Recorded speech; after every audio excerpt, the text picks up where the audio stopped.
little bit. You're live. Mayor, oh, sorry, Mayor, I just started the live YouTube. You are live now.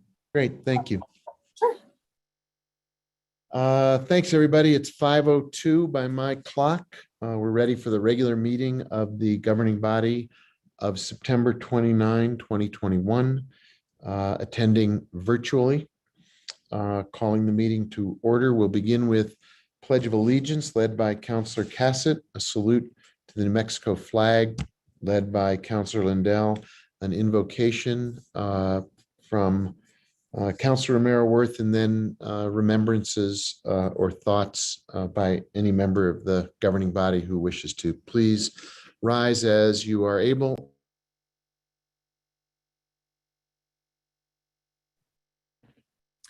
I pledge allegiance to the flag of the United States of America and to the republic for which it stands, one nation, under God, indivisible, with liberty and justice for all.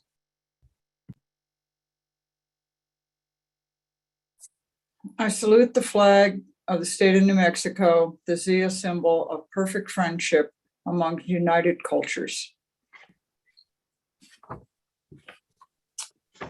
Today, I offer a prayer for the peacemakers. First, take a deep breath and let it out slowly. O Lord my God, when I, in awesome wonder, consider the beautiful pink sunset that greets the end of this day, I am reminded that you are peace, and your peace surrounds us in nature. So we pause to learn from your creation. Redeeming God, bless your children, bless your peacemakers. It is not easy work. To be a peacemaker means we are in touch with the pain of others and realize the need for action. It is heavy to watch those we love hurting. It is often overwhelming and consuming to be creative and act peacefully. And we often forget that being a presence of peace does not always mean fixing the problem. Teach us how to be a presence of peace like you. Show us how our presence with the hurting is creating space for peace. Inspire creativity within us to handle conflict lovingly. Lord, lighten the loads of your peacemaker. Be their light to brighten the darkness. Offer them glimpses of hope. Help them be kind to themselves. Show them the way of peace when it is hard to identify. Grant them peace within themselves. Keep them safe. May their work and their spirit be contagious. Thank you. I'd entertain anyone who wants to speak of someone they'd like to remember. Councillor Vihil-Coppler, you have the floor. Thank you, Mayor. I would like to express condolences to the family of John Silver. John certainly was born into a great family here, and he is the brother of one of my good friends, Margaret Silver and Carolyn Silver, and express condolences to them and to his wife, Gloria. I knew John not so much as an attorney, but John he had tennis ambitions. I think many of you may have read that. And he went on to become also, including all his duties, assistant coach tennis coach at Santa Fe High. And I got to know him in a whole different level as he coached my son and his tennis team at Santa Fe High. And my son went on to be athlete of the year when he had never played a day of tennis before a senior in high school. John was a great coach along with Bill Ellsworth, and he was a great guy, just a wonderful Santa Fe guy. And I express condolences to his family. What a great loss Santa Fe has experienced. And I also would like to give some sentiments of well wishes to the new baby boy, Elijah Garcia, and his family, Councilor Garcia. And my wish is that he have a very happy, healthy, wonderful life, and welcome to Santa Fe. Thank you. Thanks, Councillor. Any other hands at this time? Councillor Rivera. Thank you, Mayor. Friday, October 1st is the anniversary of my father's passing. So I'm just remembering him this whole time and especially on Friday. Thank you. Thanks, Counselor. Condolences. Counselor Mayor Worth, did you have a hand up? Yes, Mayor, thank you. I also want to send condolences to the family of John Silver, particularly his wife Gloria, his two children, Johanna and Thomas, to his mother, Marion, who survives him, and of course, to his sisters, Margaret and Carolyn. He was taken way too soon, and I agree, he was a terrific Santa Fe member of this community, and it's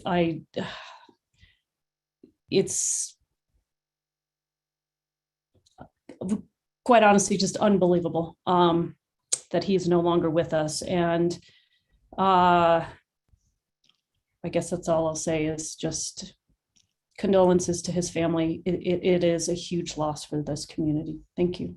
Thank you, Counselor. Any other hands? I also want to add my condolences to the Silvers. It's truly a loss and a deep empty feeling across the community. The family as a whole and John as an individual have meant so much to Santa Fe.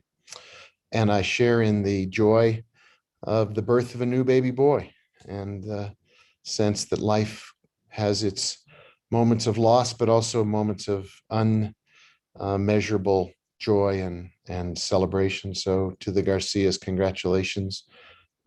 It's something we all care about, and we are all celebrating with you, Counselor, and your family. With that, let's take a minute and think about those we are remembering and those we are welcoming, and bow our heads.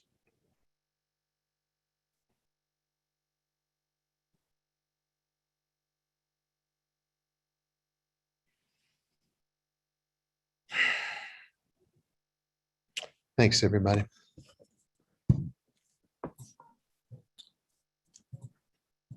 With that, Madam Clerk, can you please call the roll?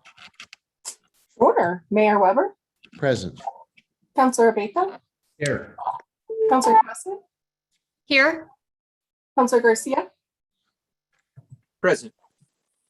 Counselor Lindell, Here, Counselor Rivera, Here. Counselor Romero Ward, I'm here. Counselor Vihil Coppler, Here, Councilwoman Villarreal. Present. Perfect. Thank you. You have a quorum, Mayor. Thank you very much. Can I get a motion to approve the agenda, please? move to approve. Thank you. Second. second, I heard the motion from Counselor Vihil Coppler and a second from Counselor Lindell. Is there any discussion? Can the clerk please call the roll on the motion to approve the agenda? Yes. Counselor Abeyta, Yes. Counselor Cassett, Yes. Counselor Garcia, Yes. Counselor Lindell, yes, Counselor Rivera, Yes. Counselor Romero Ward, Yes. Counselor Vihil Coppler, Yes, Councilwoman Villarreal, Yes. Mayor Weber. Yes. Agenda has been approved. Are there items that individuals wish to remove from the consent calendar? If you just raise a hand, I will call on you. Councilwoman Villarreal, your hand is up first. Thank you, Mr. Mayor. Just wanted to co-sponsor item J, the resolution adopting the 2023-2027 Senior Infrastructure Capital Improvements Plan. Thank you. Thank you. Duly noted. Others on the consent calendar? Counselor Garcia, you have the floor. Thank you, Mr. Mayor. I'd like to pull item N.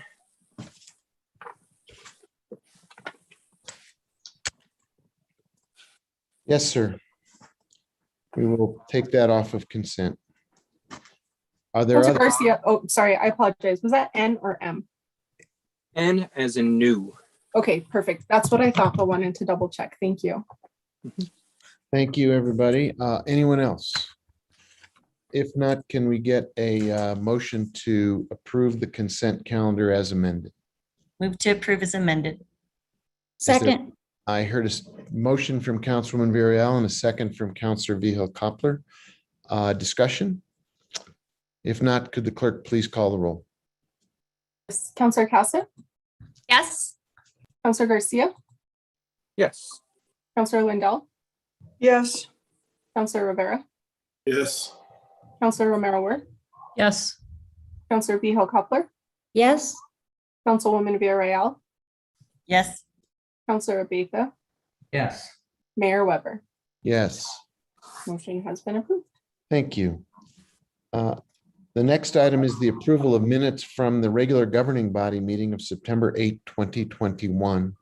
Are there changes to those minutes, amendments that anyone would like to introduce at this time? If not, can we get a motion to approve those minutes? move to approve, Is there a second? second, Counselor Lindell moved to approve the minutes and Counselor Vihel Coppler seconded the motion. If there's no discussion, could the clerk please call the roll on that? Yes, Counselor Garcia, Yes. Counselor Lindell, yes, Counselor Rivera, Yes. Counselor Romero Worth, Yes. Counselor Vihel Coppler, yes, Councilwoman Villarreal, Yes. Counselor Abetha, Yes. Counselor Cassett, Yes. Mayor Weber. Yes, Motion has been approved. thank you. If you could take us, Madam Clerk, to item 9A then. Yes, item 9A is a COVID update.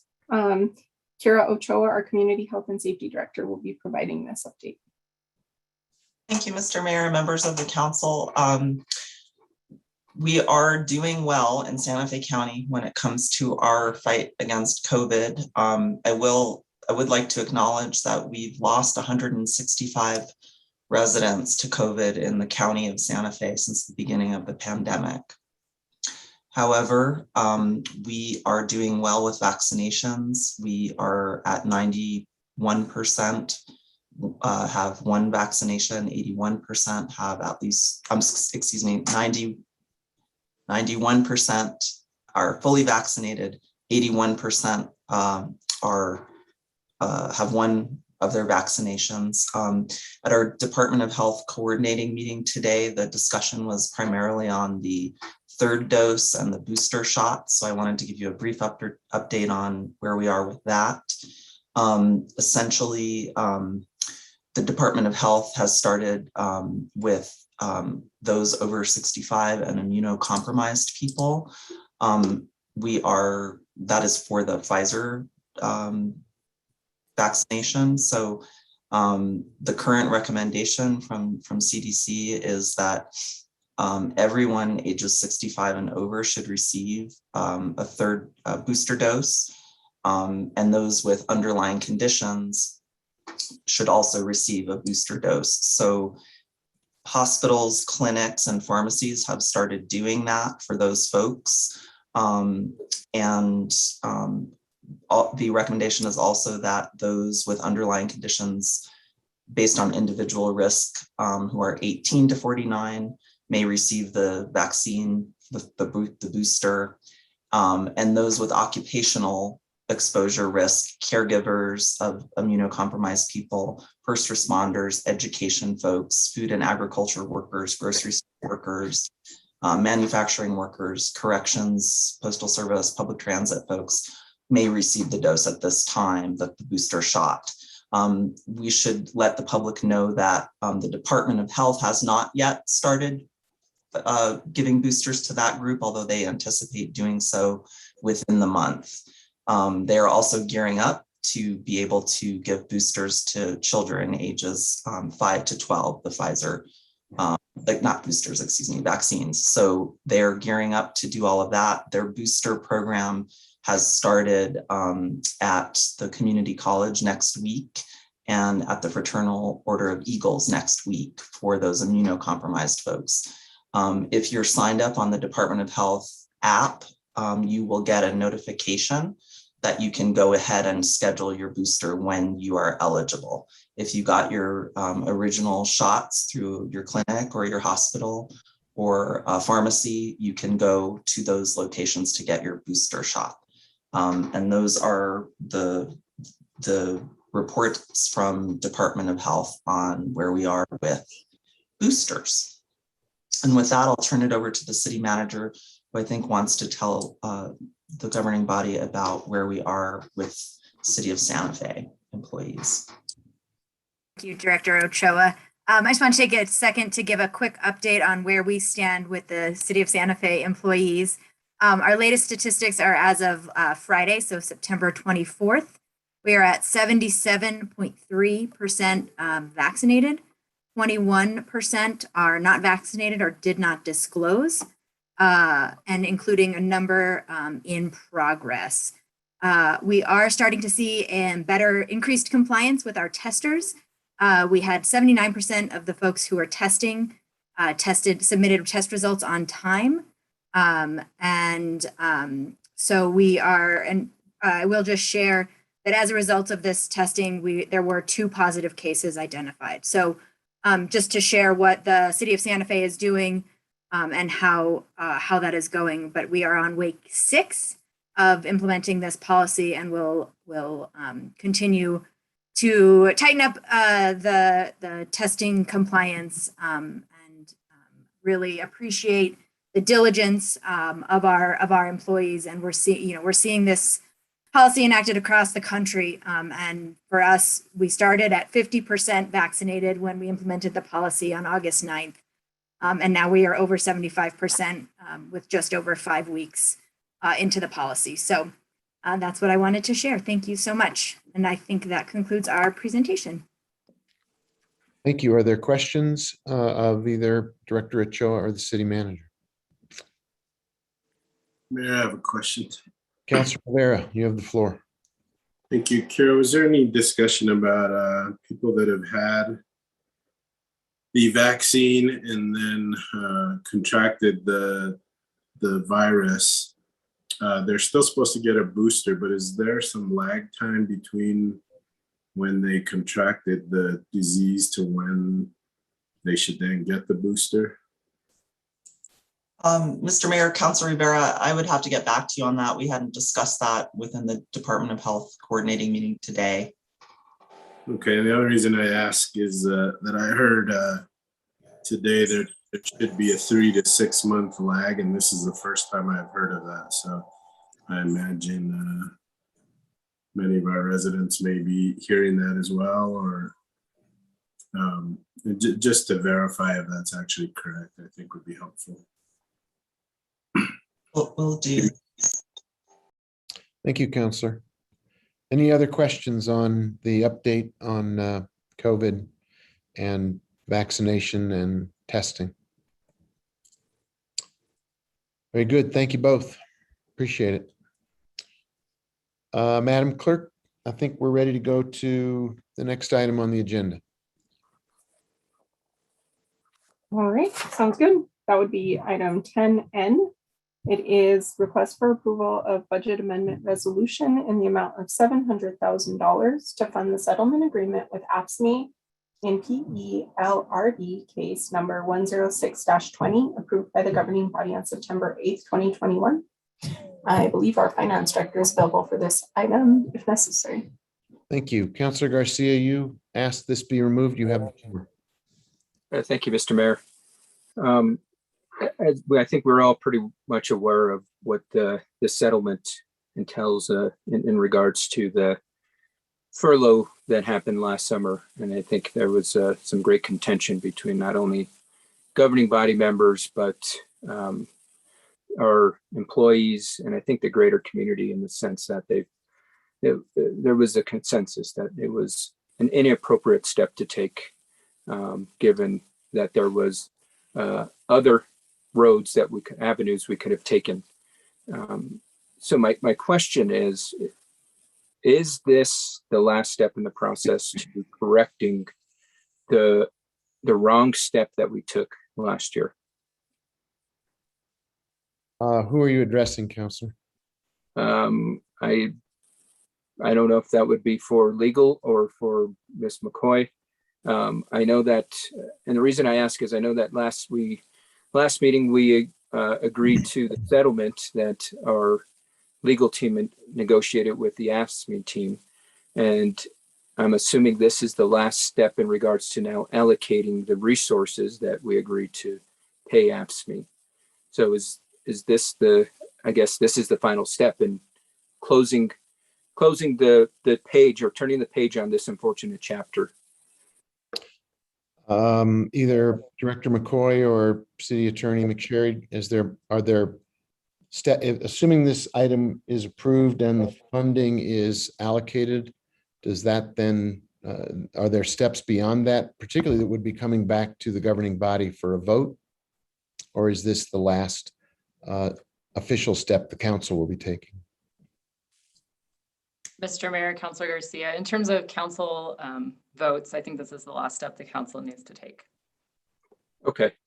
And the reason I ask is just, I know that the folks that were affected by this, and in particular, the folks that are part of the settlement, want to ensure that we are working towards getting the resources in their hands as quick as possible.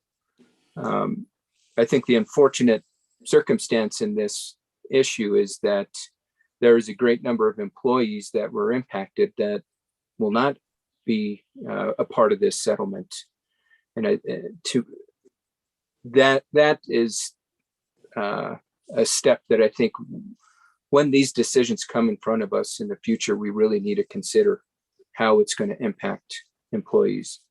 In addition to that, the employees that might be with the union and are no longer with the city, right? Are they eligible to receive these resources?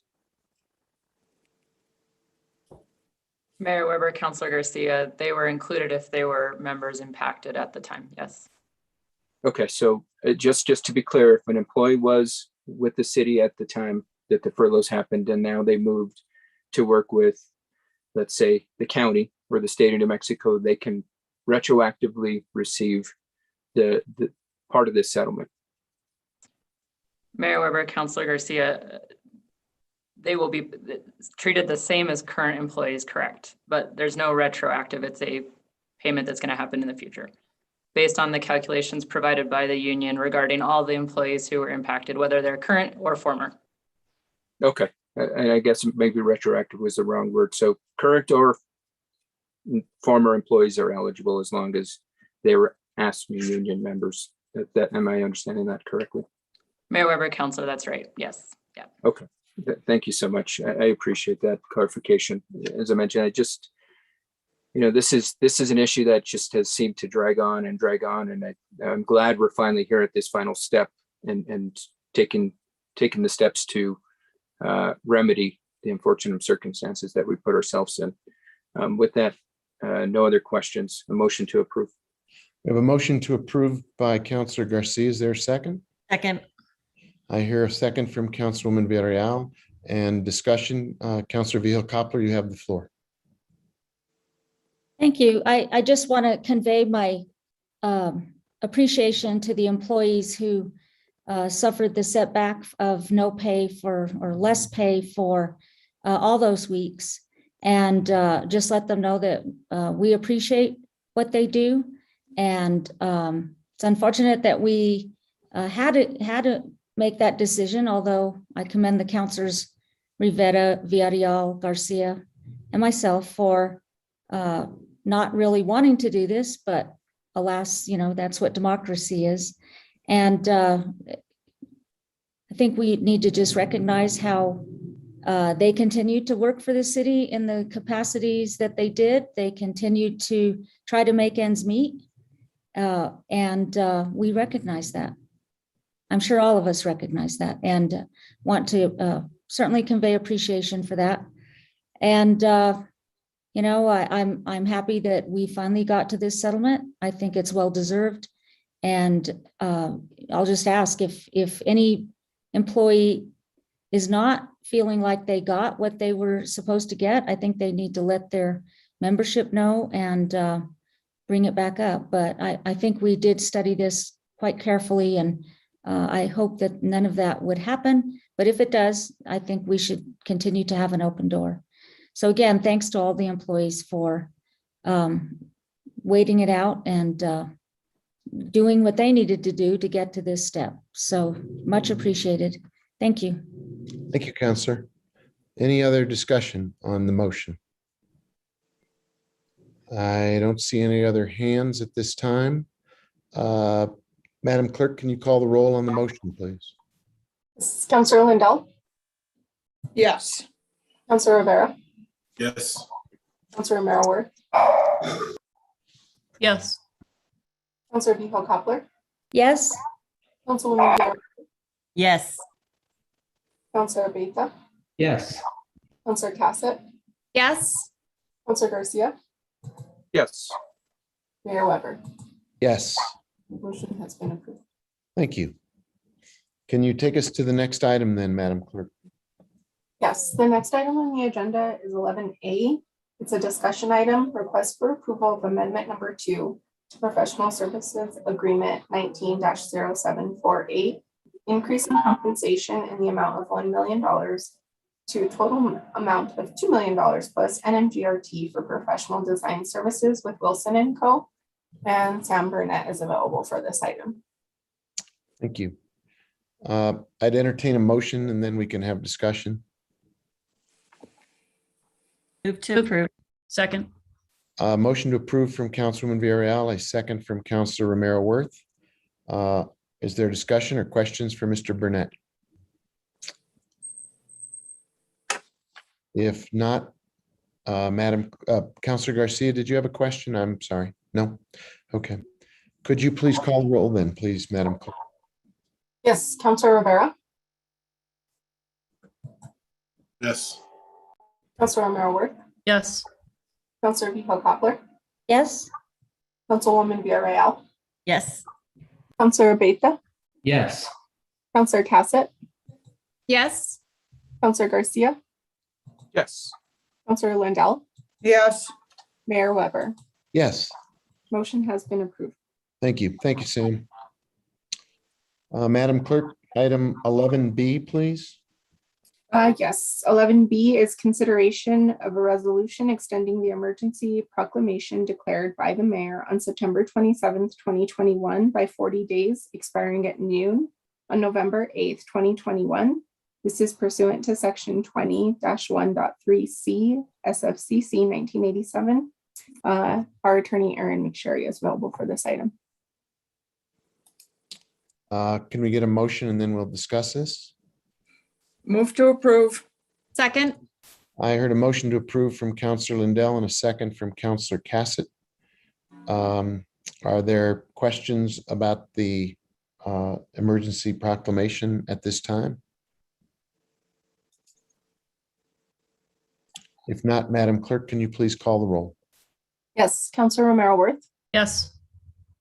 Counselor Vihel Coppler, yes, Councilwoman Villarreal, Yes. Counselor Beta, Yes. Counselor Cassett, Yes. Counselor Garcia, Yes. Counselor Lindell, Yes. Counselor Rivera, Yes. Mayor Weber. Yes, Motion has been approved. thank you. 11C, please, Madam Clerk. Yes, item 11C is request to publish notice of public hearing on October 27th, 2021. Consideration of bill number 2021-23 and ordinance amending section 9-1.7 SFCC 1987 regarding ranked choice voting to amend how a tie vote between two candidates is resolved. Councilor Garcia is sponsoring this item. Our attorney Marcos Martinez and myself are available for this item as well if necessary. Thank you. Is there a motion to bring this to the floor? Move to approve. Is there, Second. I hear a motion from Councilor Cassett and a second from Councilwoman Villarreal. This is a request to publish notice of a public hearing. Is there discussion? If not, Madam Clerk, can you please call the roll? Yes, Counselor Vihil Coppler, Yes. Councilwoman Villarreal, Yes. Counselor Abeyta, Yes. Counselor Cassett, Yes. Counselor Garcia, Yes. Counselor Lindell, Yes. Counselor Rivera, Yes. Counselor Romero Worth, Yes. Mayor Weber. Yes, Motion has been approved. thank you. Could you read the next item then, please?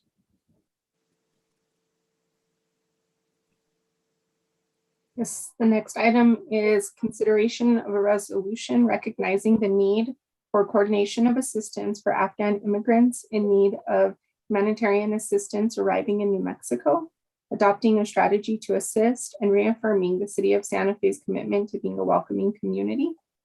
Director Kira Ocho is available for this item. Thank you. Mayor? Councilor Romero Worth, you have the floor. Yes, I'd like to move that we suspend the rules to be able to consider this item since it was introduced at Public Works and Public Utilities on Monday. Is there a second to that motion? Second. I have a motion to suspend and a second from Councilor Cassett. Is there discussion of this motion? Councilor Garcia. Thank you, Mr. Mayor. And first, I'd like to co-sponsor this resolution with you. I do have a question in regards to the resolution. On page 4, line 8, it talks about the city manager's coordination of the city's efforts to appropriate city personnel, including but not limited to personnel such as health and community safety department director.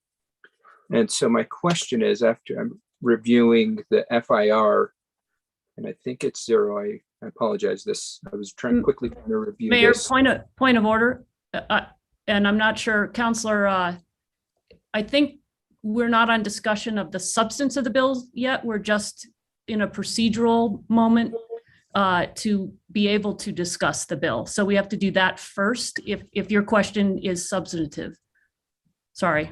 No, not on the motion. Sorry, I apologize. No, I think you're just a little bit ahead of the curve on that one, Councilor Garcia. Let's get the suspension of the rules and then we'll take up your item, if you don't mind. Is there any discussion about whether or not to allow the item to come up tonight? We can vote on that then, please, if you'd call the roll. Councilwoman Villarreal, Yes. Counselor Abeyta, Yes. Counselor Cassett, Yes. Counselor Garcia, Yes. Counselor Lindell, Yes. Counselor Rivera, Yes. Counselor Romero Worth, Yes. Counselor Vihil Coppler, Yes. Mayor Weber. Yes. Now if we can get a motion on the resolution, then we'll get to discussion right after that. Is there a motion on the resolution? Move to approve. Is there a second? Second. I think Councilor Garcia was seconding that after the motion from Councilor Romero Worth. So there's a motion, there's a second, and Councilor Garcia, you have the floor. Thank you, Mr. Mayor, and thank you for jumping ahead of the game. I guess that's what lack of sleep will do to you.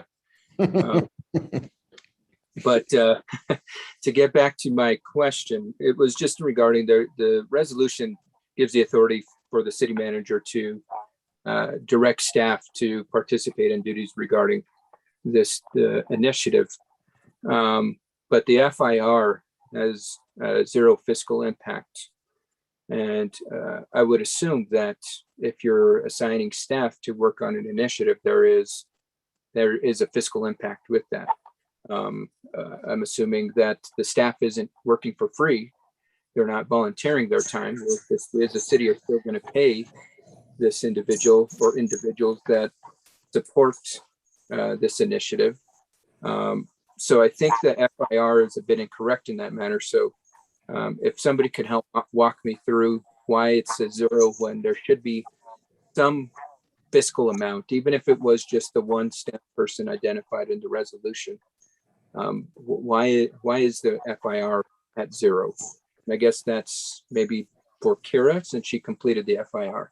I think Director Ochoa is the person to respond to the question. Director Ochoa?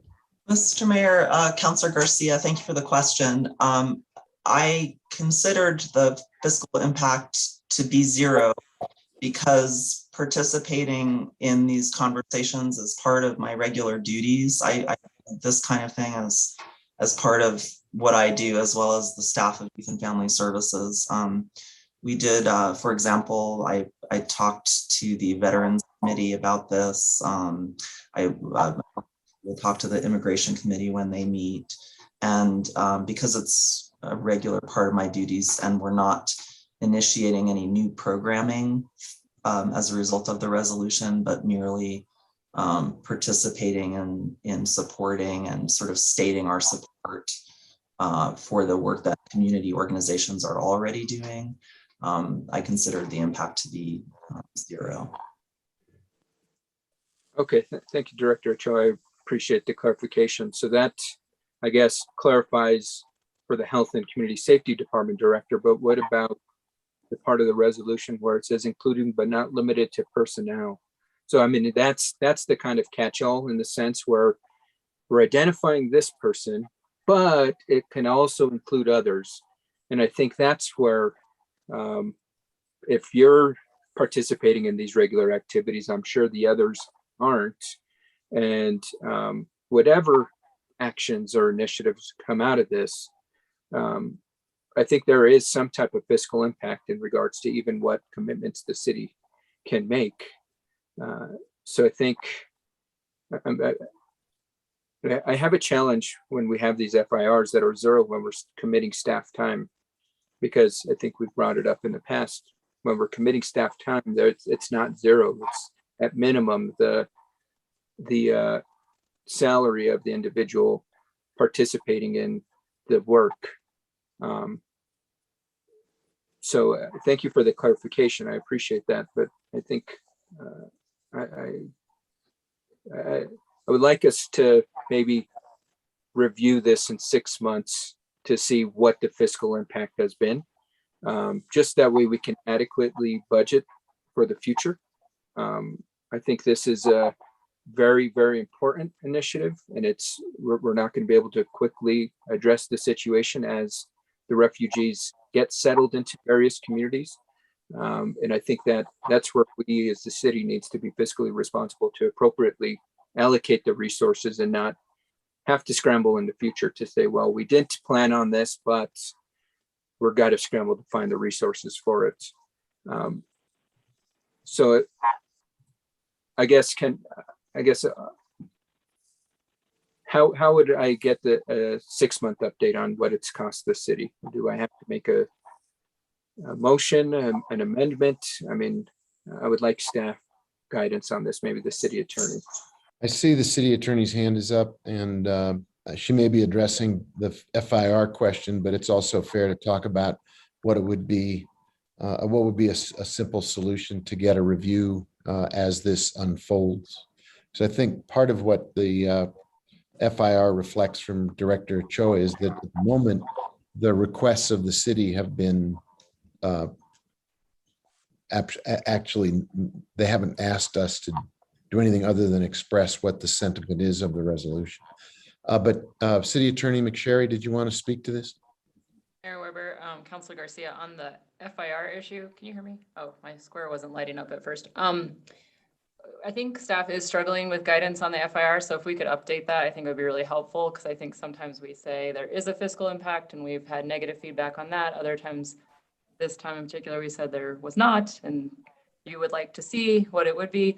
For existing staff, no increase to the staff, no increase to the budget per se. So our current FIR guidance is not clear on that point. So I think just depending on the situation, folks have attempted to fill it out to the best of their ability. So we would like to look at that, I think, so that we can be more consistent. On the amendment, I think you could add a new therefore clause regarding a review in a certain period of time.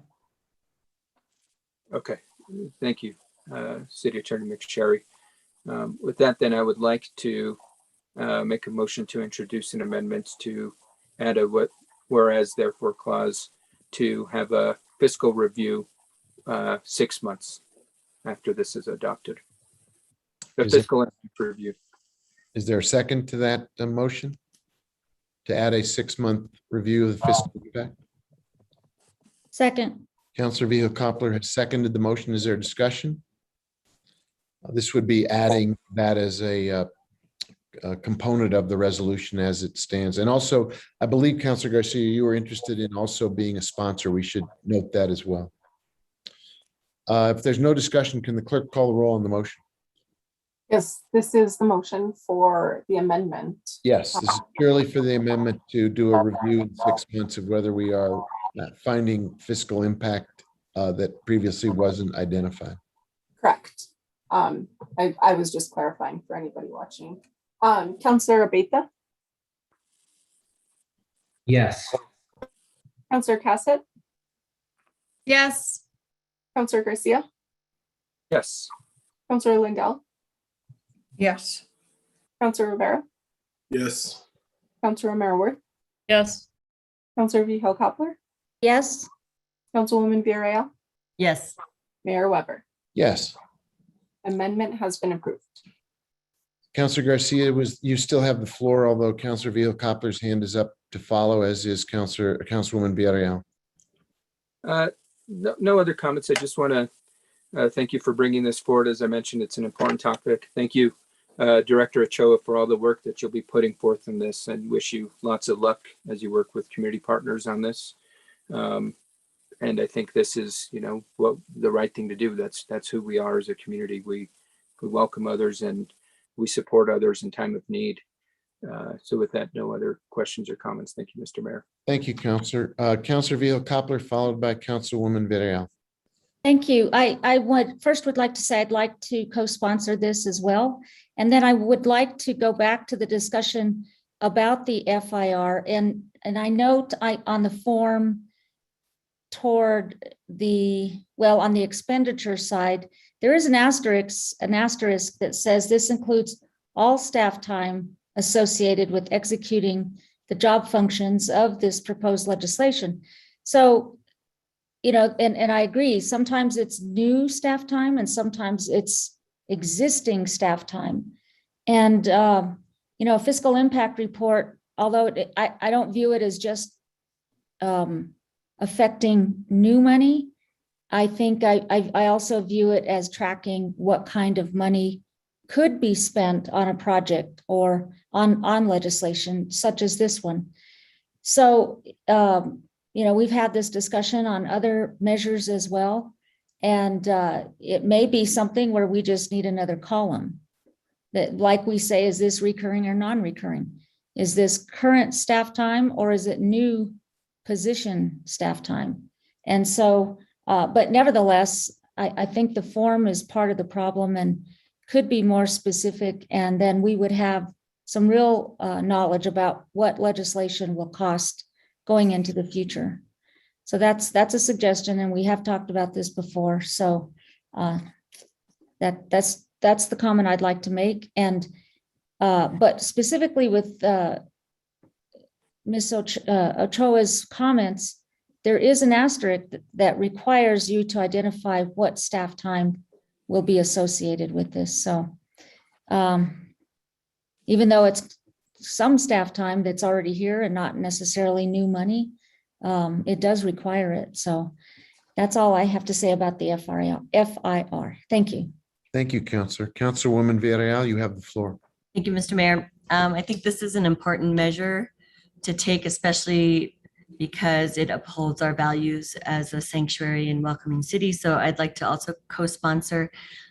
Just wanted to see if it was important that we copy beyond the county commission, the governor and possibly the majority leaders in the House and Senate, so that they know that we're committed to this. And so there is a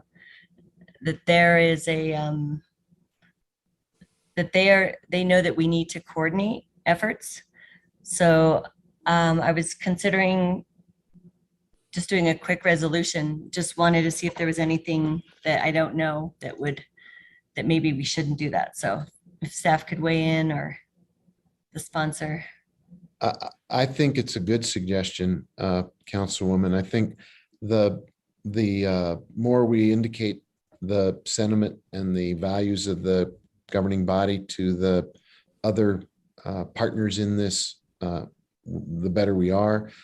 I do think it's safe or fair to observe that for the most part, up till now at least, the conversations that I've had with the sponsoring organization indicates that they're really very, very comfortable shouldering the load of the effort to bring people safely into our community, settle them, help them find employment, get them introduced to the school district, the community college.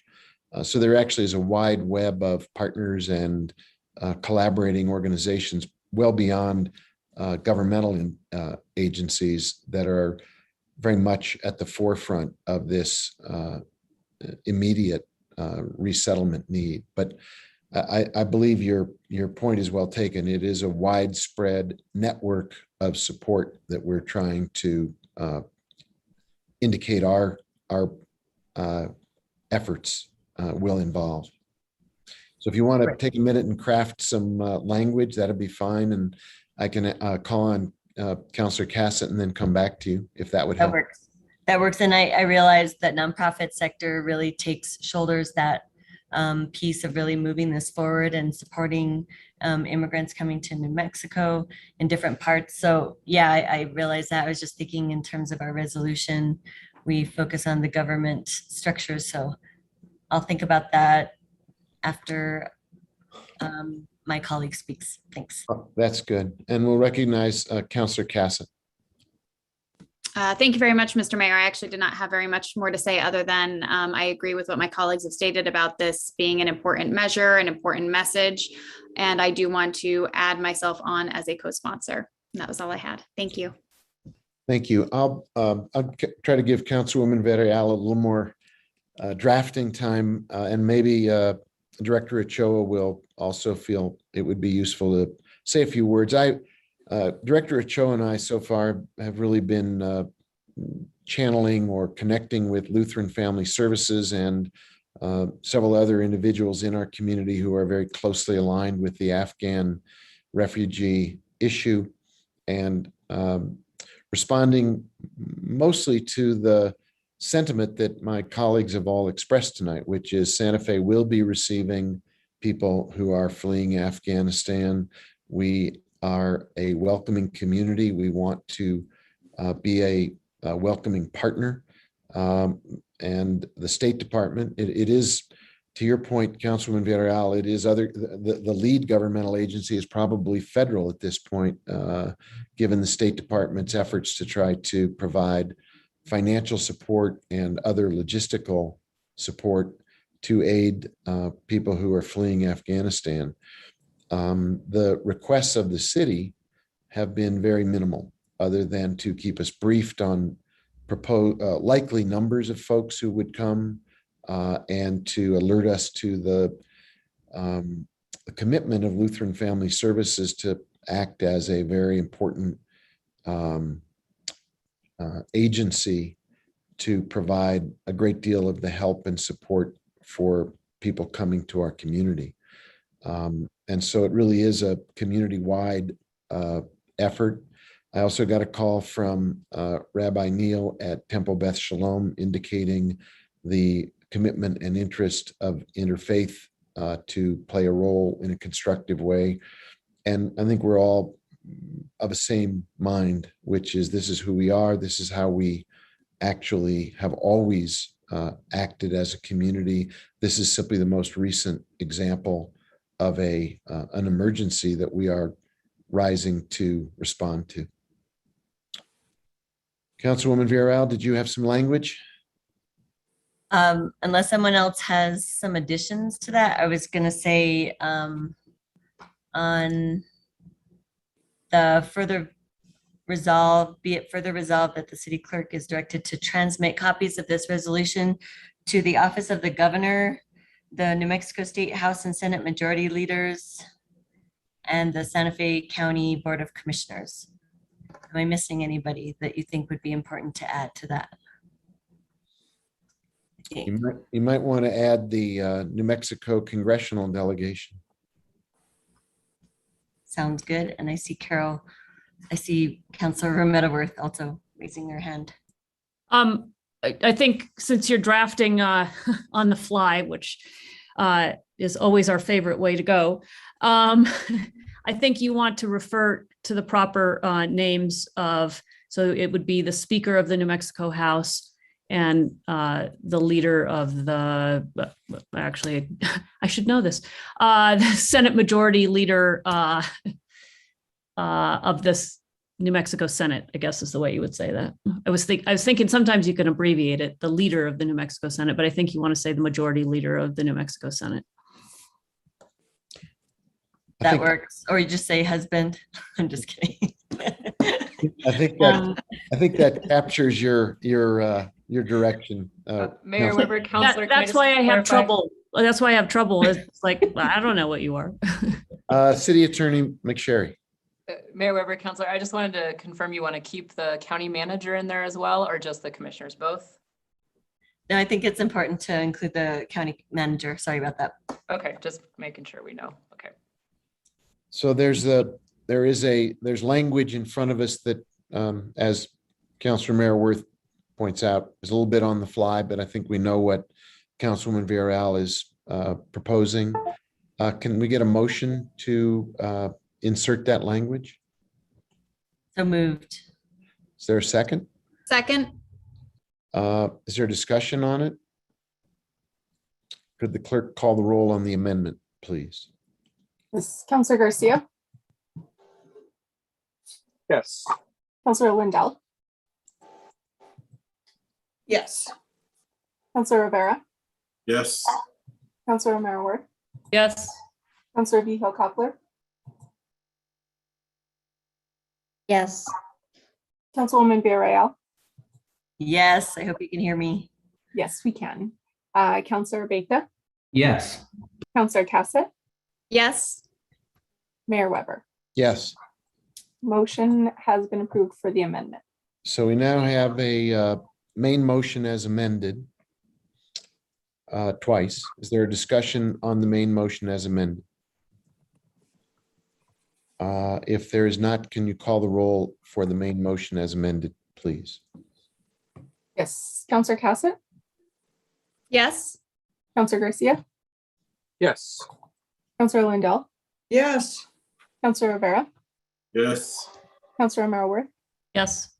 Counselor Vihil Coppler, Yes. Councilwoman Villarreal, Yes. Counselor Beta, Yes.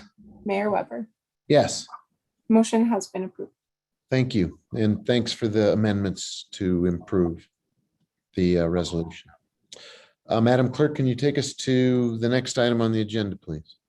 Yes, the next item is the Midtown overview. It's a Midtown Planning and Development biweekly report by the Office of Economic Development Department. Director Rich Brown is available. This is a progress report, an overview of our September 2021 activities. Daniel Hernandez will be presenting on this as well. Mr. Brown, you want the floor? Sure. Thank you, Mr. Mayor. Good evening to the council. Thank you for the time. I will have Daniel Hernandez go through a progress report. We've had a busy month in September, and so we have quite a few slides that we want to run through to talk about what's been going on and what's going to happen next month. So I'm going to share my screen and then have Daniel narrate the presentation.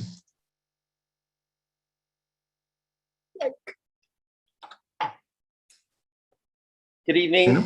Thank you for this opportunity to present some of the work that we've been doing over the course of summer, and particularly a wrap up of September as we enter into October, which is where this presentation will end. Next slide. Sure.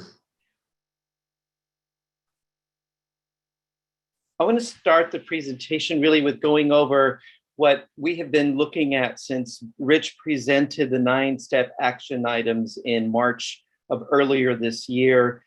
Clearly that moment marked when we switched out of pursuing a master developer and started thinking about the city doing at least the basic fundamentals of development at the site and setting the site up for buildings and the reuse of buildings.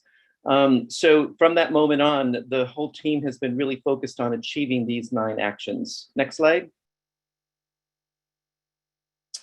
And I want to reiterate, and I do this at every meeting because I want to make sure that we continue to recognize that there are some specific goals. Well, I'll say general goals that were outlined in the Midtown Planning Guidelines in 2018. These continue to serve as the foundation of all of the work that we do, from the land uses, the sort of the development framework goals, the public policy goals that I know that many of you as city council members are and staff are concerned about, which is generating revenues from the site, and also making sure that we're very prudent in implementing elements of development that would guarantee long-term value to achieve our ultimate goals around community development and creating a place. And then finally, the community development goals, which have been around public engagement to ensure inclusivity in that process, and also that the actual development, when it's implemented, achieves goals around sustainability and equitability, as well as just ensuring that there will be ongoing public opportunities for programming, as well as community facilities at the site. Next slide. So again, we'll reiterate this slide again. We had that concept phase, which resulted in the Midtown Planning Guidelines through a resolution. That was in 2018.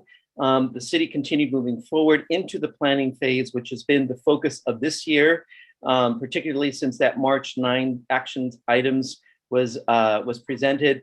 And the next phase after that would actually be implementation. And I'll show you how we're looking at that implementation phase, and in some ways intersecting those a little bit throughout next year. But right now we're in this planning phase. And again, all of this is pursuant to the resolution that was passed along with the Midtown Planning Guidelines. Next slide. So here's generally where we are this year since the summer has started. We've been working really in two lanes, but they will intersect into a single lane next year, which is we're actually setting up the development framework plan, which is a lot of the work that Opticos has been doing, and we're setting up a community development plan, which has been the focus of the Design and Planning Assistance Center, along with the Midtown Engagement Partners, which are a group of community organizations to identify community development objectives. So these are two lanes. One's policy oriented, one's sort of systems oriented for the development of the site. Systems, and I mean land use, infrastructure, et cetera. So we'll go a little bit deeper into that now. Next slide. So I want to make clear, because I think that there was this misnomer, this misnomenclature of what the city's role is. The city is really being the steward of Midtown, and we're trying to be as responsive as possible to public vision, public concept, public goals for the future of Midtown site. We are not serving as the developer. We're basically engaging consultants to create two interconnected plans, which is the development framework plan and a community development plan. The community development framework plan lays out the land uses, the infrastructure framework to enable future development investment by private, for, and nonprofit developers. The community development plan identifies goals and benefits that will be delivered as a result as development occurs. And I'll go a little deeper again onto the next slide. So you see these two plans basically outlined in what they do. They're two elements, but they clearly intersect. It's a collaborative approach to planning Midtown. It's one that many cities around the country use when they have a large site and they know that there's these public purpose elements that need to go in to identify and achieve community development goals while implementing development to actually build that affordable housing, build those community uses, and build out the site for those objectives that the community wants to see. So you see the two sort of structures here of these plans that will be developed over the course of the next several months, actually. But I wanted to try to at least identify them and distinguish them for you so we can begin talking about their differences and how they intersect as we move forward. Next slide. We will base all of the work on, again, with the Midtown Planning Guidelines, a sustainable future for Midtown. And sustainability is clearly defined universally around equity, economy, culture. We started the July planning sessions, the listening sessions around this structure, and we will continue to do that as we develop the community development plan. Next slide. So how did that play out in July, for example? Well, we started actually outlining that community development plan. So here's an example of subject categories within the equity section of the community development plan. We'll talk about housing and housing access choices, income levels, affordability.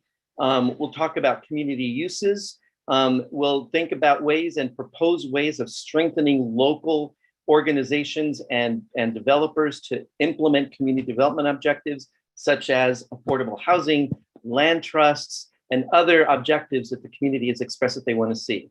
Next slide.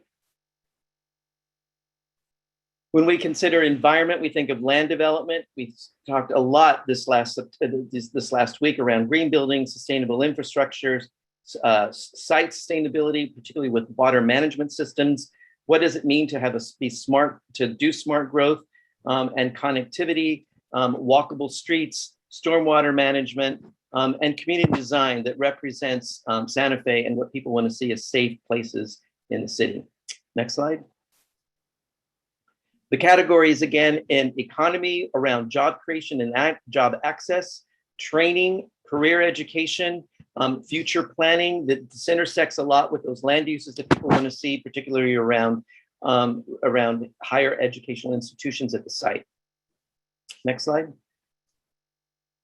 And the more sensitive or thoughtful one that's sometimes hard to define, but we're beginning to talk a little bit more about it, particularly with the Midtown engagement partners, about place acknowledgement, meaning the land, the people, the history. How might we express that in the design as well as the programming in the future? The physical character to make sure that it represents Santa Fe and that it becomes a citywide destination. And also the future, current, but also the future programming and who programs that for community that addresses community goals. Next slide. So as we entered into September, we got a little deeper in all of those topics. One thing that came out was a recognition that right now, which a lot of people were not aware of as we were talking to them last week, that Santa Fe is a certified gold city with the United States Green Building Council, their leadership program in energy and environmental design. So building on that, we all agreed that we would build out or develop master plan Midtown using the LEED neighborhood development certification program. And we will use that to guide and make decisions and actually get certification for the Midtown site. Next slide.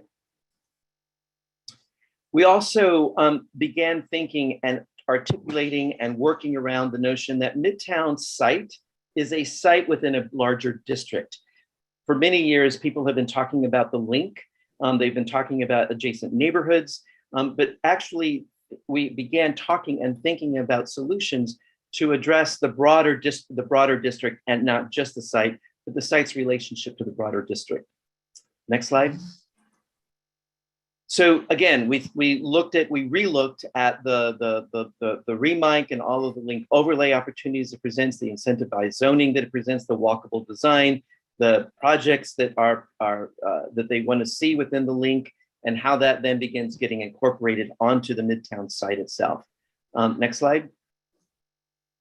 We also talked a lot about financing programs, particularly the Opportunity Zone, and how we might leverage it better using other state and federal and local tools to again, leverage the Opportunity Zone. Next slide. So I'm going to give you a quick rundown of some of the feedback that we got over last week. Next slide. We met with adjacent property owners. We met with several of them.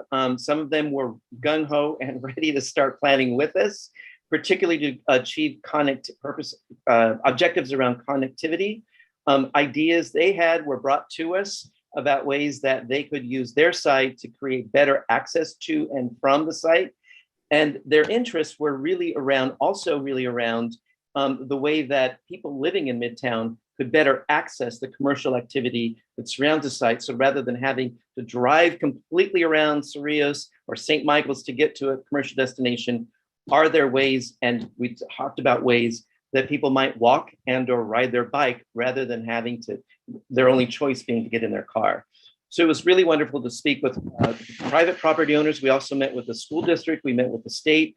Particularly the state is extremely interested in continuing the negotiations and discussions we've had about the land swap.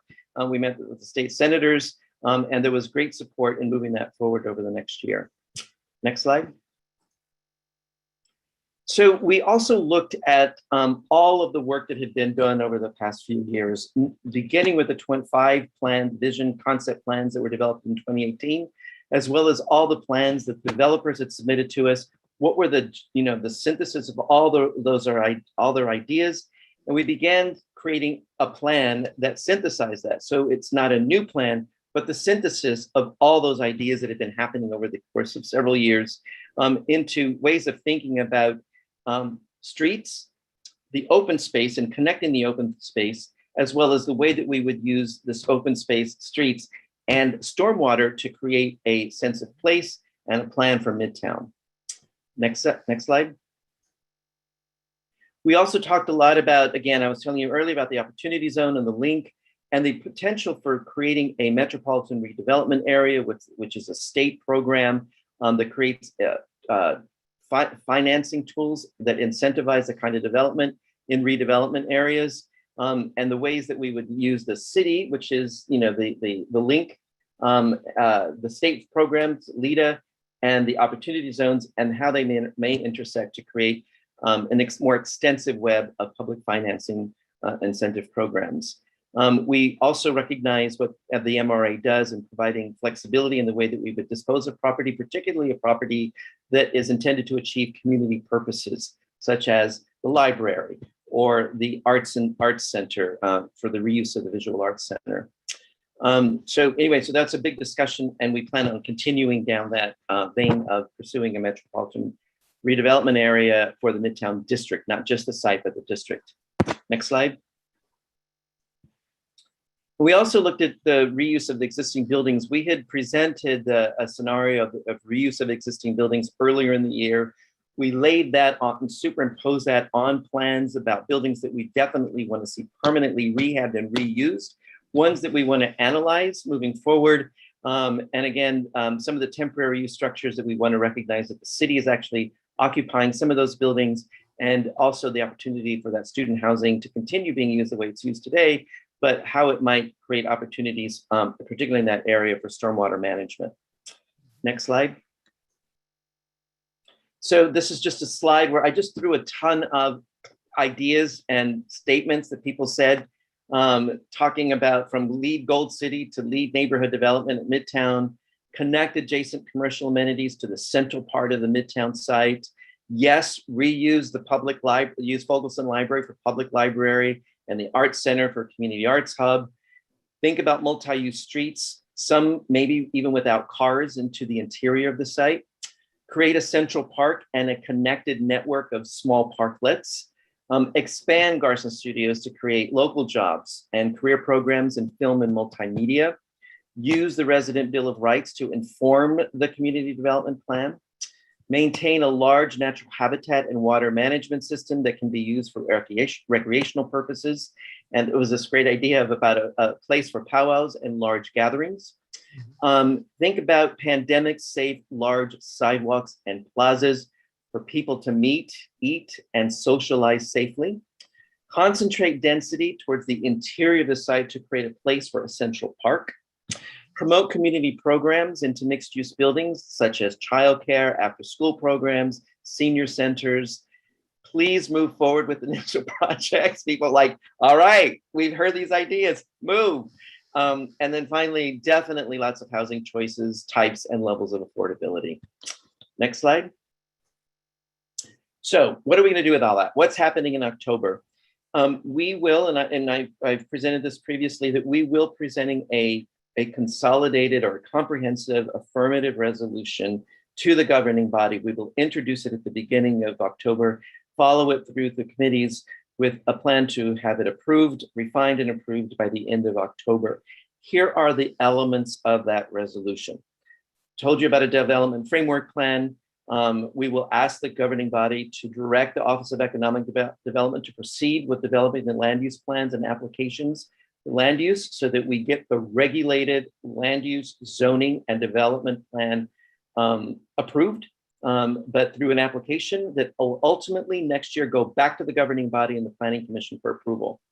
A community development plan that will be a policy plan to address the community objectives, and a core element of that will be a city commitment to funding and working with community organizations to create a neighborhood stabilization plan for surrounding neighborhoods that may experience unintended consequences of development. So we want to make sure that we have that commitment in place as part of that community development plan, along with the policies around affordability, job access, creation, green building, sustainability, and everything else the communities are talking about that we incorporate into the plan, so that as the plan is implemented, those policies are implemented as well.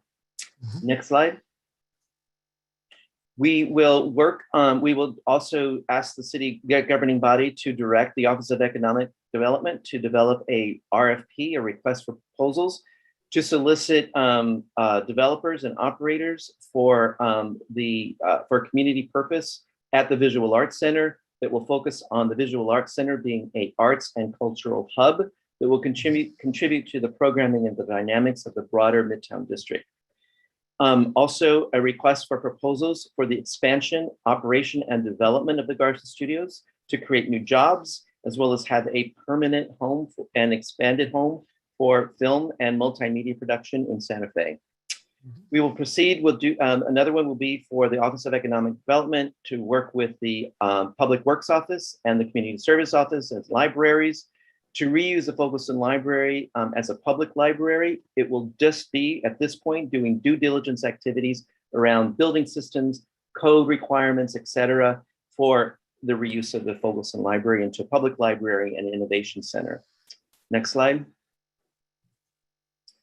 To proceed with the study of a government and community services building. Again, this would be the idea of relocating City Hall but rethinking of it as a government and community services building so that it contributes to the dynamic quality of a vibrant Midtown. And we would look at two options. One would be to adaptively reuse existing buildings, really look at their adaptive reuse and renovation and expansion possibly for a new government and community services building, or a new facility within the district on adjacent city-owned parcels. So we will look at those as viable options. Again, they're studies, and that we would bring back to the public and to the governing body. Also, to undertake a study for establishing the Metropolitan Redevelopment Area. I'm sorry, I misspelled there. But the Metropolitan Redevelopment Area is part of the financing and development mechanisms for the Midtown District, and to proceed with the land swap process with the state of New Mexico for sites that will be included in the Midtown District. So those are the 8 comprehensive actions that we will include in a more formal resolution. These are just outlining them for you here tonight so that we'll bring them back to you in October in a formal resolution. Next slide. There is ongoing public engagement happening this month and into next month. There's actually Voices at Midtown happening on September 30th. I'm sorry, I just got notice of it later in the day. But you see there's 2 opportunities to participate in Voices at Midtown, October 7th and the 21st. You can go to the cultureconnects.site website. It is also on the Midtown District website, but I'll give you those 2 websites again in a couple of slides later. There are also opportunities for you to drop in to engage with the site model as well as posters, give your comments on stickies. There will be planners there to engage with you to talk about the posters if you have any questions and/or to move pieces around the Midtown site. That is located at the Santa Fe Art Institute within the Midtown site. And it's located near St. Michael's Drive, as most of you know. So the drop-in times are there, 11:30 to 1:30 on October 14th and the 28th. Next slide. I want to just remind everybody, because there's actually another great thing that's happening soon. We had, one of the things we wanted to do was to make sure that community organizations were compensated and recognized for the amazing efforts they put into working as community advocates and in support of the Midtown being redeveloped in a sustainable and equitable way. We had, and you were introduced to the Midtown Engagement Partners. You see the 5 partners listed there: Earth Care, Chainbreaker Collective, Little Globe, Santa Fe Art Institute, YouthWorks. That will now expand into what we're calling the Midtown Activation Program. The applications for that next round are due tonight at midnight.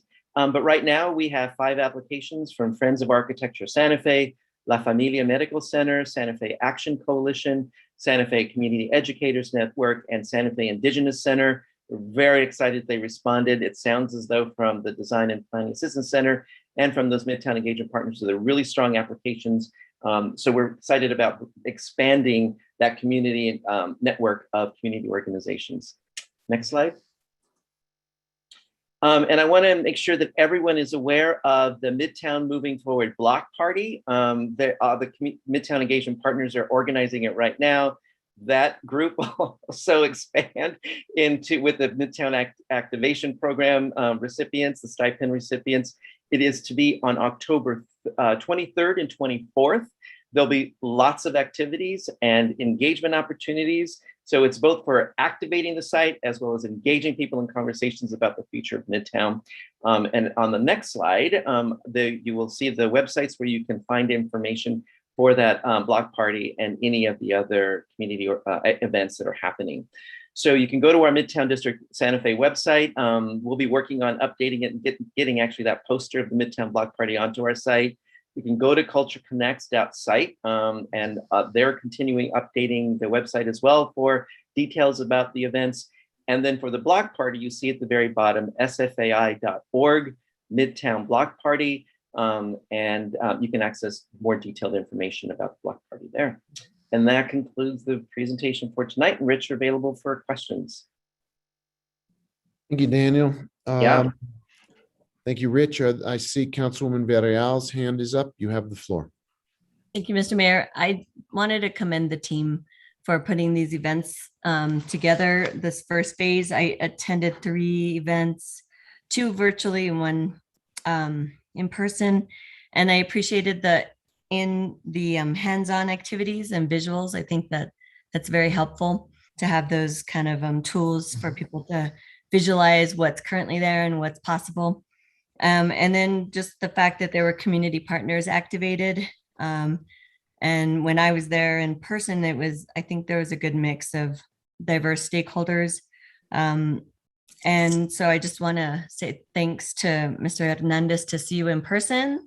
It was nice to actually get to interact instead of on the Hollywood screen, Hollywood Square screen. And so I appreciate that, and didn't get to talk to Opticos, but saw them active with community members and as well as community partners that were very engaged with their members in the community. So that was inspiring.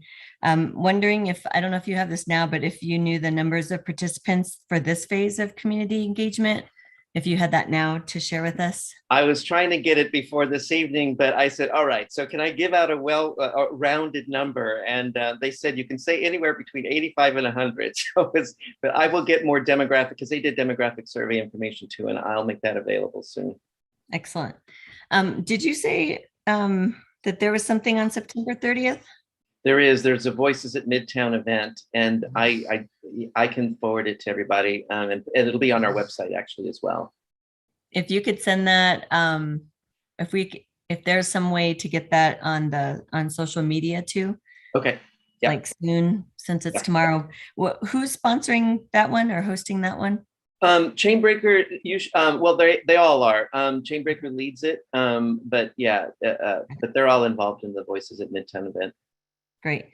And looking forward to the block party. Me too. I'm just happy to see that. That's been kind of where I've been wanting us to go. That's more like a community, event versus somebody having to come to something about that's more technocratic and planner lingo. I think this is a different approach, a better approach to being able to get folks there and then engaged in different ways. So thank you. And thanks for the October event dates as well. And looking forward to being able to participate as much as possible. Thank you. Thank you, Councilwoman. Councilor Garcia, followed by Councilor Cassett. Thank you, Mayor, and thank you, Daniel. And Mr. Brown, for the presentation. I appreciate it. Just one quick, I noticed, maybe I'm looking at the wrong presentations, but there was an additional slide in your presentation tonight. I think it was slide 22, where I had a lot of those comments. I think that's the critical information that I really like to see. If you can send all of us that slide, or sure. I think that's the meat of what's going to guide us during this process. Then I don't know if you're going to roll up all that feedback and give it to us, because I definitely would like to hear all the feedback, the good, bad, and the ugly. So if possible, we as a governing body can get that. Sure. I do have a quick question, because I did maybe in my mind, and you can help walk me through this, I guess, in regards to some conflicting info that I saw, and I just want us to be able to kind of fully understand in the sense. So on the second slide, it referred to, I think the first bullet was a memo that we were canceling the RFEI process and the city was taking over as a master developer. And then I think it was on page 6 or the slide 6, it mentioned that we aren't developing. And I think that's where maybe I'm asking for some help from you, just given this development is more of your world. And when I think of development, I think of, engaging the community to determine how we're going to utilize the space as a form of development. Taking the necessary steps of rezoning is absolutely, in my opinion, a form of development. And so I'm just wondering why that conflicting info. Why is it saying we're taking the lead as a master developer? We're working with all these external partners to figure out how we're going to begin to look and again, develop the space. But then it says, hey, wait, but we're not the developer. So if you can help to clarify that for me, because again, I think we are the developer in this sense. We're co-developers, in my opinion. We're not the lead, so to speak. I mean, we are, but I mean, we're working with a team of folks that are working to develop the property. Yeah, I know that actually I just saw the discrepancy. The conflict. So when we entered into this, I tried to frame it as two different elements, which I think you're talking about too. There's this work that needs to be done at that land level, which is the infrastructure, zoning, and all the sort of connectivity, the public policy issues that people want to see. When people saw us being this master developer, which is a term that we sort of put out at the very beginning when the master developer left, I wanted to sort of retract that a little bit to make it really clear that the master developer really is someone who actually takes on that land stuff, as well as building buildings and or reusing existing buildings. And we aren't going to be serving in that capacity to be building stuff on the land. We are developing, we're being stewards of public policy for what can get built on that land. So I just wanted to kind of pull back that nomenclature a little bit and basically call us stewards of that land. I agree with you that is a role that some developers take, that land and infrastructure work on. It just got a little confusing for people about how to separate that without me being there to explain it to them. So I wanted to try to take those two terms off the table and begin to say, city is being a steward of public policy and that land. Developers will actually implement everything that we tell them to do that's allowable there. But anyway, I'd love to have a conversation with you too, if we can use better nomenclature so that it resonates with the public. Love to have that conversation because I struggle with it myself sometimes. It gets technical very quickly. Sure.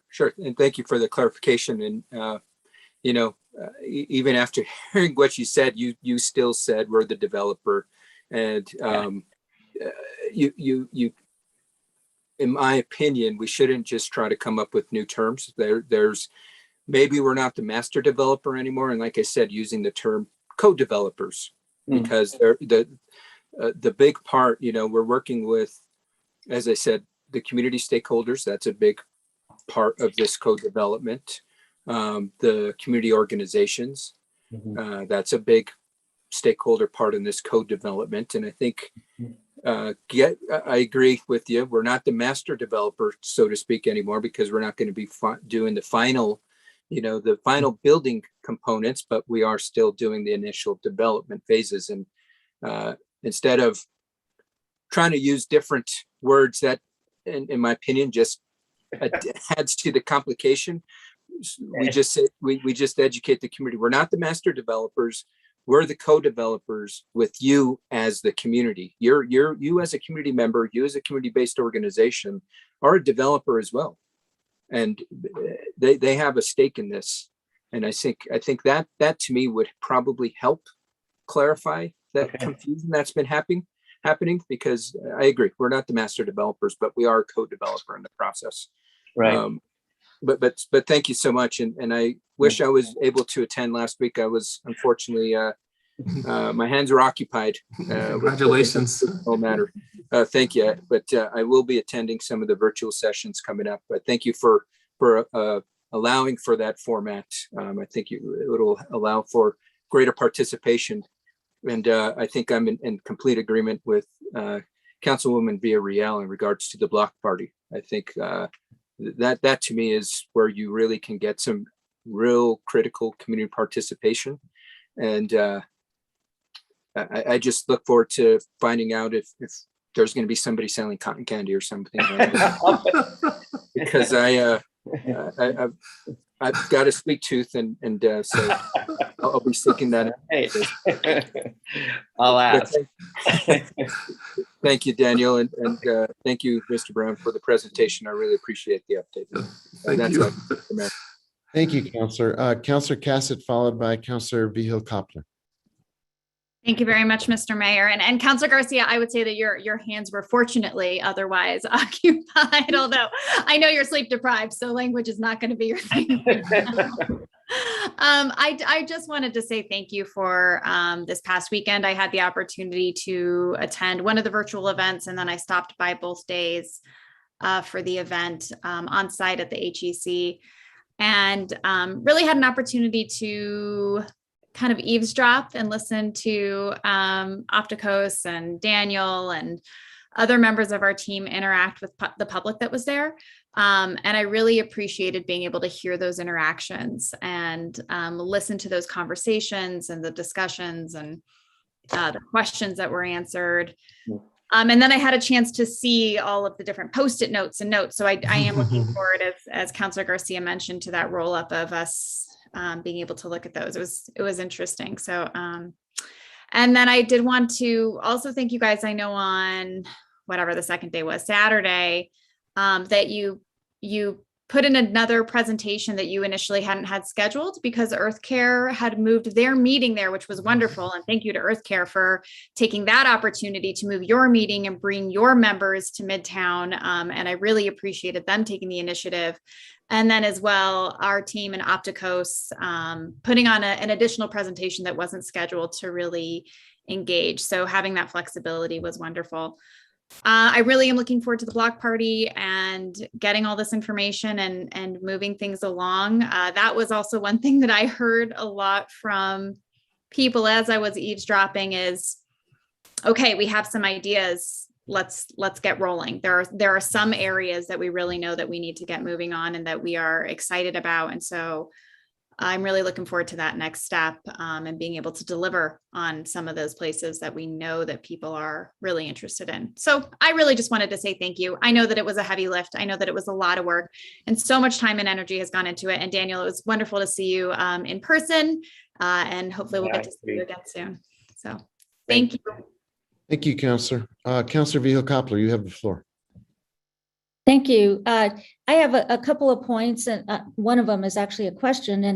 And I would say that I agree with Councillor Garcia's points regarding development. I'm familiar with development. There's various degrees of development, but when you actually say what any one of those is doing, there's still development.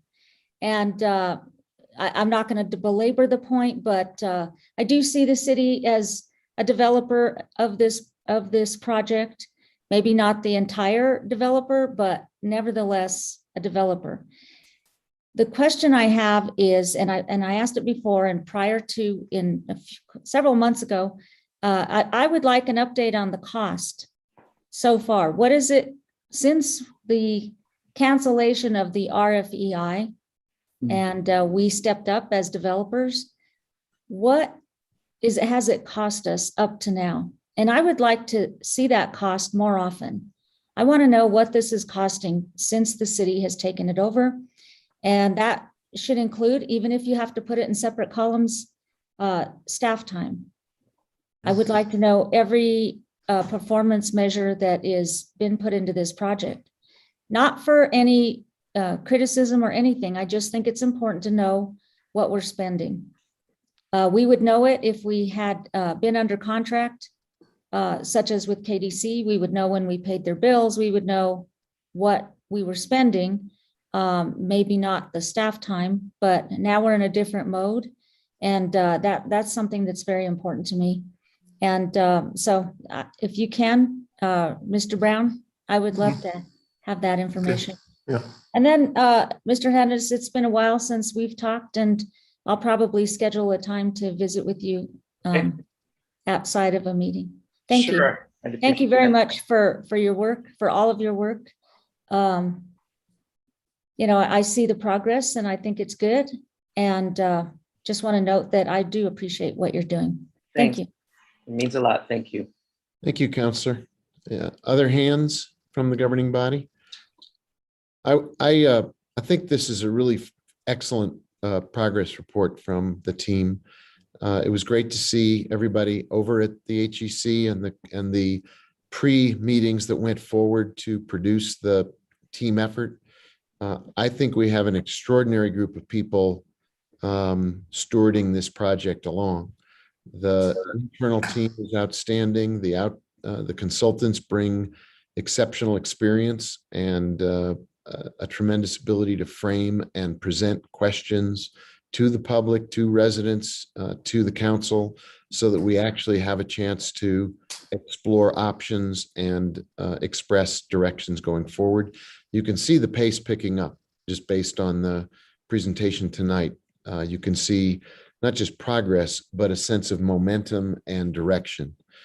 Being over at the HEC, it was great to see Councilwoman Villarreal and Councilor Mayor Worth, Councilor Cassett. We were all there, and Miguel Acosta and his mother-in-law were there, and a great group of people interacting with energy and with a sense of purpose and engagement and positive possibilities being surfaced. And that also picks up the pace and the direction of the project. So I think we're all looking, apparently if we had had the block party 6 months ago, we'd all feel a lot better. We should all remember block parties are the secret sauce for projects like this. Yes. And we'll try to work on more of those going forward, because they do give people an informal opportunity to interact outside of a structured, highly, as Councilman Villarreal said, a more technocratic approach, where you're asked to look at blocks on a table, which seems a little bit foreign to a lot of folks. But I really appreciate the presentation tonight. I think it demonstrates all of the hard work that's been going on and the trajectory that this team is on. Any other comments, questions, reactions? Very good progress. Thank you. Appreciate you guys. Thanks, Dan. Thank you. Thanks very much. That completes item 12. I guess that takes us now to matters from the city manager. Thank you, Mr. Mayor. I just wanted to take a second to acknowledge all of the work around the weeds and medians that's going on around the city. As we always have, fall gets a little squirrely, gets a little messy. You'll notice we've got teams throughout the city. I was driving down Rodeo Road today. It looks amazing. So much appreciation to residents who have reported things. We appreciate your patience. Just to put a number with a name and a face, we have 5 members on staff who are responsible for our weeds and medians for the whole city. We've been able to add a little bit of additional help, but just as folks look around and see all of the hard work that's being done, acknowledging those 5 individuals, additional help and support, but just wanted to acknowledge that rain's in the forecast for tomorrow and the next day. So, nature keeps on giving, but I did want to acknowledge we, of course, are very well aware of when things get a little wild, and just wanted to, as always, commend our team and Melissa for managing and keeping a handle on all of that. And I will save other event announcements to others. So I'll yield my time. Thank you. Thank you, City Manager. City Attorney, do you have any matters for us tonight? Mayor Weber, members of the governing body, I will be doing a quarterly litigation update during the October 13th meeting. So if there's any particular cases you'd like me to highlight or emphasize, please let me know. I'll try to get it out next Wednesday, a week beforehand. So we're working on that right now and updating it for you. And that's all I've got. Thank you. Thank you, City Attorney. Matters from the City Clerk. No, thank you, Mayor. Very good. Communications from the governing body. Let's just go around the Hollywood, as has been called, the Hollywood Squares. Councilwoman Villarreal, you have the floor. Thank you, Mr. Mayor. I would like to co-sponsor the resolution that Councilor Rivera is going to be introducing tonight. And I did want to, well, first thank staff for really trying to work with the county clerk to get these absentee box locations moving forward. We're running into some snags. And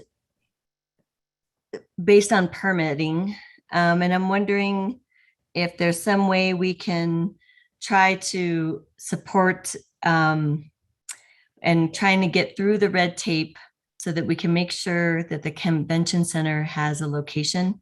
And right now, it's not looking good. And I feel like everyone's trying their best, but it's our property. And I'm feeling like there has to be a way to get through this, especially when it's our property. And so I don't know if there's any information to share about that, but from what I'm hearing, it's that particular location is still running into snags, and they're running out of, the time frame is shortening for the county clerk. So I don't know if there's something that you want to share now about that, or if you could just update me on how we can work through this so that we could get that taken care of. Madam Clerk, is that something you want to look into and get back to the councilwoman on? I'm happy to. The councilwoman's been included on all of the emails. Some of the delays are not related to the city, excuse me, but to the boxes. And I believe on some of those emails, it's been the commitment of the city to expedite the required permits. We're also waiving the fees on the permits and have committed to turning them around within the same day. But it is essential when we have subcontractors doing work on our property or with street closures that we have them. But again, the communications I've had with the project manager from the Secretary of State's office, as well as from our project team internally, have all had a very similar commitment. And I'm happy to re-forward that email chain to you, but I believe you've been on all of the emails for that. So I'll go ahead and re-forward that to you. I think I might have missed some of them. There was a lot of back and forth. I just want to know if there's something I can do to help with that process so that we can just make sure. I know it's more complicated. I just feel like I wish there was, I don't know, the permitting thing is so interesting. I don't think, strange. Counselor, I think you might want to just read through your emails because that actually wasn't an issue for the delay. And there was commitment from everybody to do a permit within the same day and has been from the onset of the project. So there's no red tape at all with the permitting. We've actually expedited it and waived all fees, but we do still require when there is work that a subcontractor submits those permits. But the project leads from the Secretary of State's office have also said that that's not a delay. So I just want to clarify that was not a delay. And there was a miscommunication, I think, to you directly, but that's been clarified through several emails. Okay, So we are working. my emails. I'll take a look at my emails and maybe just a conversation with the county clerk to make sure everyone's on the same page would be helpful. And she's included in all of them, but in fact, we actually moved a location today at the Southside Library to help accommodate and get them installed. So, and there's actually delays, it's my understanding, at all of the locations because of equipment that they're struggling with. So yeah, we are very committed and have been to moving this through. It was a late request. I know it's a project that everyone's working really hard on. Staff has been working through site visits. And again, I do just want to clarify that that was a miscommunication, I think, sent directly to you, not to the project team, about that delay. And there was not, it was not factually correct. Okay, well, I think it would be helpful to talk directly on the phone to the county clerk to get everything clarified versus email chain. Sometimes you get if you miss the chain and there's so many, I think it would just be helpful to clarify that. Thank you. Thank you, Councilwoman. Councilor Vihel-Coppler, you have the floor. Thank you. I want to let everybody know that there was a really cool thing. Don Christie, who you know has been very instrumental in the Veterans Banners, was presented with $400 pay it forward today. And he didn't have a clue. And naturally, he, big-hearted man as he is, he's giving the $400 back to the banner program for families who wanted them but couldn't afford them. And that is, he's just a gentleman and a scholar. And I was very happy that it was Jeff Derringer, former police. I really don't remember what his rank was, but very effective police officer of a rank that sorry, I can't say, but he's the one who followed up and had the idea to do it. And Don was very surprised. And so just congratulations to Don Christie. It was a really nice gesture for Jeff Derringer to do. That is all. Thank you. Thank you, Councilor. Councilor Rivera, you have the floor. Thank you, Mayor. I'm introducing a resolution convening the Independent Citizens Redistricting Commission and calling for the redistricting of the 4 City of Santa Fe Council districts prior to the municipal election on November 7th, 2023, based on the results from the 2020 United States Census. And also a resolution adopting the 2023 through 2027 infrastructure capital improvements plan. That's all I have. Thank you, Mayor. Thank you, Councilor. Councilor Cassett, you have the floor. Thank you very much, Mr. Mayor. I want to take the opportunity to wish a very happy birthday to one of my absolute favorite people in the world, my father.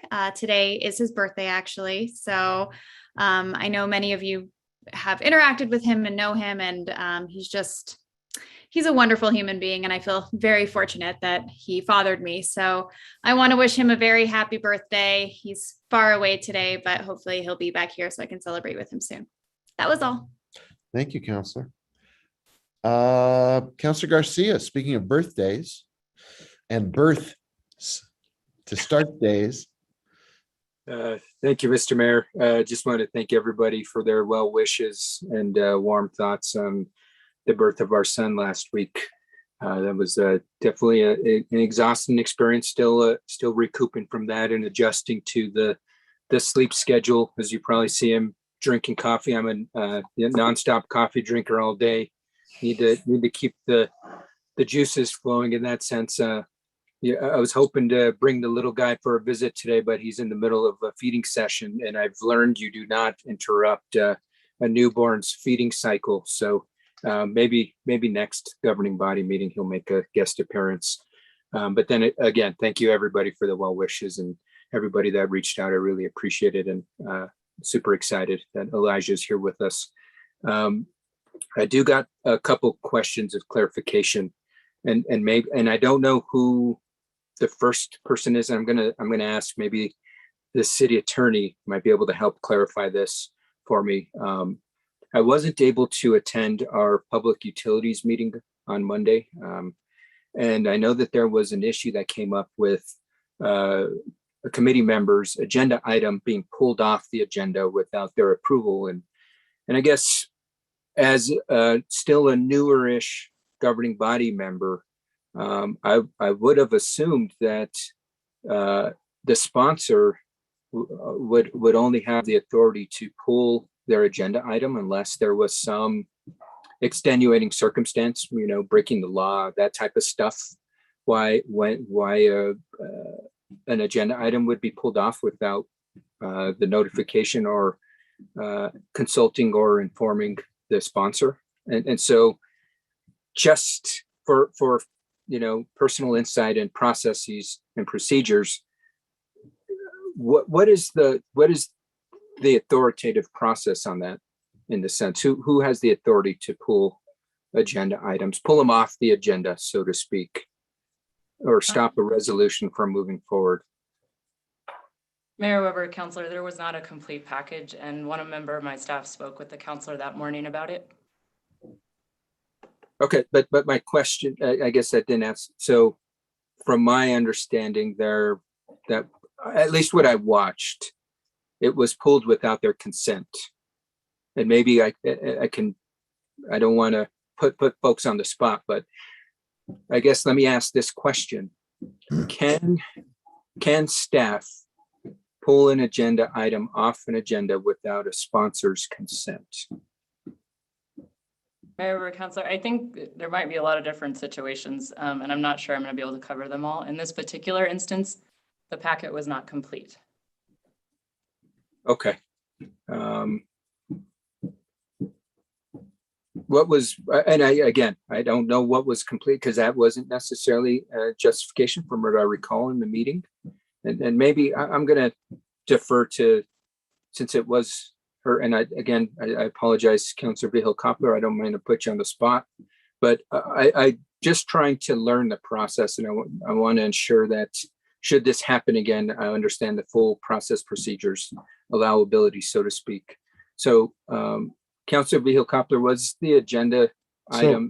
Can I interrupt for a minute? I think this is a fair, I wasn't aware of what you're talking about, Councilor, but maybe not getting into a round robin discussion of this item among different council members while we're doing communications from the governing body, maybe an offline conversation would be a better way to get your question answered than to take it up while we're doing one-off, going through the members of the governing body, each having one chance to speak their piece. Maybe a better way to do it would be an offline conversation. Thank you, Mr. Mayor. I appreciate that. And I think probably the best avenue would be maybe to ask for an update during the next governing body meeting from the city attorney, because I think this is something that should be relevant to all the governing body members. And if we take it offline, then only 4 of us at max can participate. And I think this is something that we all should be aware of, the greater public should be aware of in that sense. So with that, if we can, I guess I'll ask for a presentation next week from the city attorney, or not next week, the next governing body meeting, in regards to the allowabilities, that type of stuff, just for full transparency processes and procedures. Mayor Weber, Counselor, I would like to say, I don't think this is a fully addressed item in your procedural rules. So I would recommend that if you want to make it addressed, that an amendment to the procedural rules would be a very good idea, because there's nothing to present about. So then I guess that gets back to the point that the mayor was mentioning in regards to getting the question answered. How would I be able to get the question answered, including the feedback from all, I would not only say Councilor Vihil-Coppler, but all governing body members? How would we approach this issue? What would be the appropriate step? Mayor, Member, Council, your procedural rules are adopted via a resolution. And so you might want to look at amending them if you want to address this issue. So what you're saying is I've got to introduce the resolution. I mean, I think this is something that a resolution is taking it 10 steps too far when it could be a simple justification, but from the city attorney's office. And if I'm not willing to do that in the sense I've got to introduce the resolution, then I mean, I'm willing to go that route as well. I just think that we shouldn't have to take it that far in that sense. And I guess, unfortunately, I might have to. My next question of clarification pertains to Bicentennial Pool. It came to my attention that there is now monies I'm hearing of repairing the pool. I think it was stated by the mayor that there's $2 million that we found to repair the pool. So with that being said, I've got the questions are, where did we find this $2 million? And secondly, and I guess more importantly, it had been recently reported by our Public Works Director that we still hadn't had a complete assessment on the process. That it was actually quite challenging because folks kind of weren't necessarily willing to put their name on the line in regards to what it would fully cost us. And I think this is a matter that we've all heard from plenty of our constituents about in regards to how do we work to ensure that we continue operation of Bicentennial Pool. And I'm definitely along in the same agreement with probably all of us. We need to figure out how we can continue to keep Bicentennial Pool open. But there's a great piece of information that is gapping in that sense. I was not aware that we had found $2 million for this. I was not aware that we've had an assessment completed on this, which would ultimately be needed to move forward with the project. And I guess ultimately, if all of this information is there, why is the city council not being informed of it? I think this is a critical, very, very critical issue that's been in front of us as of recently, and to keep that information from the city council is not a transparent process either. And I think that information should be shared with us in an equitable manner. So I guess my questions are, again, and this might be to Ms. McCoy, where did the $2 million come from? I guess a question for Ms. Wheeler, are we done with an assessment on that? And then I guess the third, and I don't know who would answer it, is why isn't this information being shared amongst all city councilor members? Why am I having to learn this from a public political forum instead of being informed by city staff? Director Wheeler, do you want to pick up the questions regarding assessment of the improvement to Bicentennial Pool, the work you've been doing as Director of Public Works with your team to ascertain the availability of a repair program and how you are moving forward with that? Thank you so much, Mayor and Councilor Garcia, for the question. We actually have a packet put together that is on its way to committee and governing body with details about this. As you pointed out, Councilor Garcia, it did take us quite some time to get good, solid quotes from contractors that were available to work with us to meet our desire to open the pool by next Memorial Day. We have secured those quotes and reaffirmed them, done really good, solid work as a team. And so now we were able to identify the amount of money that was needed and worked with finance just recently to identify funds. And so actually it's in my inbox right now with the memo and the bar and the quotes and the whole package we just pulled together, and we'll be bringing it to governing body. I believe it's at the next meeting, but it'll be put into the queue and moving as quickly as possible. Okay, thank you, Ms. Wheeler. I really appreciate that. I guess more official information is forthcoming. I guess the follow-up is to that is, given that I think the mayor was privileged to have that information, why wasn't that information disseminated to city council members? Thank you for the question, Councilor Garcia. We've been really just in progress. It's just been putting the package together for governing body. We just got the quotes a couple of weeks ago, and we've been, putting the memo together, getting all of our I's dotted and T's crossed. It's a complex process of moving. We had to identify the money. We had to make sure that, that we understood the quote, that the scope was right. So it's really just been the work to get the package to the point where we were ready to present it to the governing body members. Thank you for that update, Ms. Wheeler, but it still doesn't answer the question, why wasn't that preliminary information shared with us? I mean, it could have even at minimum been shared with the Public Works and Utilities Committee to say, look, we finally got somebody that can give us an update on the pool and where we are at with that. Info will be forthcoming, and not such an update was even provided to that committee. And I think, with a project like this, that we can all agree, we heard loud and clear from the community over the summer that this space is very important to folks. It should have been communicated to us. That way we can communicate back out to the community. We heard you loud and clear, and we're working to remedy the issue. And this is how we're going to be moving forward. I think that's what the community expects of us as city councilors, that we're working on their behalf to provide accurate information in a timely manner and ensure that we're advocating for their wants, needs, and services. So I look forward to that report. I'm glad that there was an assessment that was finally completed. But thank you for your work on that and getting everything done in that measure. I guess the question that's still lingering is, where is the $2 million coming from?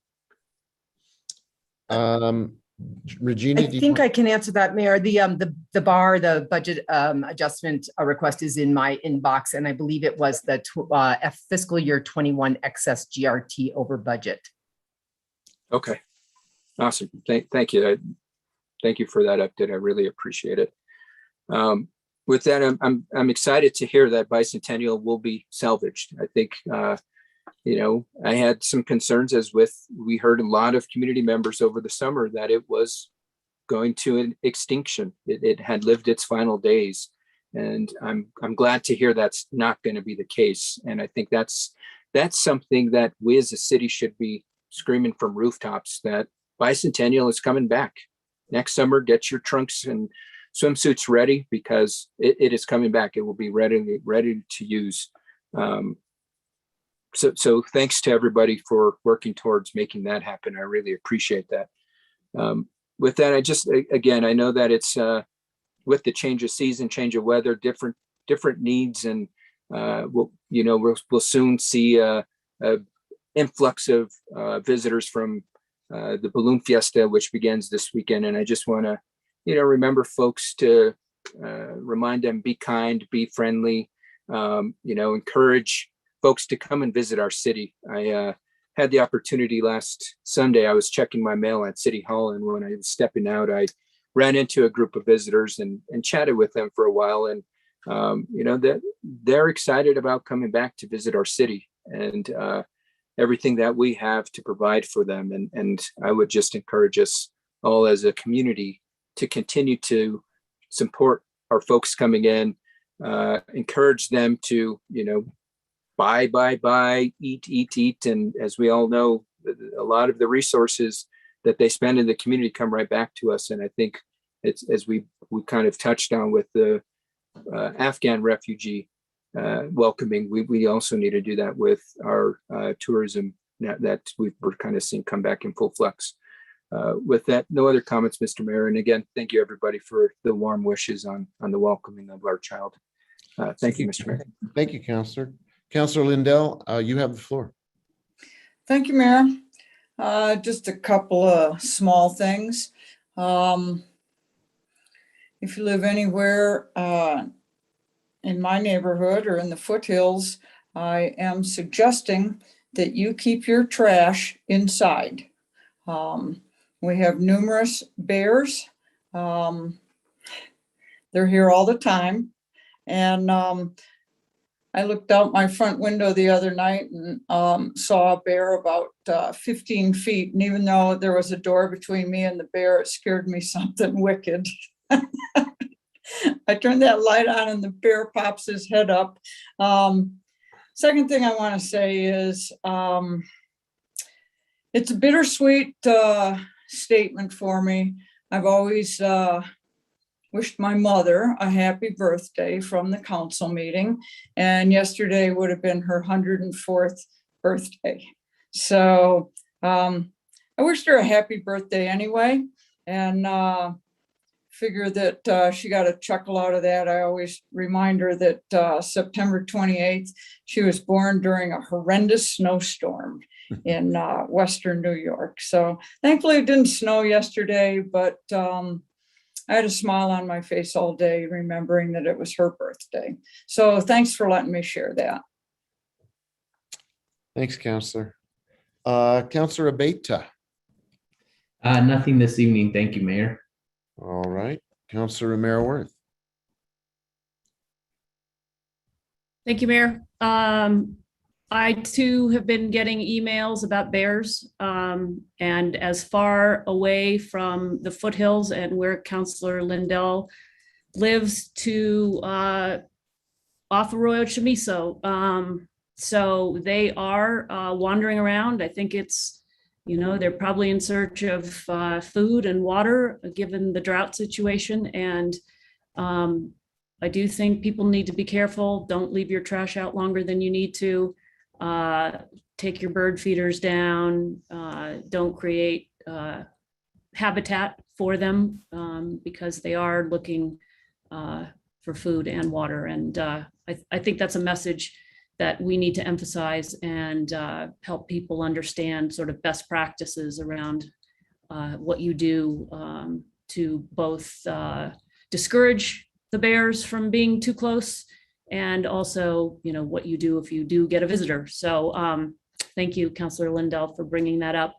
I want to say I am so excited, and I want the community to know that we have new pickleball courts. I am just giddy about this. I think this is fantastic news.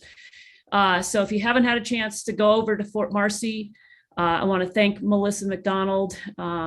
She has worked very closely with the local pickleball club or league, and they are beautiful. And I think this was a great example of how we're being responsive to the community and to a new sport, a growing sport. I'll say it again, fastest growing sport in North America. So if you haven't had a chance, get out there and look at them. I just makes me so happy. I hesitate to bring on that happy note. I hesitate to turn a corner here, but I think maybe we need to revisit this. But I think the mayor, as the executive of the city, and as sort of the executive, we have a weird governance structure in the city. We have, we have the executive and we have the legislative, and in our city, it's sort of blended. And I think sometimes we get confused because of that blending. But, I think the mayor, because he is the executive and it is his administration, sometimes knows things before the council does. And that's because they are leading from the executive chair and then bringing things forward for us in our role as the legislative. So I think we need to kind of think about those roles and how that works. And then also, I'm a little bit concerned about this is communications from the governing body. So I think this is our turn to say whatever we want to say. It's sort of a one-way street, but I don't think it's our time, and we may not always have the relevant staff present to answer questions. And so I want to encourage us, some of these things might be better handled in committees where the relevant staff are available for the particular item.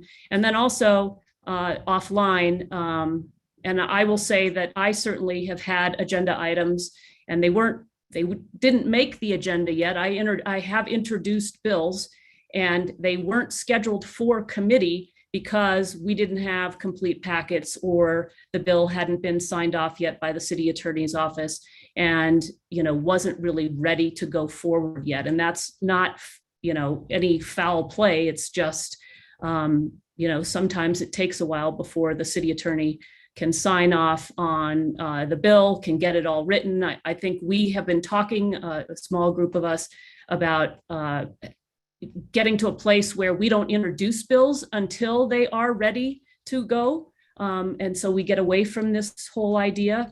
And so that's certainly a change that I may be bringing forward, in the near future, about how we do that, so that we don't have these misunderstandings about what's happening. So I just offer those communications during this time, and thank you, Mayor. I appreciate it. And that's all I got. Thank you, Counselor. I have a few items. I'll try to wrap it up quickly because we're tiptoeing into the 7 o'clock session.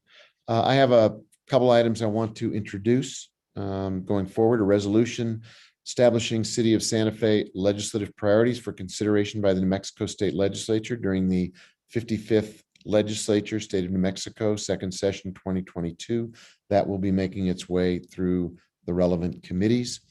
A resolution authorizing the assignment of authorized officer or officers to be eligible for and receive certain federal funding. That will also make its way to Public Works and Utilities. And finally, a resolution approving City of Santa Fe's Title VI Transit Program as required by the Federal Transit Administration. 3 items to be introduced. I want to, I don't know that I'm giddy, Councilor Meyerworth, but I am delighted that pickleball is finding its own home in Santa Fe. I can report that I am not an effective or established pickleball player, having sampled the game one time and suffered a near career-ending injury to my calf, but it's now healed up, so I'll be able to go back out soon.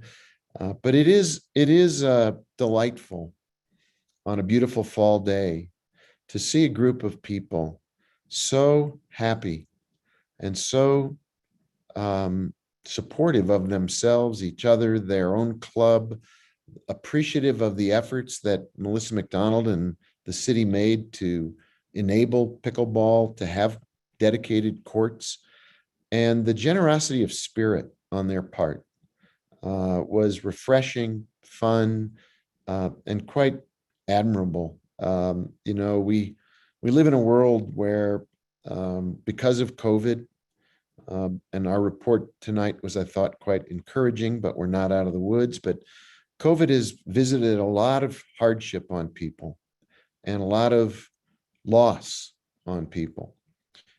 And here we have a group of people, hundreds in number, who love this game and want to get together and compete in a friendly and generous way. And the city is their partner in making it happen swiftly, effectively, and again, with the same spirit of collaboration. So I know Councilor Lindell was instrumental in making that happen. Councilor Meyerworth, you are actually a talented pickleball player, as is your family. So I highly recommend anyone who has not had a chance to even sample the game, go visit the courts. It really is quite a fun and generationally cross-generational sport. I fully predict that it will be an Olympic sport sometime in the near future, following up on skateboarding, and it'll be good for our community to have that dedicated space. I did want to very briefly bring everybody up to date on the Mayors for Guaranteed Income project, because this also is something that really speaks to our effort as a city to address longstanding issues of education, opportunity, people trying to lift themselves up into the middle class with their families, and the city as a partner with the community college and with the Santa Fe Community Foundation, we're really making a tremendous statement that we ought to talk about. I'll give you a quick update. There was a process by which young parents could apply to be part of the pilot project. We got 170 young parents who put in applications. 100 participants were selected by the community college team.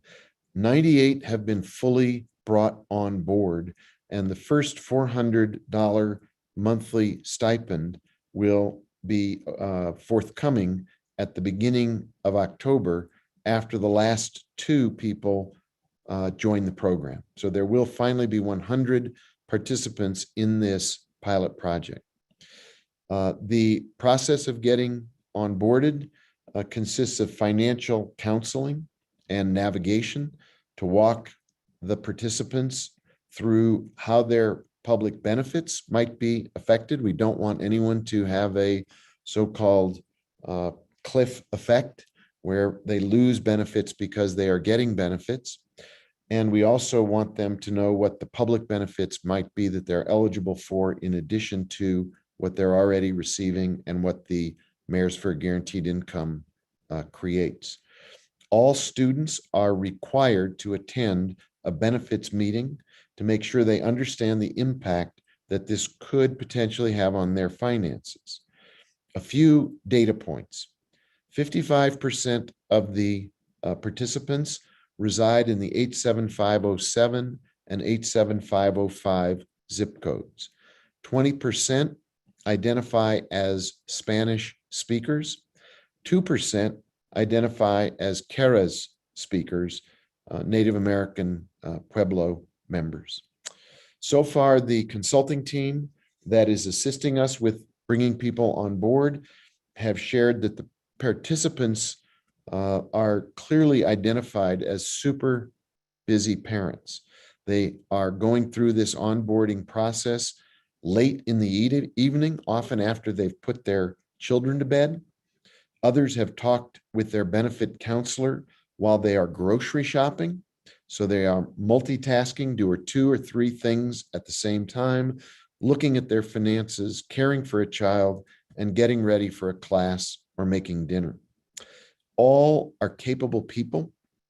They're doing their best and they are committed to improve their circumstances and the circumstances for their children.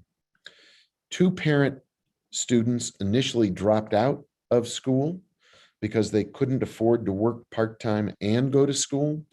Upon being notified that they had been accepted into the Mayors for a Guaranteed Income study group, they re-enrolled because attending school would not be such a financial burden on their family as members of this pilot project. Every single one of them is overwhelmingly excited about how these dollars will help them, their families, and make their lives a little bit easier. So I think it's a very comprehensive report and also a very reassuring and heartwarming report that the Mayors for a Guaranteed Income pilot is moving forward. We have the families, we have the money, we have the onboarding process. It is a diverse group of people, and they are getting ready to get their first stipend at the beginning of October. That completes what I wanted to share as a communication from me. It's 7:15. We are waiting to start the 7 o'clock meeting, but I would recommend we take a 10-minute break if everybody finds that acceptable, and reconvene at 7:25 to start the 7 o'clock evening session. So with that, we will stand adjourned for a 10-minute recess. Thanks, everybody.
All right, we actually overstayed our welcome by a few minutes. It's 7:30 by my clock. So if we're ready to resume, I think we should come back into session. And make sure everybody is present before we begin.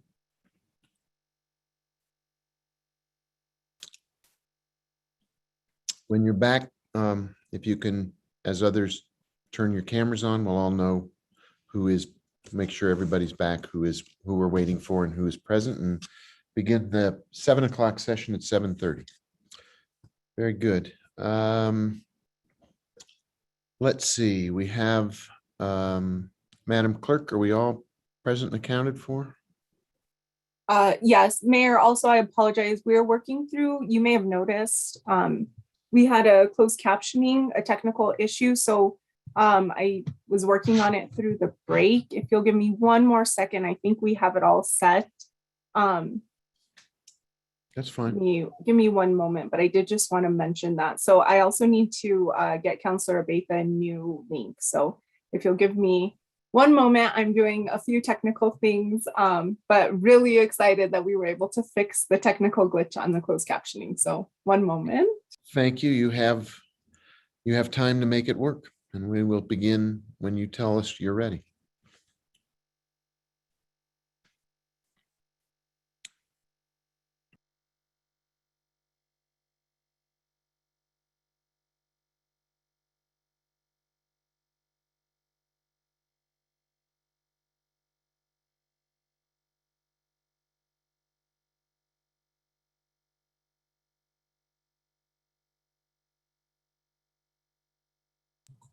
So Mayor, we can go ahead and keep working on the closed captioning. I anticipate it will pop up shortly if you want to get started or if you want to give us a few more minutes. I think, I mean, I hesitate to keep people from being able to use the closed captioning, but it's on, do you have a sense that we're like 5 minutes away from getting it up and running, or 10 minutes? Mayor, 20? Mayor, Yes. this is Joe Abeta.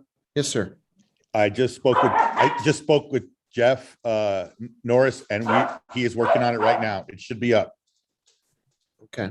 So does that mean we're good to go ahead, or we should wait for him to give you a signal that it's back working?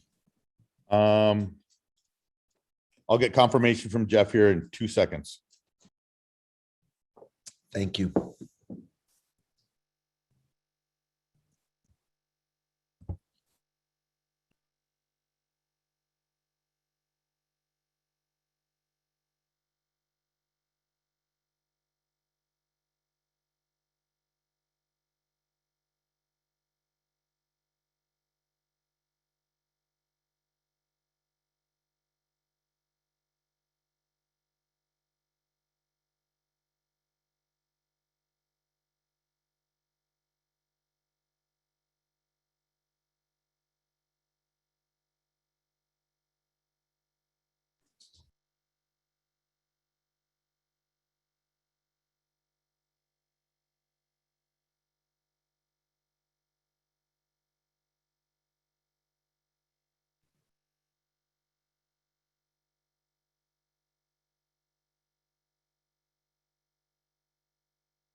Mayor, I'm on the phone with Jeff right now. He's going through signing in and stuff, and he's giving me updates as he's doing it. So just want to let you know that we're working on it.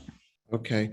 I think if you can get it going, that's great. If we have to apologize for a technical glitch and move it on to the petitions from the floor, let me know how much more time you think you need to make that determination.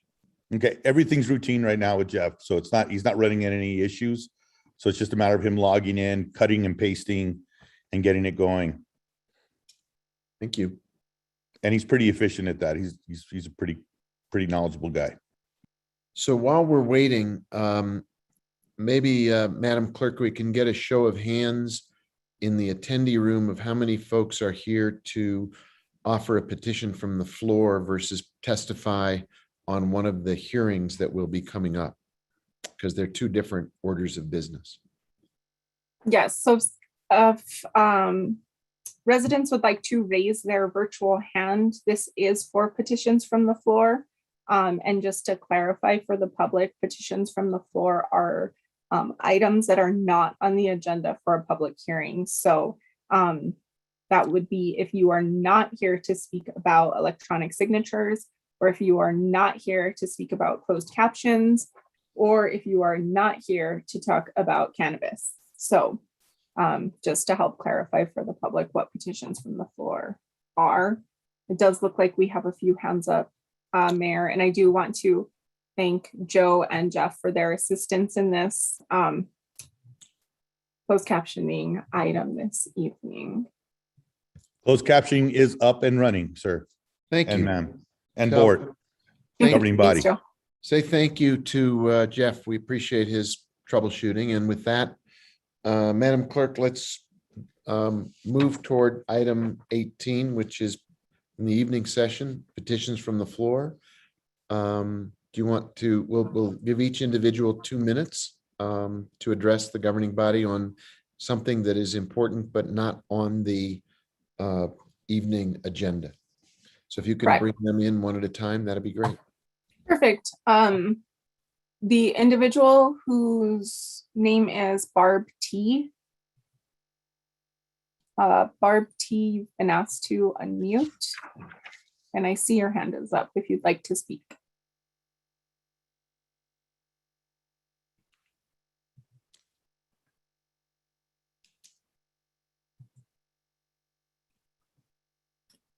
Mayor, that individual is not unmuting, so I'm going to move on. Miss Stephanie Beninato. Miss Stephanie Beninato, you've been asked to unmute. There you go. Thank you very much. Can you hear me? Yes. Yes. Thanks. Stephanie Beninato, PO Box 1601, Santa Fe, New Mexico. I did submit written petitions from the floor, but the ones I want to bring to council's attention in particular is the land use department, where a permit was issued. It's very clear that the ordinance will only allow a fence 6 feet high. It's quite clear this fence is higher than that. It's also clear that the conditions for the permit that the fence and wall could be maintained by the property owners cannot happen because the fence is right up on the wall, next to the wall. And so I don't really know why the city just wouldn't, enforce the code and the permit as it was issued, and why your most senior code enforcement officer can't measure 6 feet up from the ground.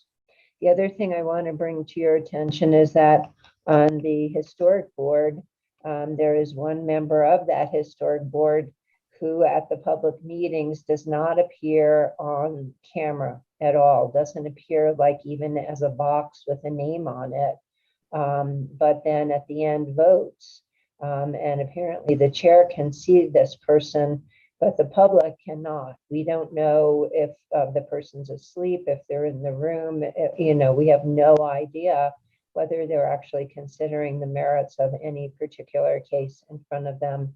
I think it's really bad form. It's really disrespectful. And I hope that the city manager or whoever is appropriate will educate that person about what their responsibility is as a member of a public board. Thank you. Thank you. Has Barb T figured out how to unmute? Because I think you enabled it, but I don't believe that Barb unmuted. You're correct, Mayor. She did not, and the individual actually lowered their hand. So now we have Marlo Morrison. Marlo, you've been. Hi, this is Marlo. Can you hear me? Yes, we can. Hi, my name is Marlo Morrison. I am the president of the Timpos Lindinos Homeowners Association. And earlier, Mayor Weber was celebrating, the hundreds of those enjoying pickleball because the city has engaged in its support. And I'm here to just ask that you look at the South Side open space in the same way. It is a space that this community has cherished and uses every day. And it is under threat of development right now. I have started a Facebook group that has already in 2 weeks had 133 people join. And I think it's good city planning to preserve this as a park. I have done some research and I've looked up the annexation settlement agreement. There are some things in there I have a lot of questions about. It doesn't appear the transfer is complete and it hasn't legally been transferred to the city. And it also appears that once that transfer would happen, that there are county funds allocated for improvements of that park. Both County Commissioner and Mike Lofton have stated that the property still belongs to the county, that the deal is not signed. And I would like to know what your suggestion is on how constitutes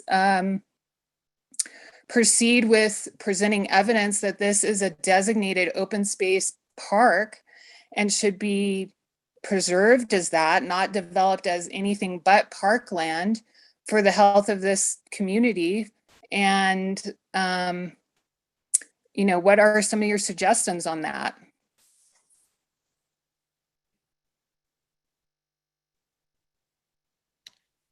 Thank you for your statement. Appreciate it. And we'll take it under advisement. Thank you.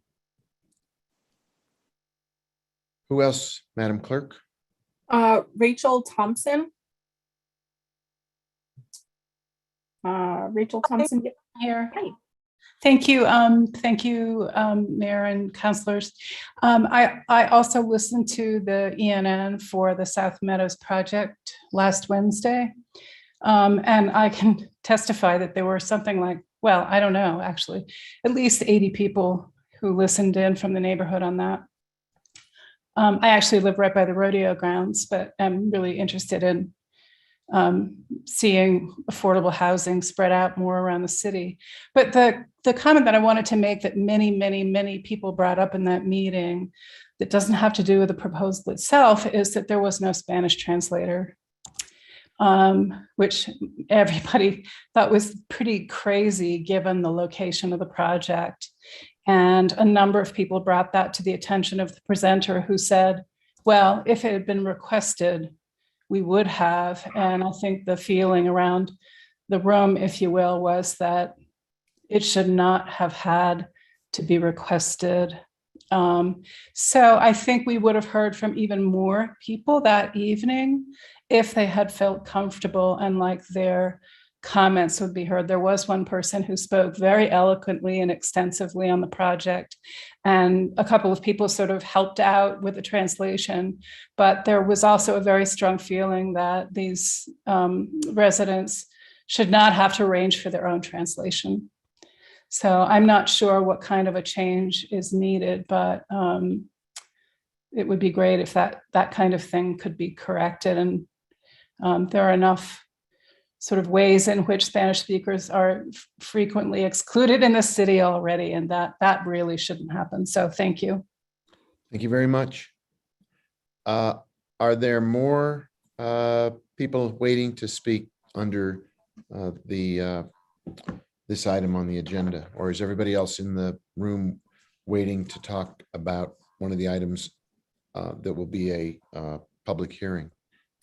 No, we have more hands actually going up for petitions from the floor. So Barb, I see your hand is up again. If you could, I've asked you to unmute. If you can go ahead and unmute yourself, you can speak.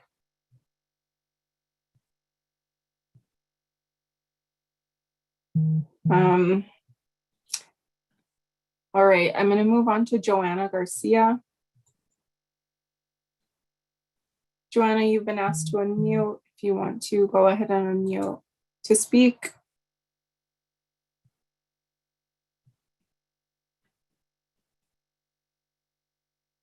Thank you very much. We were a little confused. Our little mute button wasn't showing. So I think that's what was happening with Barb. Poor thing. She's like, that's me. I'm on. I don't know how to do this. Anyways, thank you. Thank you very much, Council, for allowing me to speak. I feel very privileged to talk to all of you, and I'm I'm going to talk to you about the subdivision, the South Meadows South Park that we call it, the Parkland. We're in the Mayor process. Weber, counselors, this project could be a quasi judicial matter. So anything about the merits of the proposal, really, we're not supposed to engage in communications with the public about. The one about Spanish advocacy or Spanish translation during ENNs, that sounds like a process comment that's certainly fine to provide during this type of a forum. But really, the governing body can't hear any comments about the proposed development. City Attorney, you might want to expand on that a little bit, because I wasn't really thinking along with you when the comments began, and I think it's not obvious to everybody that there will be in the future a potential quasi-judicial hearing that we would change the way in which we handle these comments. So it's unfamiliar territory for a lot of folks. Yes, definitely. Mayor Weber, councilors, members of the public, if this project does proceed, and I don't think we know where it's going to land, but there was an ENN, many projects that begin with an ENN come to the governing body in their capacity as a quasi-judicial board, which means they sit as judges. And so they're not allowed to speak with any of the folks who may be engaging in the hearing ultimately later without having a noticed hearing on the matter. So if it does come to the governing body, there will be a public hearing with opportunity to submit written comments and public comments during that hearing. But we can't have communications from the public or others about the development until it has that public hearing. So if any of those emails are sent, often my staff is asked to respond and alert the public about the limitations on the governing body for hearing those matters during the public hearing and only for sworn testimony. So we have to take sworn testimony for those. There is written testimony opportunity, and there will be a submitted packet if this matter does come as a quasi-judicial matter. So if it does proceed, it will have to have a quasi-judicial hearing in order to be heard by this body. So given that, City Attorney McSherry, we have folks who have spoken to the merits and obviously want to. Are we telling them at this time that's not appropriate, or that we would have to disclose in the future that we heard them? What are the options for people who have been waiting to speak? Mayor Weber, councilors, so I may have missed if there was one to the merits. I did hear the one about the ENA concern about the Spanish translation. So any concerns about process, I think, are appropriate. In general, generic concerns about process at the city. But anything specific to the merits of the proposal, the governing body members would have to disclose those communications and make a determination if they'd been prejudiced or if they could still be fair and impartial in that matter. And any party to the matter may have a basis for concern if the governing body were to have advocacy in the project before the public hearing. So if somebody, for example, Ms. Garcia wanted to speak to the process with this, that's completely appropriate, but not the merits of whether it would be something that the neighborhood or the community would want the governing body to vote a certain way on.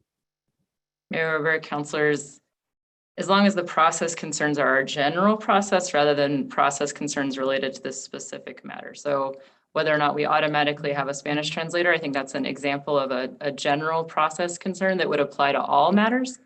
And if there are specific process matters about this situation, I would recommend alerting the staff to those if there's any inconsistencies. But those would also be the type of thing that might be raised during the hearing itself.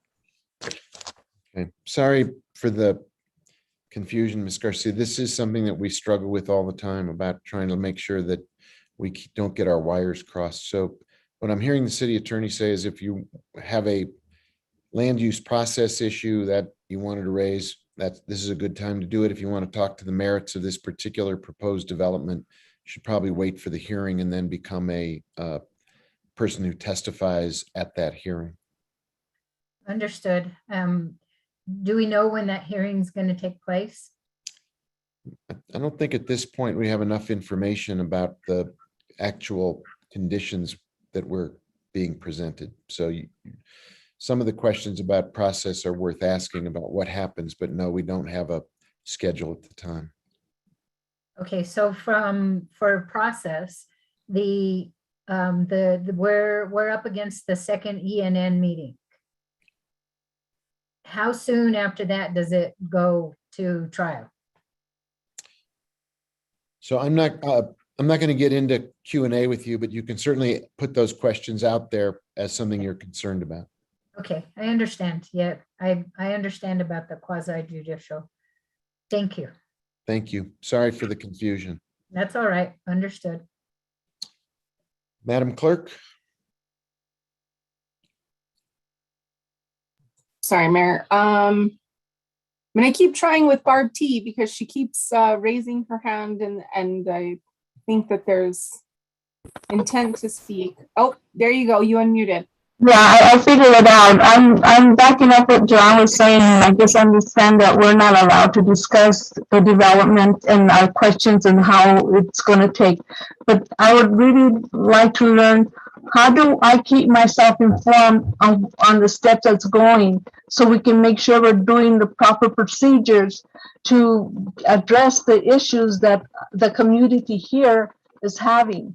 Because I mean, it was a county line, I understand, and it was going to be turned in, and it is a park. And now with them changing it from county to city, everything's changing, and it's being pulled out from under us. And I just want to know, what procedures do we need to do to address that and to help take care of it and keep it for global warming? You know, I understand I can't discuss all that stuff with you right now, but who do I get a hold of to help me reach the right people to try to slow down this development? Thank you for putting the question out there. We will have staff address it later. Okay, thank you. Thank you. William Me.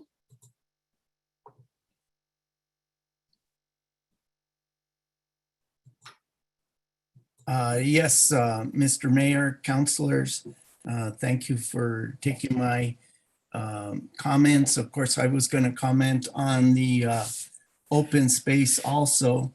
You know, we have a park in Agua Fria Village called Agua Fria Romero Park. And we were hoping that this open space would give us some relief, you know, on our park, because our park's now being forced into a regional park role. And, you know, it was always planned as a local park. So that's kind of where we're at. Also, storage tank number 2 at the wastewater treatment plant has a leak that started 10 days ago. And there was a leak to the environment that must be reported to the EPA in 24 hours of discovery, and that was not done. So I belong to a downstream users group called the Pipeline Coalition. Also, there's a problem with 1/4 inch diameter solids being released for more than 30 days from the plant. And that is also illegal under the EPA. So there's some real concerns that councilors and the mayor should maybe drive out there and ask what is going on. And thank you for your time. Thank you. Rick Martinez. Hi, Mayor, councilors. I just want to talk about an opportunity you guys have here with that open space there in of South Meadows. That opportunity is given to you by the county as to keeping it an open space where you guys can take over it. I urge you to take over that open space. And I think with the things we have in the city now, adopt a park. You know, I think the surrounding neighborhood can adopt that park. And I think the only opportunity that you guys have to do to take care of that park would just put up trash cans, dog bags, and stuff like that to take that. So this is a great opportunity for the city to start creating open space and start creating something that the community around that area has. Because right now it's surrounded by development. It's not surrounded by much open space. So I urge you guys to take that advantage of the county's opportunity to take over this open space. Thank you. Thanks, Rick. I'm going to repeat. I know we only have one more person perhaps in the attendee room, but we really are being cautioned by the city attorney not to be taking testimony on this project pending its coming in front of the governing body as a quasi judicial matter. So please try to observe that guidance from the city attorney. Madam Clerk. Yep, Ellen Stone. Hello, can you hear me? Yes, we do. Okay, well, thank you everyone for having me. I've never done this before. It's kind of interesting to do.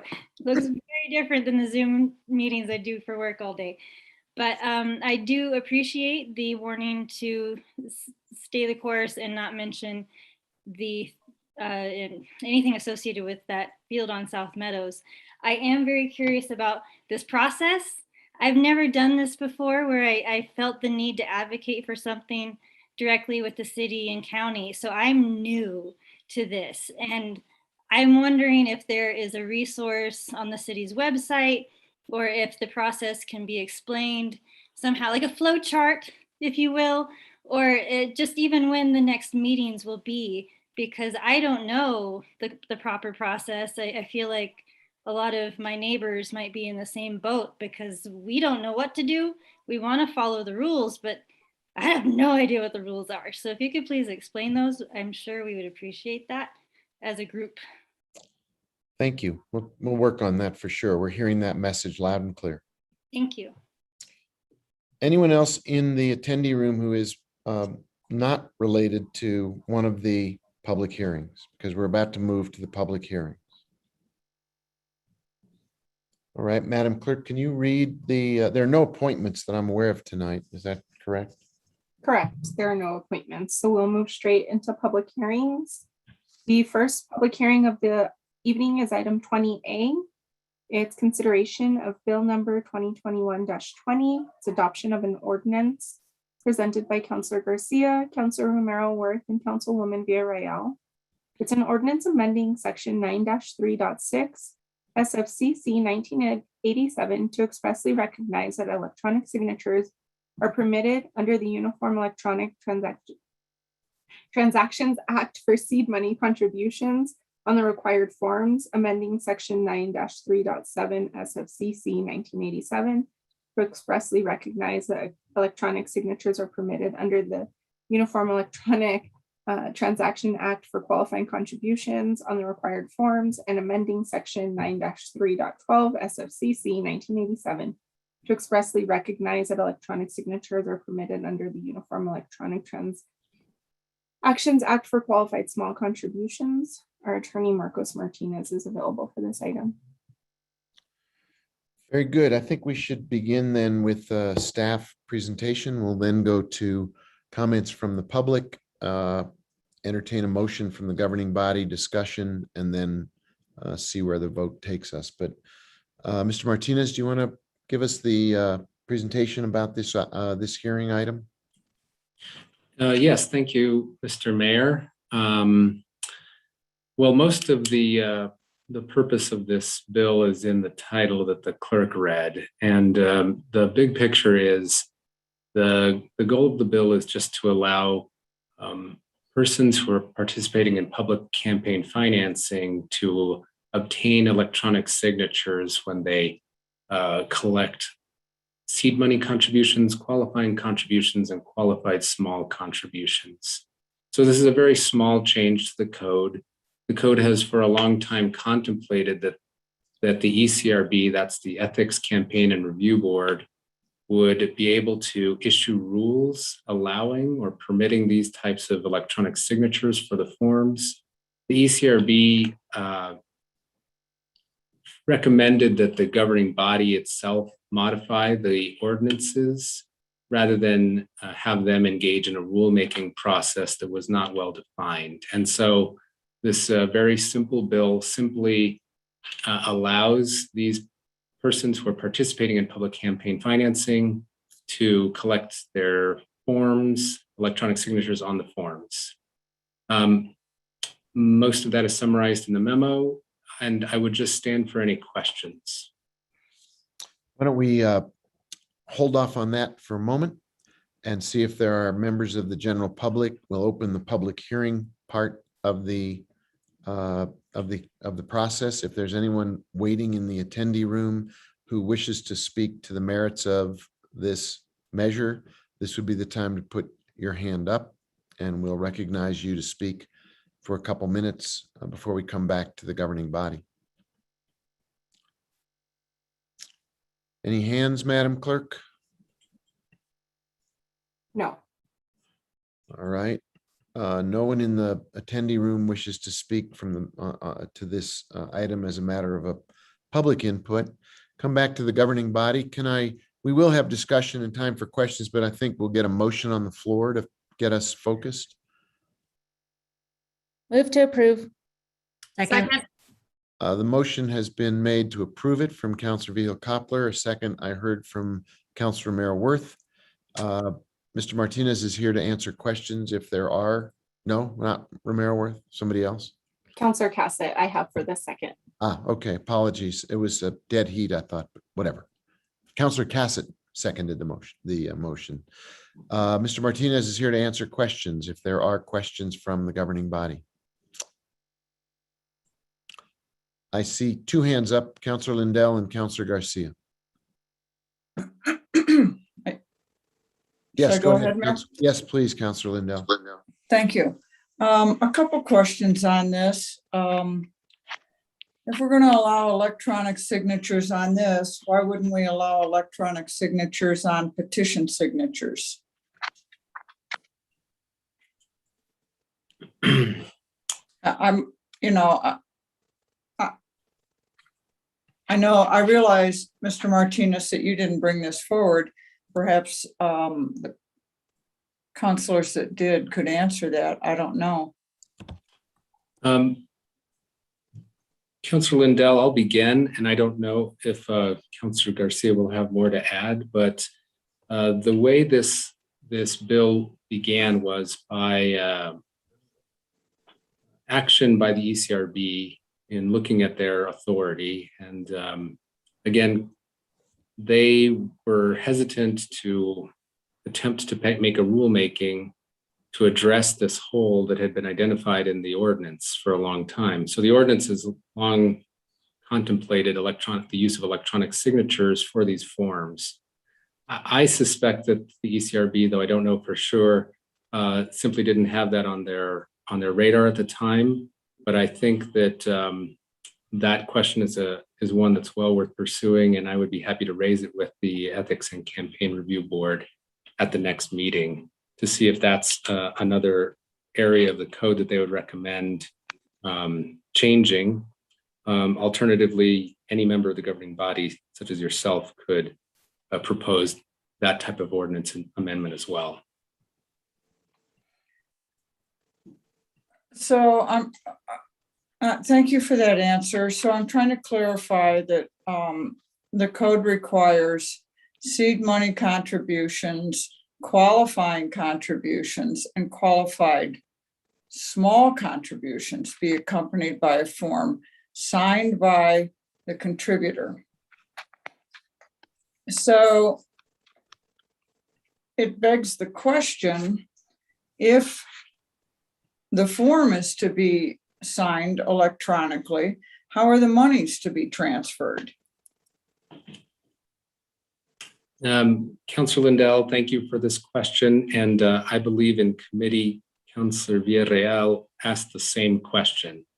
And at the time, the answer that I gave was this ordinance change, again, is coming as a recommendation from the ECRB. I view it as an intermediate step towards allowing small contributions and these types of contributions, generally seed money contributions and qualifying contributions, eventually to be permitted electronically. I think some of the work that the ECRB has actually done in this area has examined what are the processes that both the state is using for the public finance candidates, which are judicial candidates right now, And also, what is Albuquerque doing? And in the case of Albuquerque, at least, and I believe the clerk can also speak to this, they basically created a centralized software system whereby the city created a payment system allowing for electronic payments for qualified candidates or these small contributions. And at the time, the ECRB wasn't sure if that was a route that the governing body would want to undertake. And so I think that the question that you ask is a good question. I think it requires a little bit more study and understanding as to what the fiscal impact of managing a centralized software system would be. I don't believe that that is the process that judicial candidates under the state system presently use. And so they may just use third-party software systems. There's been some discussion over whether the transactional fees would fall on the contributor or the campaign as well. And so I think all of those questions need to be answered in order to move on to allow electronic payments. Well, our code clearly says the contributions are to be no more and no less than $5. So we're one to use electronic contributions. It seems like one way or another, you have to, in order to get a $5 contribution, you have to ask for more than $5 or you get less than $5. So it would seem to me at this point in time, correct me if I'm wrong, that our system does not allow for electronic contributions. Councilor Lindell, that is a very plausible reading of the code. In the case of Albuquerque, since I believe the city is undertaking the payment processing software, I don't think there's a transactional fee. But that's not what we're doing here, correct? That you mean with the present bill? No, we are not doing that with the present bill. And the way that the code defines a contribution, you are correct that it requires an exact amount. Well, I think we're a little bit deficient in all of this and that we're doing this by half steps. We're going to allow an electronic signature, but then how does the person get the actual monies to the candidate? This doesn't, these two things do not align for me. I don't see the advantage of allowing an electronic signature, but then how does the person that signs, how do they get the finance to the person? Additionally, I think that certainly the form needs to have on it, how was the payment given? Was it given as cash? Was it given as a check? Right now, those would seem to be the only options for giving money to a campaign if, as the code says, no more, no less. I just think that this is halfway to where we need to go and that it puts us in a situation of greater confusion than we're already in. I see the city attorney's hand is up. Councilor Lindell, do you want to yield to her input? Mayor Weber, councilors, I would just caution that any interpretations of the code related to the campaign for anyone to rely on them should really be submitted to the Ethics and Campaign Review Board. There's an opportunity to get a binding decision as to any choices that are made. So as we do have a campaign going on right now, I would just, anyone listening to this, if they would like any sort of a binding opinion on how to apply the campaign code, please do get that type of an opinion from the ECRB, the Ethics and Campaign Review Board. They're the only ones that are empowered to give that type of a binding decision that would then hold them to that decision in the future should there be any complaints in this area or any other campaign related area. This bill does not govern electronic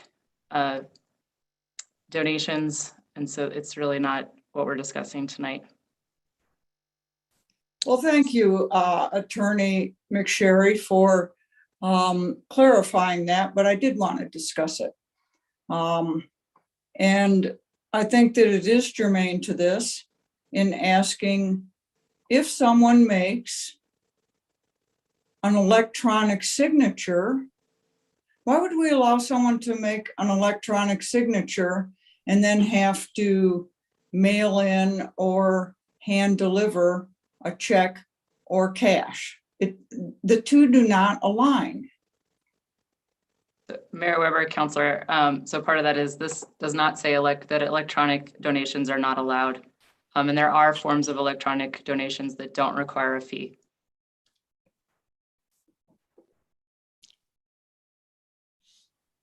Back to you, Councilor Lindell. You still have the floor, and we have a couple. One of the sponsors' hands is up as well, but I think you're raising the question about the $5 and I'm also raising the question about if we're going to allow electronic signatures here, why aren't we allowing electronic signatures for petition signatures?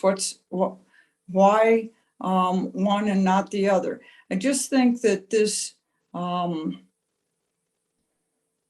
think numerous things in the campaign code need to be clarified and worked on, and to do them one very small piece at a time. I'm not sure why we aren't looking at numerous other parts of it instead of just signatures. I'll yield. Thank you, Councilor. And Councilor Garcia, you have your hand up. I'm guessing you might want to respond. Thank you, Mr. Mayor, and thank you, Councilor Lindell, for bringing forth the great questions. I think the root of the answer to all of the questions is, as a sponsor, I'm deferring to the ECRB. All of these changes should begin with them and then come forward to us. I don't know if I can't justify why they are choosing one or the other.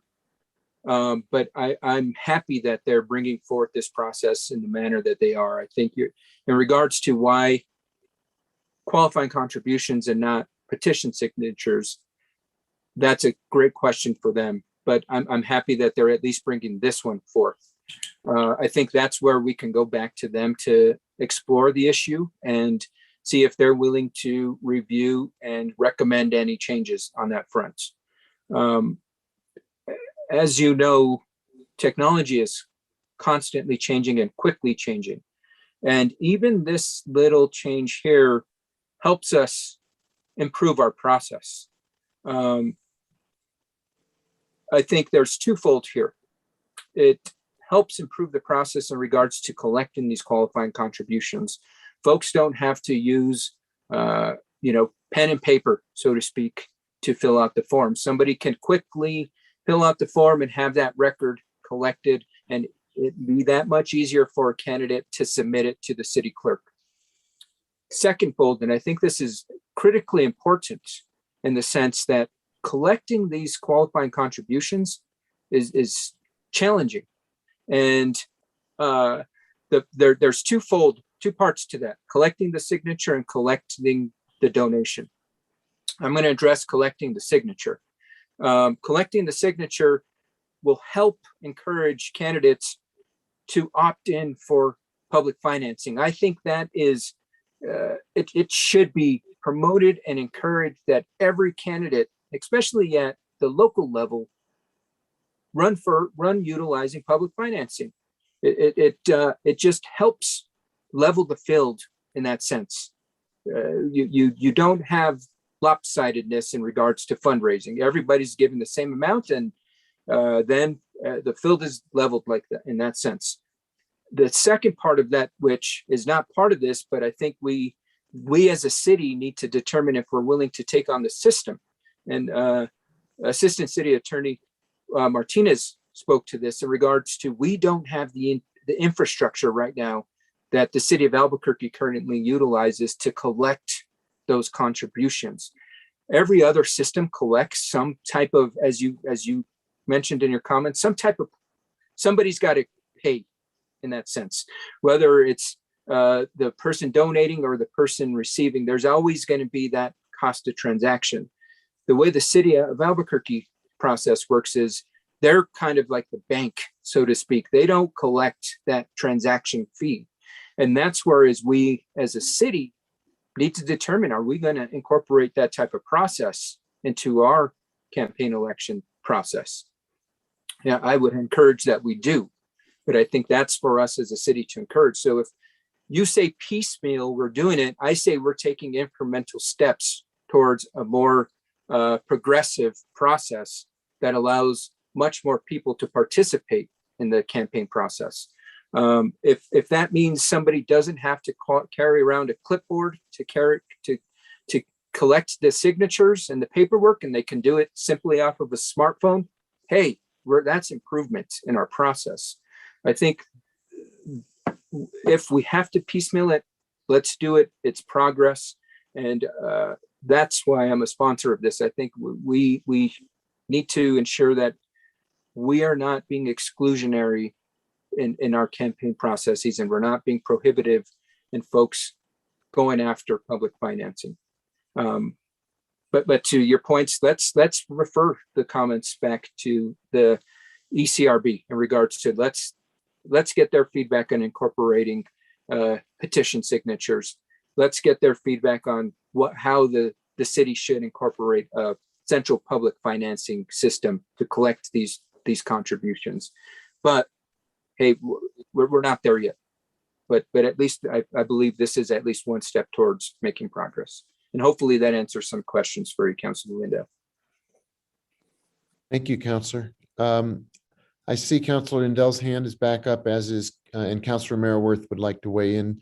Councilor Lindell, you have priority. Go ahead. I would ask if the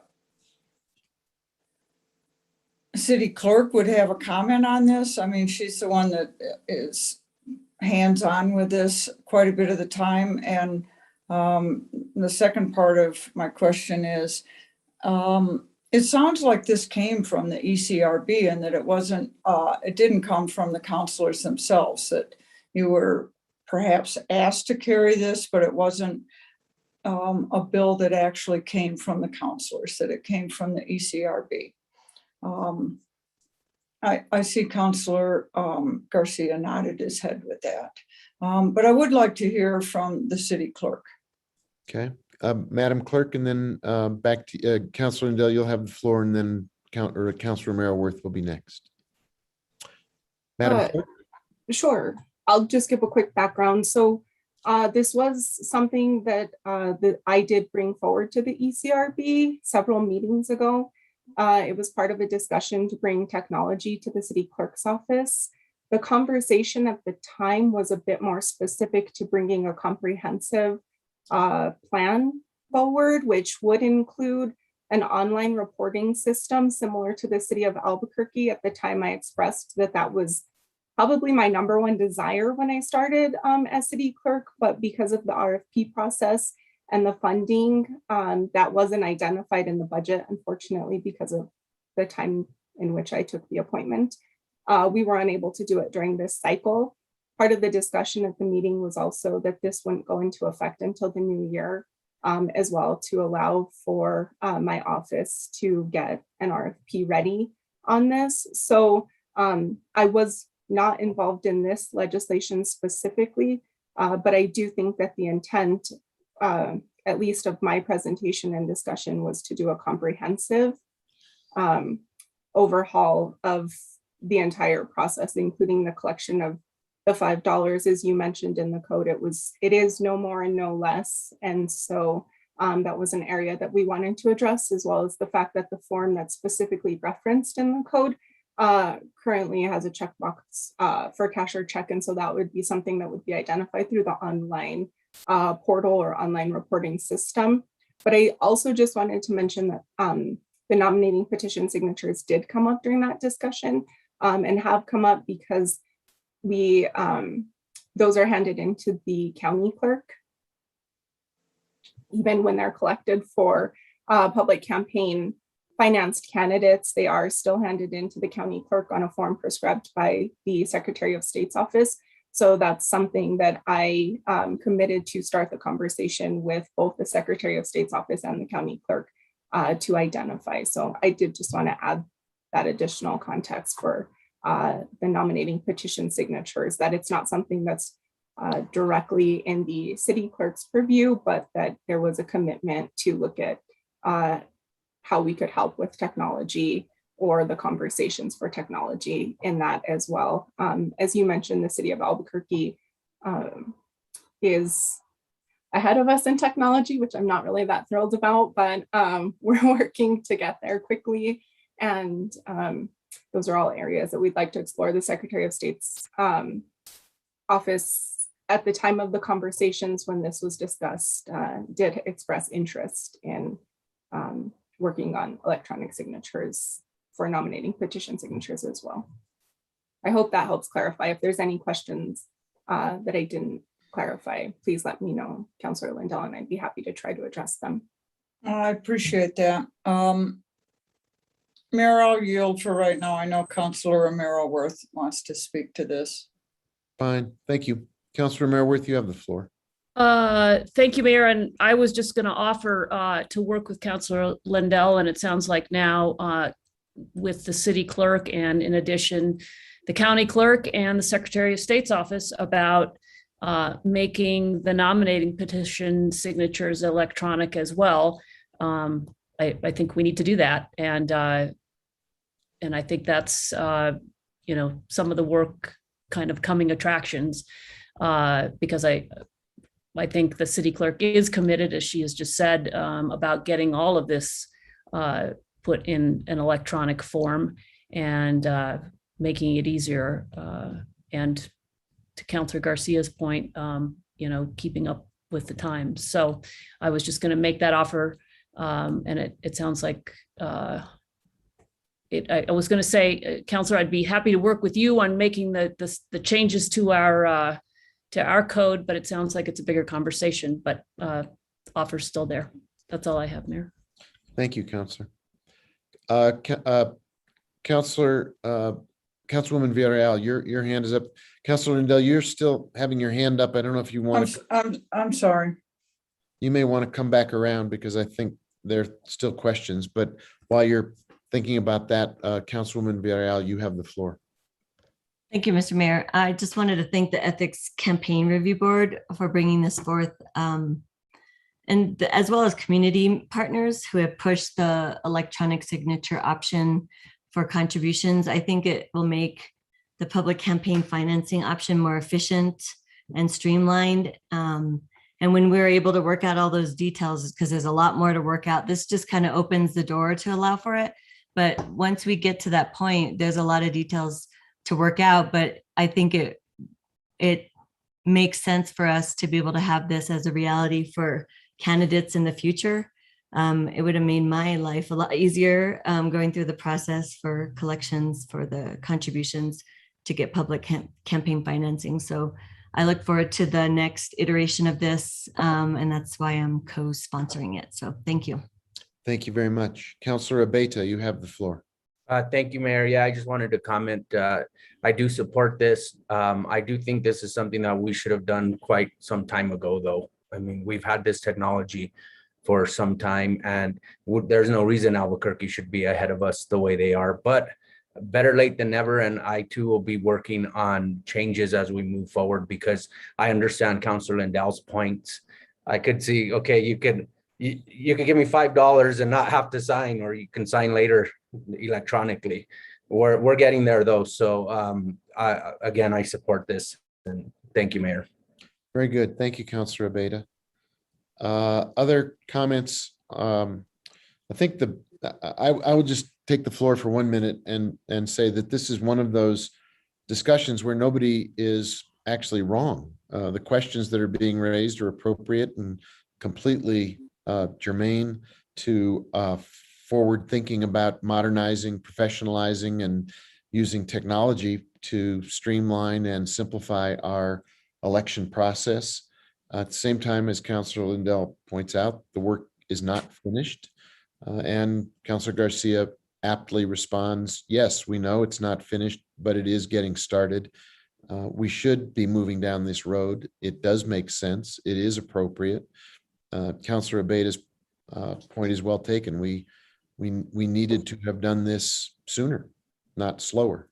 And so I think it is not a finished piece of work, but it is a step toward modernizing our system and acknowledging that there are processes and technological platforms already available that we need to be moving the city of Santa Fe toward for all the reasons mentioned previously by Councillor Garcia and Councillor Romero-Worth, really pointing out this is how campaigns are run. We need to be part of that. Councillor Lindell, you want to weigh back in, please? Yeah, just briefly. I think that if we don't work on this more in the future, very near future, we will have created confusion, and this won't be an advancement. It'll be trying to meld together two different systems into one. And I think that this needs to be worked on in a much more of a macro view than this. I just don't, I mean, it's fine, but it's such a micro piece of this. I just don't understand why we're doing one teeny tiny little piece of this instead of really doing the work to do what needs to be done. I mean, it's fine, but it's so incomplete as to what needs to be done that I have no understanding of why this came forward to us in such a very teeny tiny piece of the work that really needs to be done. Thank you, Mayor. Thank you, Councillor. And Councillor Romero-Worth, you have the floor. Thank you, Mayor. I think City Attorney Martinez can maybe provide some context for Councillor Lindell's last question. If I remember correctly, the ECRB was being asked to do this by regulation or by rule, and there isn't really a set out process for them to enact regulations or rules. And so they thought it better to bring the bill forward, to bring this change forward as a bill. Am I remembering that context correctly? And can you provide maybe some other background about why this is coming to us in the form that it is? Yes, thank you, Councillor Romero-Worth. Your recollection is correct. First, I would say that the ECRB was analyzing both the question of the transaction payments and also this sort of leftover piece of the code, which had, if you look at the bill form, there's a strikeout in each of the sections that says that the Ethics and Campaign Board may by regulation permit the use of an electronic signature on such forms. They never did that because the city does not have a well-defined rulemaking process. But they also felt as though it was incumbent on them to at least move the ball forward with respect to electronic signatures since the code had already contemplated them. So while they were unable to solve the electronic payment or make a strong recommendation on electronic payments yet, at this point in time, they felt that this was something that had been articulated in the code previously, that they had not taken action on, and they didn't want to wait any longer on taking action with respect to electronic signatures for these forms. So your recollection is correct. The ECRB knew this was something that they had not acted on. They wanted to act on it. They didn't want to try to wade into a rulemaking process that wasn't well defined. And so they made the recommendation that the governing body itself adopt these changes. Thank you. And I think that's important context for understanding, why, to Councilor Lindell's point, this seemingly small change is being brought forward without, the bigger package. And I do think the bigger package was contemplated. And, for a variety of reasons, I think that the city clerk has also outlined about, we're in the middle of an election right now. There wasn't time to get this thing up and running and have it ready for this election. And it just, we can make this small change now. And I think there is a commitment, and I will commit to working on this so that we need to do this. We need to join the 21st century. I think, as the mayor has pointed out, we know that across this city. It's part of the modernization that we've been doing, that we've had to do, and that we know we have to do. And this is just another example of that. So I hope that helps, Councilor Lindell, and thank you, Assistant City Attorney Martinez. I appreciate it. That's all I have, Mayor. Thanks. Thank you. And I would also say that the city clerk's comments earlier indicate that she has a very strong commitment to looking at this in a holistic way, and with budget and with time, bringing it as a complete package that ends up modernizing our election process. Any other comments or questions at this time? I think with that said, we have a motion on the floor. Madam Clerk, can you call the roll, please? Yes. Councilor Lindell, Yes. Councilor Rivera, Yes. Councilor Romero Worth, Yes. Councilor Viho Coppler, Yes. Councilwoman Villarreal, Yes.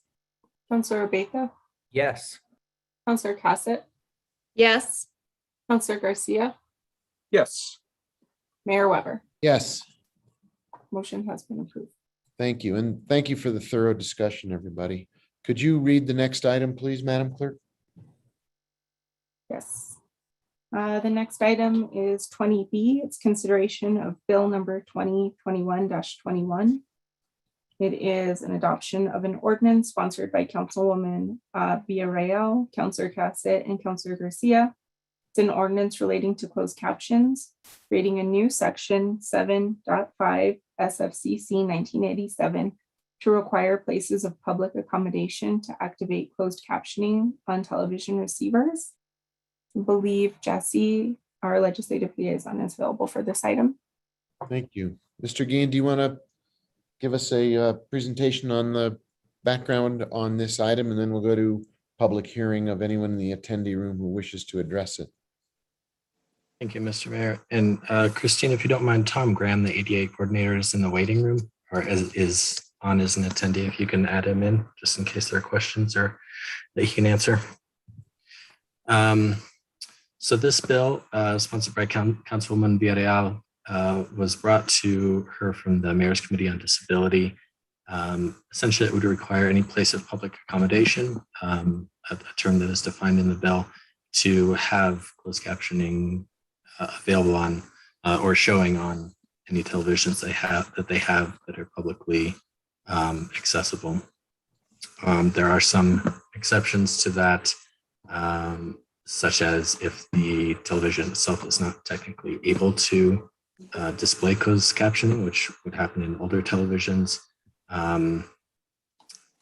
If it's not in public area, or if it's, for example, for sale in a store like Best Buy, where you have multiple televisions, as long as one is showing closed captioning, then that is sufficient. There are civil penalties, $250 for the first offense, $500 for subsequent offenses, but that's only if the respondent fails to comply within 30 days of a violation. So it's not an immediate fine. Obviously, providing notice to all the businesses that have publicly accessible televisions would be difficult. So there is, we're doing as much as we can once if this is adopted, but we will, give them a chance to comply. I think that's all that I have. I can defer to Tom if he has anything else to add, but Mayor's Committee on Disability did approve this unanimously, and I believe there are numerous people in the attendee room who may want to speak to this. Great. Mr. Graham, do you want to add to Mr. Guillen's introduction, and then we'll go to the public room for testimony? Mr. Mayor, councilors, it was, I really don't have anything to add other than what Mr. Guillen has already said. He was very clear about it. I just wanted to say thank you to all of you for considering this and for pushing this through. And I and the Mayor's Committee on Disability appreciate it. Thank you, sir. I'll stand for questions. Let's see who's in the attendee room who wishes to testify, and then we will come back to the governing body for a motion and for discussion and questions. So, Madam Clerk, are there people in the attendee room with their hands up who wish to address this public hearing? Yes, we have one individual who has their hand up. It's John Hooper.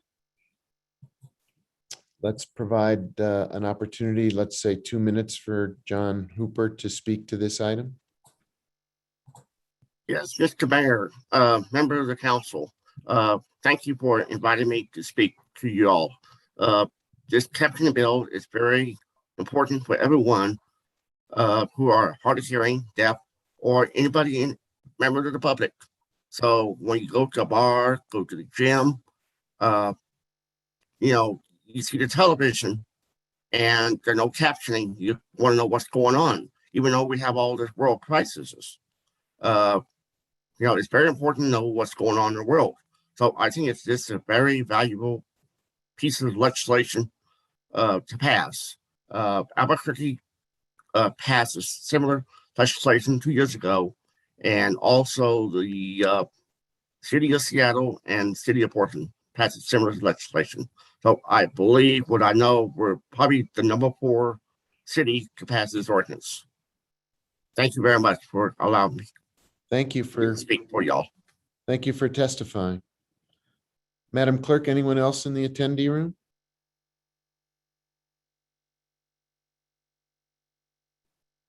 Oh, yes, it looks like Miss Ellen Stone also raised her hand, and I have allowed her to speak. Hello, can you hear me? Yes, we can. Hi, thank you for allowing me to speak again. I'm not sure, perhaps I missed it. I am just wondering how businesses will be informed that they're, if this does pass, now required to turn on the closed captioning, because I have experienced that myself in the past where I've asked for closed captioning to be turned on, and it can be kind of awkward to do so.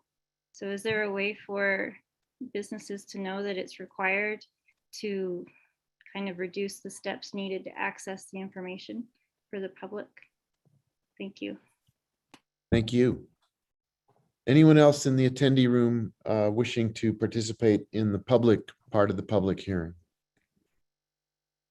No, Mayor, those were the only hands that were up. In that case, I'll close that part. Mr. Mayor, just so I know, it took a long time for Pam Parfit to get onto our Zoom. And I don't know if for sure if she knows the hand raising signal. And I don't know if we could give her a chance to see if you unmute her. Absolutely. I just, I actually even gave her a prompt now that you mentioned it, counselors. So maybe that'll help. Pam, if you are seeing the prompt, you can accept the request to unmute to speak.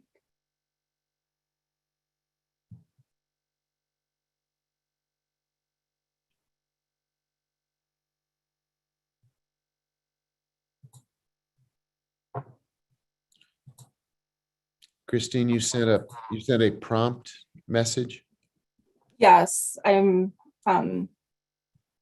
did like a request and asked her to unmute.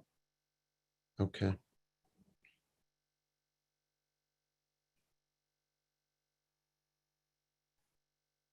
Mr. Mayor, Mr. Graham? it looks like she's in the room, accepted the request, but maybe doesn't know where the prompt button is down on the lower left.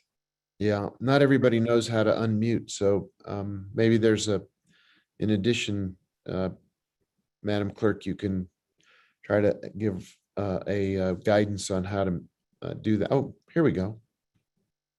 I think we're finding another way.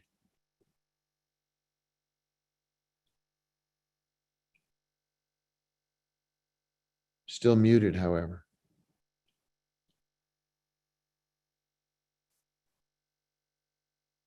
Hand is up, but the mute button is still on. Is there a way to help with the unmuting piece?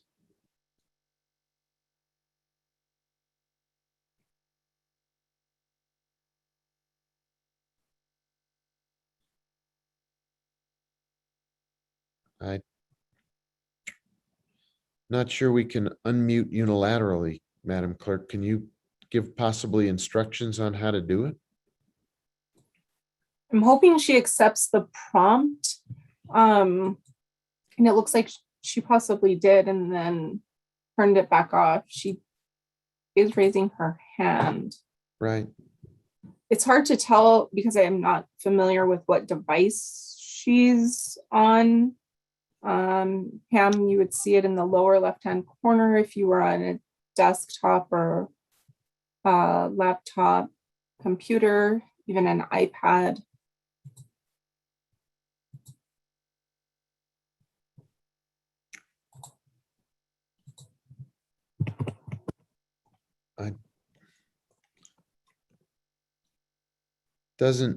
We don't have the ability to unmute on her behalf. And I don't, Councilwoman Viral, do you have any suggestions on how to get the unmute button to work if we're not having any success? I'm not sure, because yeah, our clerk is right. It depends on the device they're on. Yeah. Well, I'm sorry we can't solve it from this end. Why don't we move forward, and then if there is a opportunity, I will not close the public part of the hearing if she's able to find a way to get back into unmuted, but let's bring it back to the governing body. I think the best step now would be to entertain a motion and then questions and further discussion. Mr. Mayor, I'd like to move to approve bill number 2021-21. Second. We have a motion to approve and a second from Councilor Romero-Worth, a motion from Councilwoman Viral. Are there questions or discussion? Councilwoman Viral, your hand's up. Thank you, Mr. Mayor. I just wanted to, just a few things. The ordinance, the fact that we have this ordinance that provides inclusion to the members of our community who are deaf or hard of hearing by requiring closed captions, I think is just an easy step, an easy way to support access to information for all members of our community, especially or particularly during times of crisis. I think it's important and it's crucial, like during a pandemic, for people to know what's going on in the news or other sources. And so I just wanted to take this time to thank specifically and give my appreciation to active community member and my neighbor, John Hooper, who spoke. I believe he was also on the committee, Mayor's Committee on Disability, and he brought this issue to light for me, and I appreciate that. I think those of us that do have full hearing, we take for granted that is the case, and that we need to recognize there's other people that have different situations and are differently able than we are. And so that's just a reminder. I mean, even tonight, we didn't start off with closed captions because we weren't thinking about that as a necessary tool for community members to participate in our meetings. And so I just think that that's just something to flag and notice that we all have that blind spot at times. I also want to send thanks to the community members on the Committee on Disability who supported this effort. And I'm sure there are a lot of other things that we also need to work on to equitably support our community that's differently abled. And just to respond to Ellen Stone's comment about letting folks know that this is required, I think we have to do a really good job with our public information officer and putting out notifications, having us do videos, and also maybe other ways that we can reach the business community to let them know that if they have TVs that have capability for closed captioning, that it's going to be required. So I think we'll have to brainstorm various ways to think about how we can make sure that everybody's aware of this. A lot of things like this end up being complaint driven, but I'm hoping that people would be more proactive about it. So I will yield the floor for now, and thank you all that were involved in all of those members of the council that are co-sponsoring. Thank you. Thank you. And Pam's unmuted now, so let's turn to her, she's been very patient trying to get that unmute button to work. You have the floor for 2 minutes.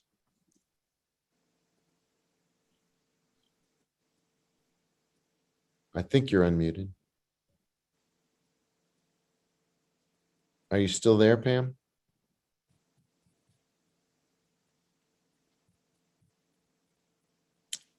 Well, the mute button isn't lit up, but we're not hearing. Pam, are you there? All right, we'll keep trying. Councilor Lindell, we'll go to you and wait and see if Pam can come join us. Thank you, Mayor. My name doesn't appear on this, but I am a co-sponsor on this. As someone that has genetic hearing loss, it was so nice about my mother earlier. She gave me genetic hearing loss. But I would also, people may not be aware that we have a hearing loop in actual council chambers, which is extremely helpful to people that wear hearing aids. So when we're actually in chamber, we have a device within the chamber that helps those of us with hearing aids to hear better and tamps down the background noise. So this is just one more step in helping people with hearing loss to be fully participant. And I appreciate it very much. I mean, this shouldn't be any kind of annoyance to anyone that closed caption is turned on. I never have my TVs at my home on without closed caption. Just makes it easier for me. So I appreciate you bringing this forward. I'm happy to be a co-sponsor, and I appreciate the council moving forward with this very, very much. It's important to us that do have hearing loss. Thank you, Councilor. Mr. Guillen, your hand is up. Thank you, Mr. Mayor. I just wanted to notice Councilor Villarreal had mentioned that we did implement closed captionings for our meetings, for certain meetings several months ago. So that was a big step forward. We did have a technical hiccup today. It will be a lot easier if and when we ever go back in person, because we did sort of have to mix a few different technologies together to make it work on Zoom. And then going back to what one of the members of the public mentioned about enforcement, I would note that KOB4 is in the attendee room. And so if they would be so kind as to maybe do some media on that, that would certainly help. So I'll just raise that as a point. Thank you. Pam, can you try addressing us now? You have you're unmuted if you wish to speak. I am speaking. Can you hear me? Yes, we can. Wow. A miracle.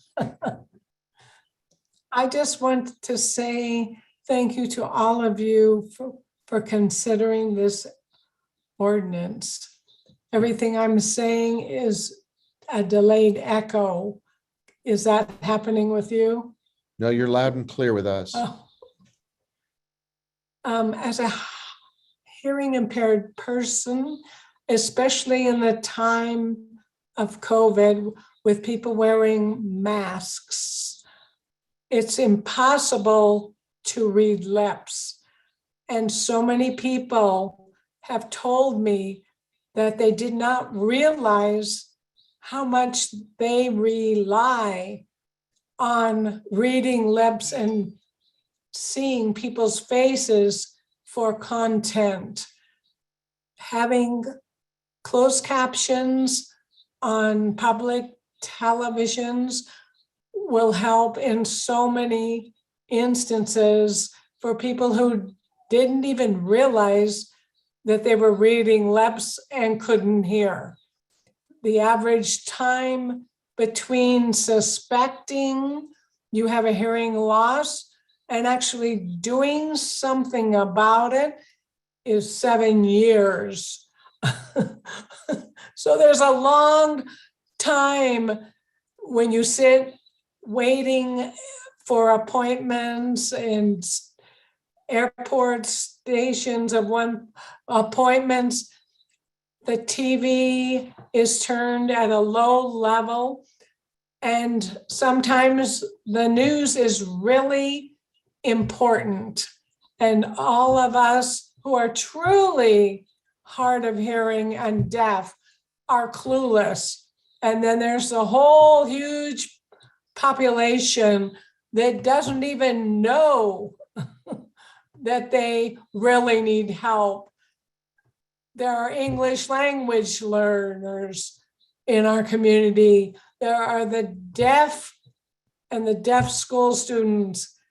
We all need help. So your consideration of this ordinance is greatly appreciated.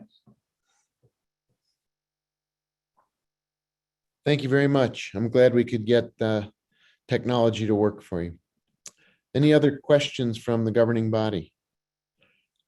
I would just weigh in that our family doesn't watch any television without closed captions at this point. It's just a given. And I think to the point that was made, we need to marshal a good campaign to point out this is a useful tool for so many people. It is going to be increasingly useful as our population ages, and it's a real benefit to so many people. I can testify from our own family television viewing.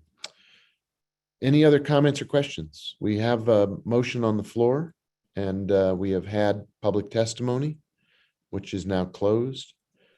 If there's no further discussion, could the clerk call the roll? Yes, Councilor Rivera, Yes. Councilor Romero Worth, Yes. Councilor Vihel Coppler, Yes. Councilwoman Villarreal, Yes. Councilor Abeyta, Yes. Councilor Cassett, Yes. Councilor Garcia, Yes. Councilor Lindell, Yes. Mayor Weber. Yes, Motion has been approved. thank you. Thank you to everybody who testified. Mr. Graham, thank you for being with us. Much obliged. Appreciate your comments and your support and your advancement of this item. Motion is carried. Let's move to the next item. Madam Clerk, can you read us to the next item? Yes, although I admittedly want to just read a summary of this. Have you seen this caption? This is consideration of Bill 2021-19. It's an adoption of an ordinance amending the Land Development Code, Chapter 14, FCC 1987 to address zoning issues related to cannabis, amending Table 14-6.1-1, Table of Permitted Uses to clarify zoning districts for various types of cannabis establishments and to adopt operating times, density locations, and a minimum distance between cannabis retail establishments and schools or daycare centers. amending subsection 14-6.2H, agricultural uses to address cannabis production, adding a new subsection 14-6.2 I to adopt use-specific standards for cannabis establishments, including operating times, density limitations, and a minimum distance between cannabis retail establishments and schools or daycare centers, amending subsection 14-6.3B2 to prohibit commercial cannabis establishments as accessory uses or structures on residentially zoned property, amending subsection 14-6.3D2 to prohibit the conduct of a cannabis establishment as a home occupation, amending section 14-12.1 to add definitions for various types of cannabis establishments, establishing an effective date, and making such other changes as are necessary to carry out the purpose of this ordinance. Our Andrea Salazar, our assistant city attorney, as well as Noah Burke, our current planning manager, are both available for this item. I believe Jason Klug and John Blair and assistant attorney Marcos Martinez are all also available for this item. Thank you. I think we'll turn it over to Ms. Salazar. Would you be the person to lead this off with a presentation and then pass the baton to whoever's Mayor? appropriate? Yeah. If I may, thank you. Thank you, and thank the governing body. So I'd like to lead off and then turn it over to Noah Burke. Very good. So Mr. Cook, you have the floor. I just wanted to, Jason, we're getting all for hearing us tonight, and I'd really like to begin by yes. We were getting a lot of bad sound coming out of your machine. You might want to start over. Okay, I apologize. Can you hear me now? You're very clear now. Okay, thank you. I apologize. I just turned off my video to hopefully increase my signal. So thank you, everybody. So I just wanted to start off tonight by, thanking and acknowledging and commending staff, many of whom will be here tonight presenting, and also the Planning Commission Policy Subcommittee for their tireless efforts over the last 3 months. This allowed us, this pretty heavy lift of the legislation to come before you all tonight. I personally think it's a real testament to good public service in action, and I'm proud to be a part of this team that helped produce it. So with that, I'd like to turn it over to Noah Burke, the Land Use Planning Manager, who will begin the presentation. Thank you. Thank you, Jason. Noah, you have the ball. Thank you, Mayor, and good evening, City Councilors. So I just wanted to kind of go over a brief overview of how the presentation will work tonight. And so I wanted to introduce our guests. Mr. John Blair from Regulation and Licensing will go over some regulations with cannabis at the state level.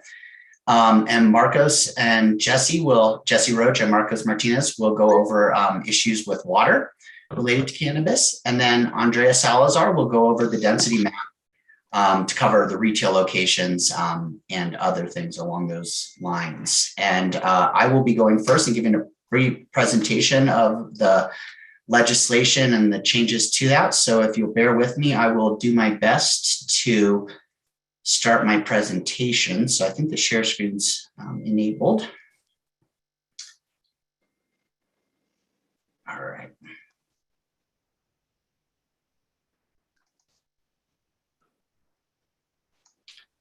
Okay, so hopefully everybody can see this and I don't have to restart it once or twice. So tonight I'll be talking about the proposed legislation to address zoning issues related to commercial cannabis establishments.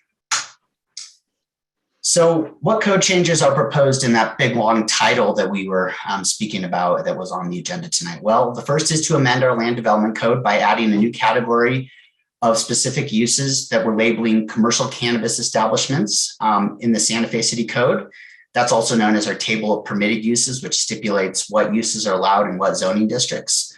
We're also amending our subsection 14-6.2H, which has to do with our agricultural uses, amending subsection 14-6.3D2, which has to do with home occupations, amending 14-12.1, which are the definitions, and finally adding a new subsection into 14-6.2, known as I, to adopt use-specific standards for cannabis establishments, including density limitations and operating times.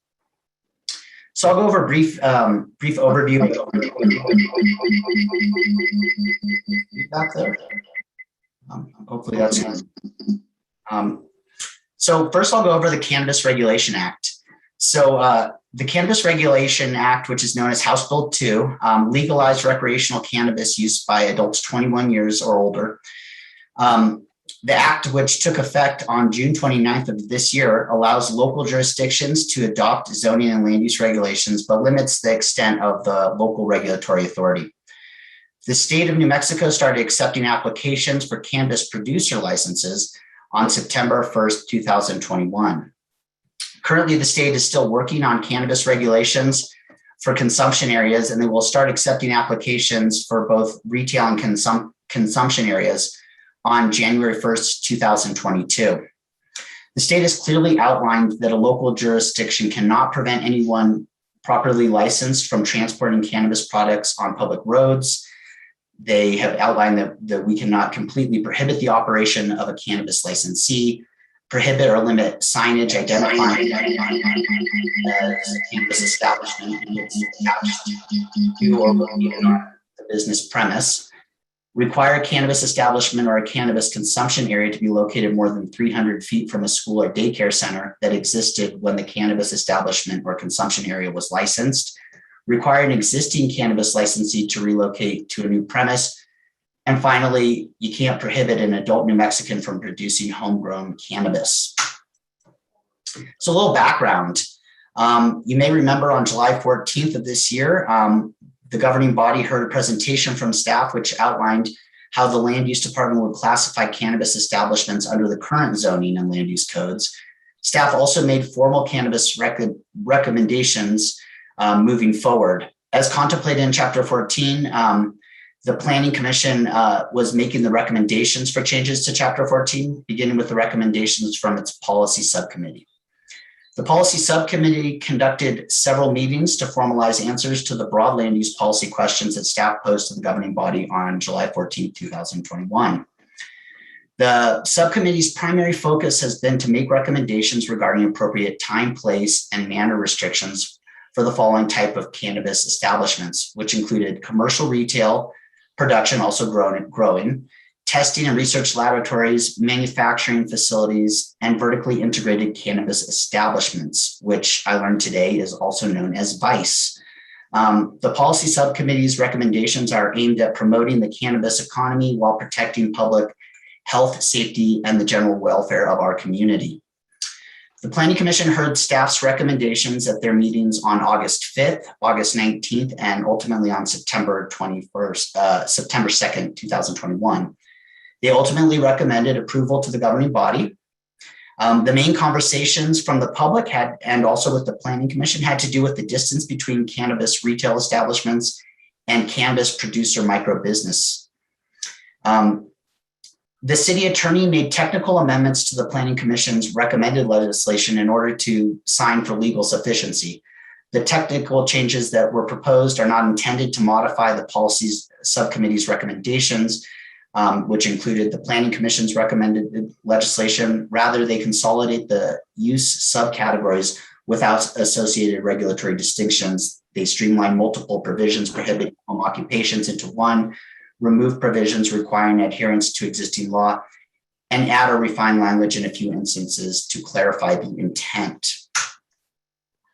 So this is a big picture of Santa Fe, and it's not very clear because it's on this slide, but hopefully you were able to download this in the packet and saw a clear version of this.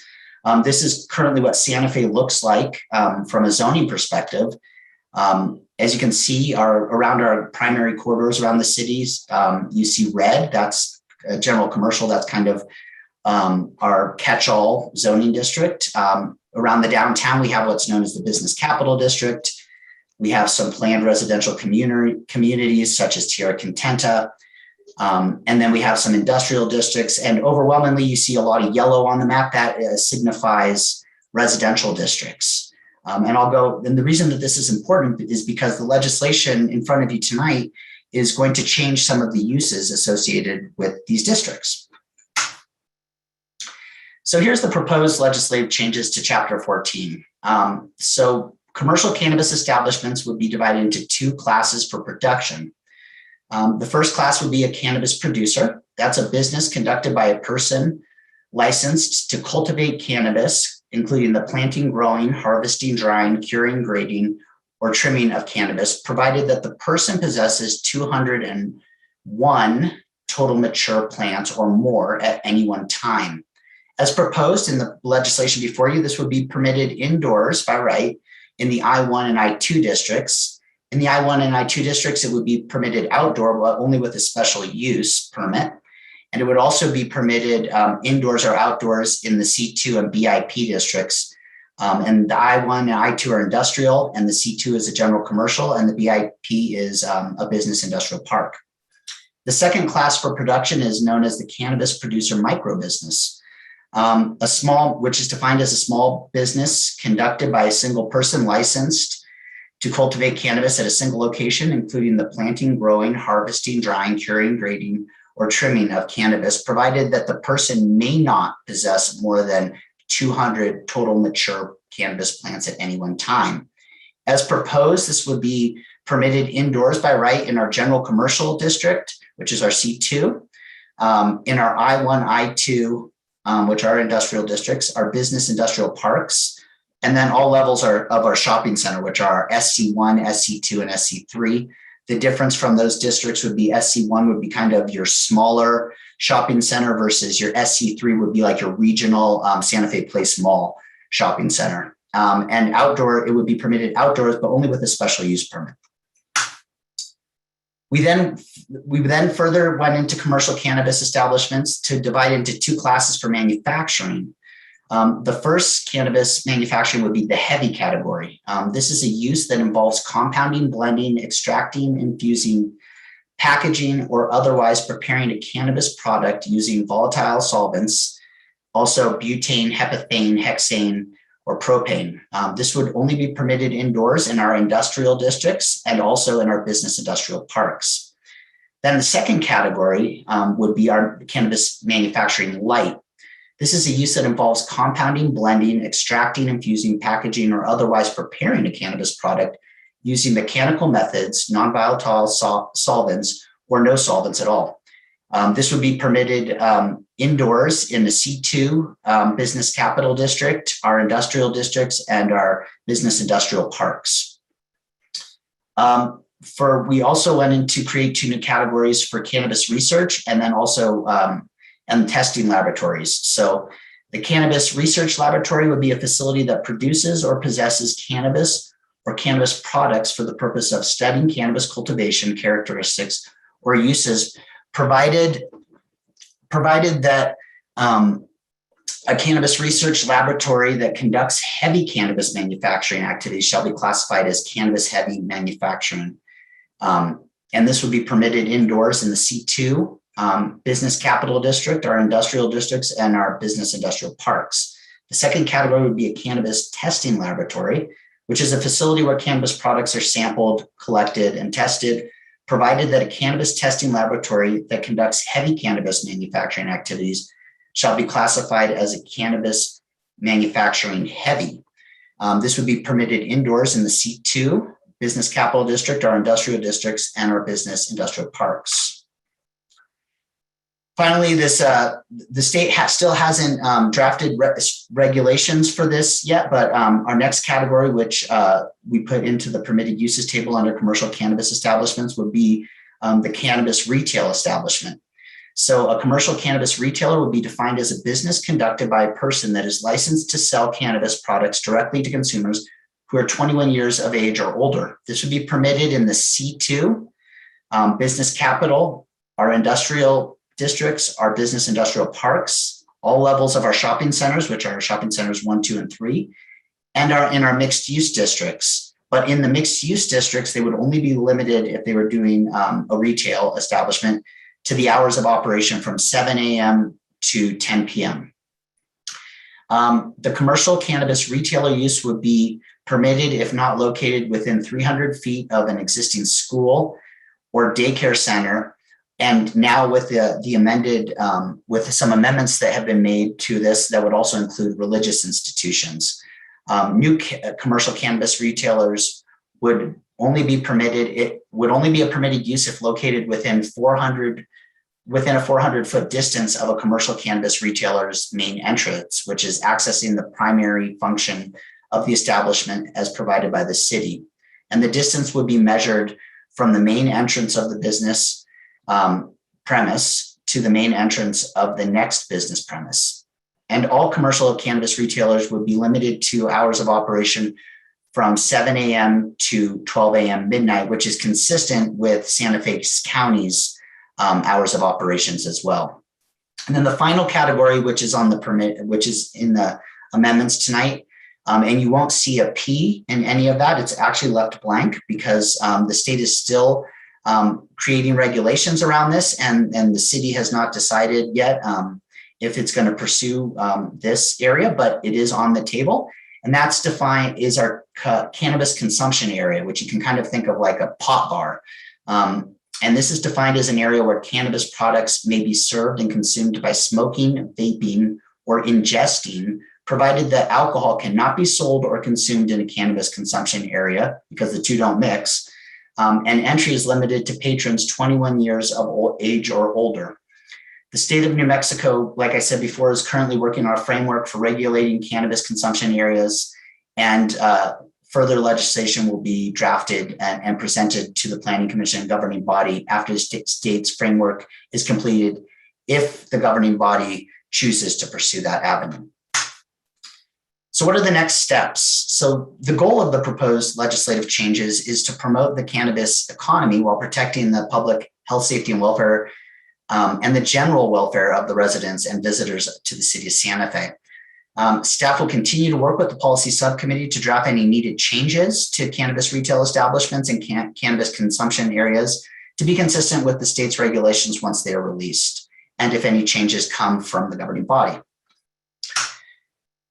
So the Planning and Land Use Department review and recommendation, well, under the City Code section 14-3.3, or under chapter 14 and then section 3.3, the Planning and Land Use Department is required to review proposed amendments to the text of chapter 14 to ensure compliance with the following criteria. The first is compliance with the law. Second is consistency with the general plan. 3 is consistency with other policies adopted by the governing body. The 4th is consistency with the purpose and intent of chapter 14 and of the section being amended. 5th is consideration of how the amendment relates to other provisions of the City of Santa Fe Code and the avoidance of unintended consequences. And finally, the 6th is consistency with any approved neighborhood conservation overlay districts. So the Planning and Land Use Department, in consultation with the City Attorney's Office, has reviewed and crafted the proposed legislation to ensure that all of the above criteria were met. And therefore, staff recommends, as did the Planning Commission, that the governing body approve the proposed legislative changes to Chapter 14. So there were some questions that came up during the various presentations and through the subcommittees and through the Planning Commission.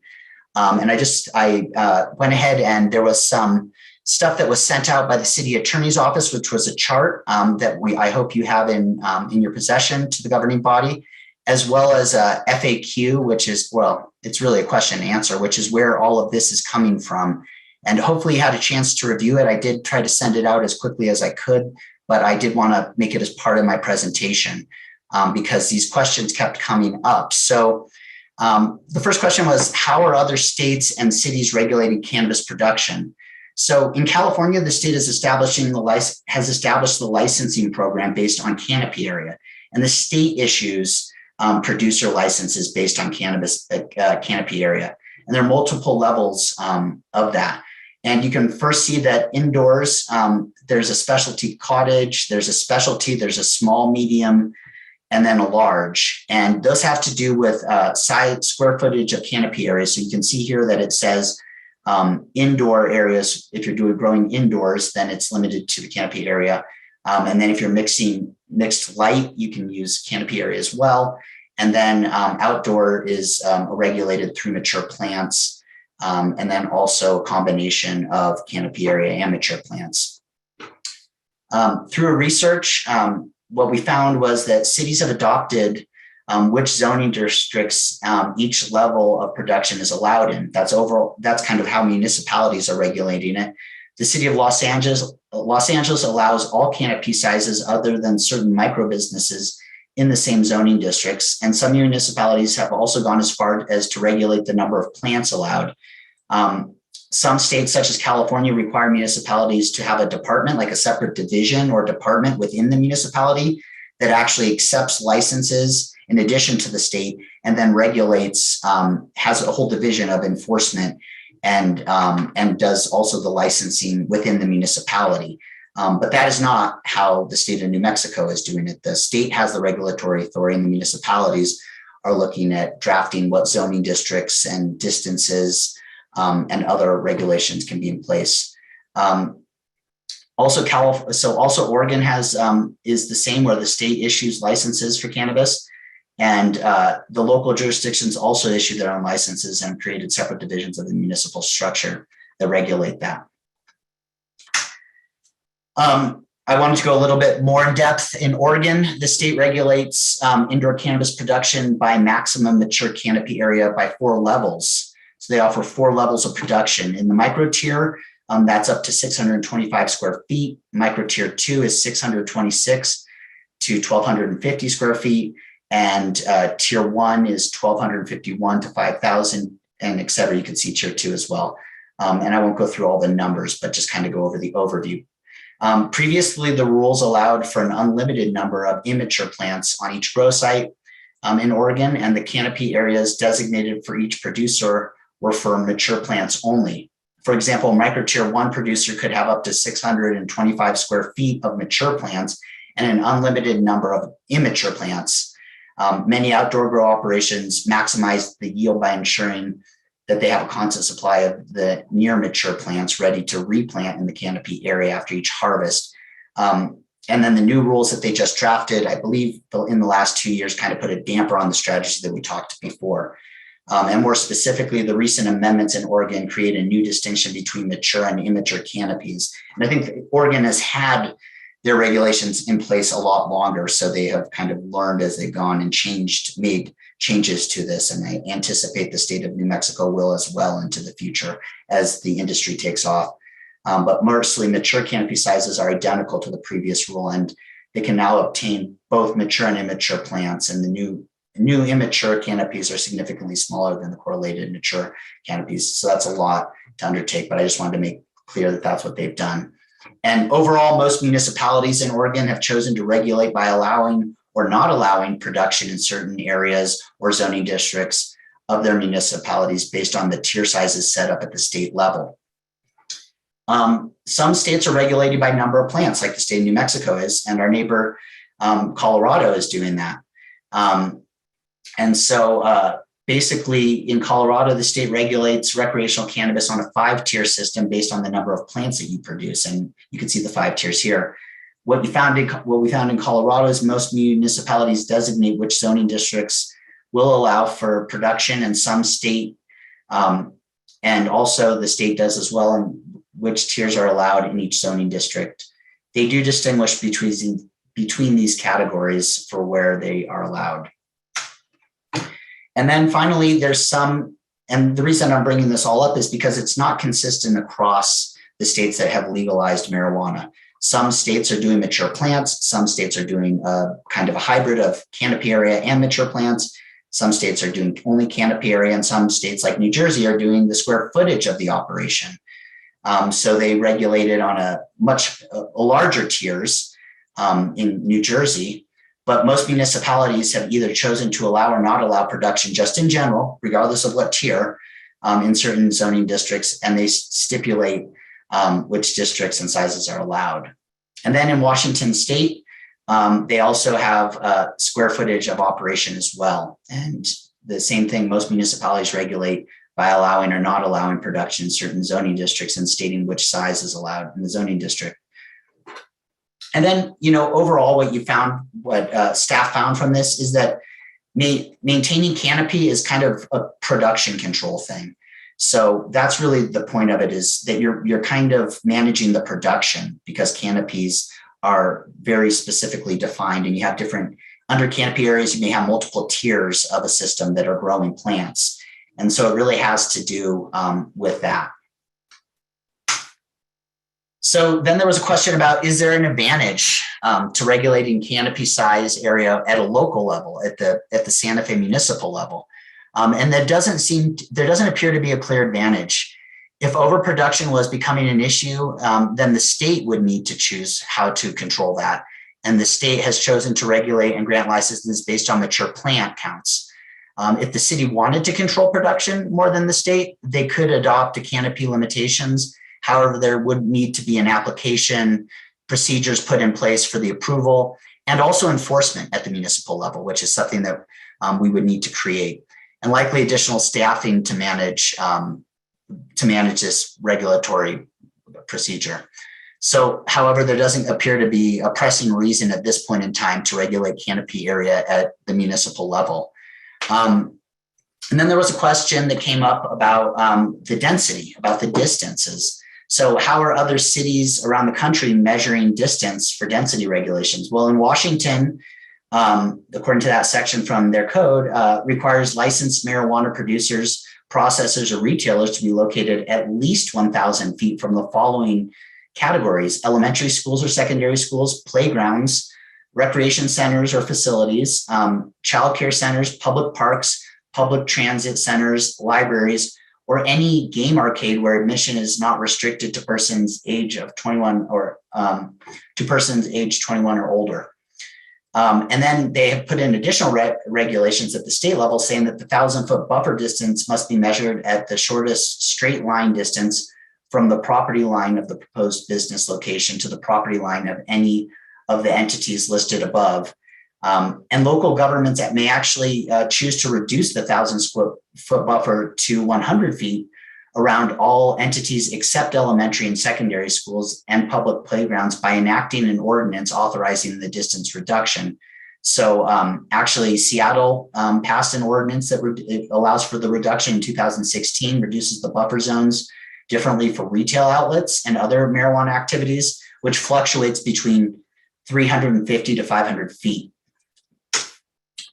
In Riverside, indoor mixed light cannabis, in Riverside, California, indoor and mixed light cannabis cultivation shall not be located within 1,000 feet of any child daycare center, K through 12 school, public park, or youth center, and the distance is measured from the nearest point of the respective lot lines using a direct straight line measurement. And then a new adjacent use will not affect the continuation of an existing legal use that has been established under their article and continuously operating in compliance with the conditional use permit and local and state laws and regulations. And this location requirement may be modified with the approval of a variance, and that's in their municipality. It's a little different in Santa Fe, how we define variances and what they could be used for. And then in Boulder, as they require a zoning confirmation form from the city to ascertain within a radius of 1/4 mile from the boundaries of the property upon which the recreational marijuana business is located, the proximity of the property to any school or other facility identified in their chapter or state licensed childcare center or any other marijuana business, or to any residential zone district or a mixed use development containing one or more residences. And in Boulder, the distances are measured by the city on an official map as a radius from the closest points on the perimeter of the applicant's property to the closest point of the property of the other recreational marijuana business. And then interestingly enough, in Jersey City, New Jersey, and when we were looking at New Jersey, we found that some cities just didn't allow for production in their city. They just said that's not an allowed use.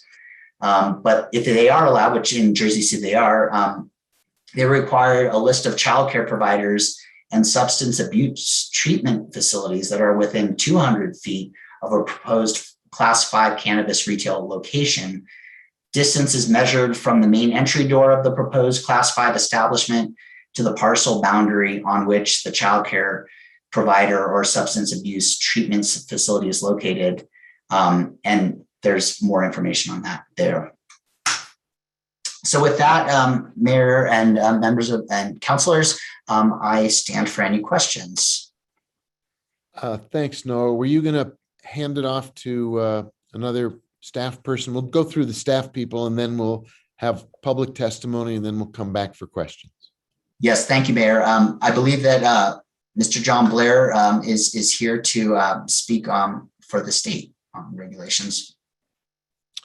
Mr. Blair. Good evening, Mr. Mayor, councilors. Thank you for having me tonight. I think it's still Wednesday. I hope that you think it is as well. So my role here today, as I understand it, is to try to help explain a little bit about where we are with the state program, how it affects Santa Fe, and then to stand for any questions that you may have about what we're doing. Considering the light hour and the fact that I'm a fast talker, I'm going to do my best to sort of give a concise summary of what's happening in our world. First of all, I'd be remiss if I didn't also offer my heartfelt congratulations to Councilor Garcia and his family on the new little boy. That's exciting. I look forward to him interning at the Cannabis Control Division in the future. Second, Superintendent Linda Trujillo couldn't be with us tonight, so she sends her best to all of you as well. We are quite busy, as you might expect, at the Cannabis Control Division. The latest and greatest of what's happening right now, earlier this month on September 9th, the division issued emergency manufacturing rules, which went into effect on the 9th of September, and they are in effect for 180 days. Part of that was really about prioritizing workplace safety for those who are currently working in manufacturing capacities. I think you're all quite familiar with the incident that happened with New Mexican here in Santa Fe, and we wanted to ensure that we had businesses that were complying with the highest level of safety right now. We have stood up our Cannabis Regulatory Advisory Committee, which voted unanimously to put these rules into effect immediately. And so those are available on our website if you'd like to peruse those. Yesterday, we noticed proposed rules for manufacturing, retail, and couriering of cannabis. Per usual, we are conducting a very open and transparent public process around our rules. There will be a public hearing on October 28th. We welcome public comment from any or all of you or on behalf of the city on these draft rules. And on our website, again, you can find copies of these proposed rules and the ways in which you can provide that public comment. At the same time, I want to talk a little bit about the medical cannabis providers. As Noah mentioned, we're all about acronyms in cannabis in the government world. So under the medical program, the providers were called licensed nonprofit producers, or LNPPs. I'm going to tell you that term, then you can forget it. Now they are called, as Noah mentioned, vertically integrated cannabis establishments, or VICEs. We did not plan ahead when we came up with that name, so VICE it is.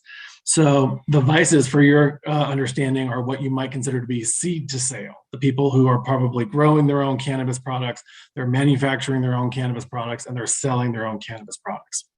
Under the medical program, they were all licensed once a year, and that's August 1st. And so all of the existing medical cannabis providers, the VICEs, have had their licenses renewed, and they are continuing to provide medical cannabis to patients all across the state. And they are now being approved to grow the higher amount of cannabis products under the new Cannabis Control Division rules. So previously under medical, they were limited to about 1,700 plants at one time, and now they're able to go up to 8,000, in some cases 10,000 plants at one time.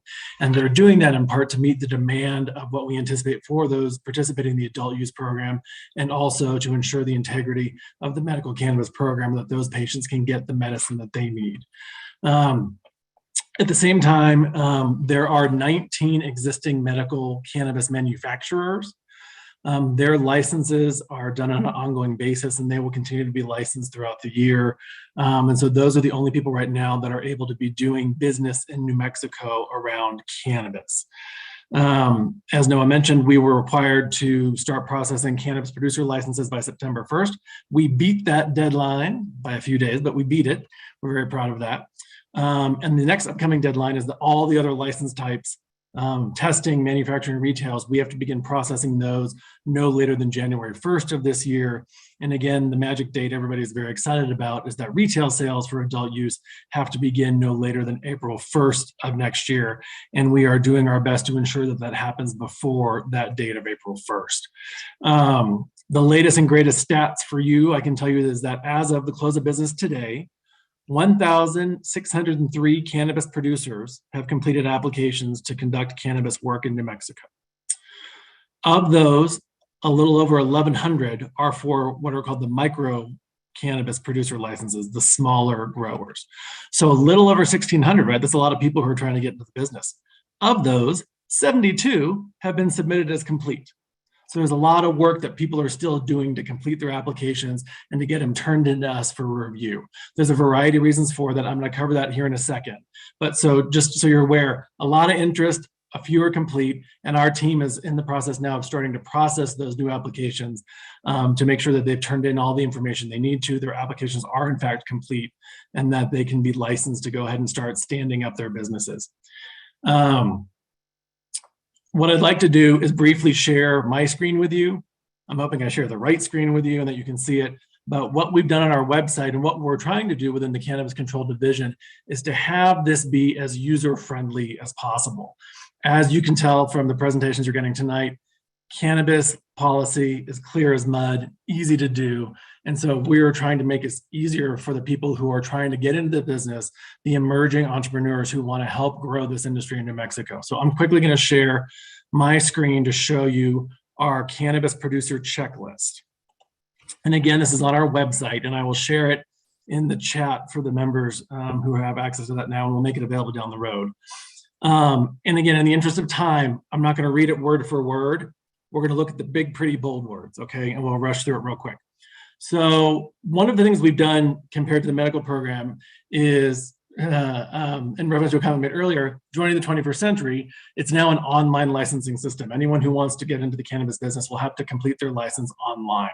And so because of that, there are a number of things that will have to be uploaded to the system that a licensee wants, that they'll have to show proof that they have X and Y and Z. Beyond that, there are a number of things that they will have to certify that they have in place for their business. And then when our inspectors and our compliance team go out into the field, they will verify that those exist. If they don't, we are now required to comply with the Uniform Licensing Act. And there are steps of due process that will happen going forward to ensure compliance or to either punish, penalize, or shut down a business. So in the initial case, there are a handful of things that the licensees have to upload.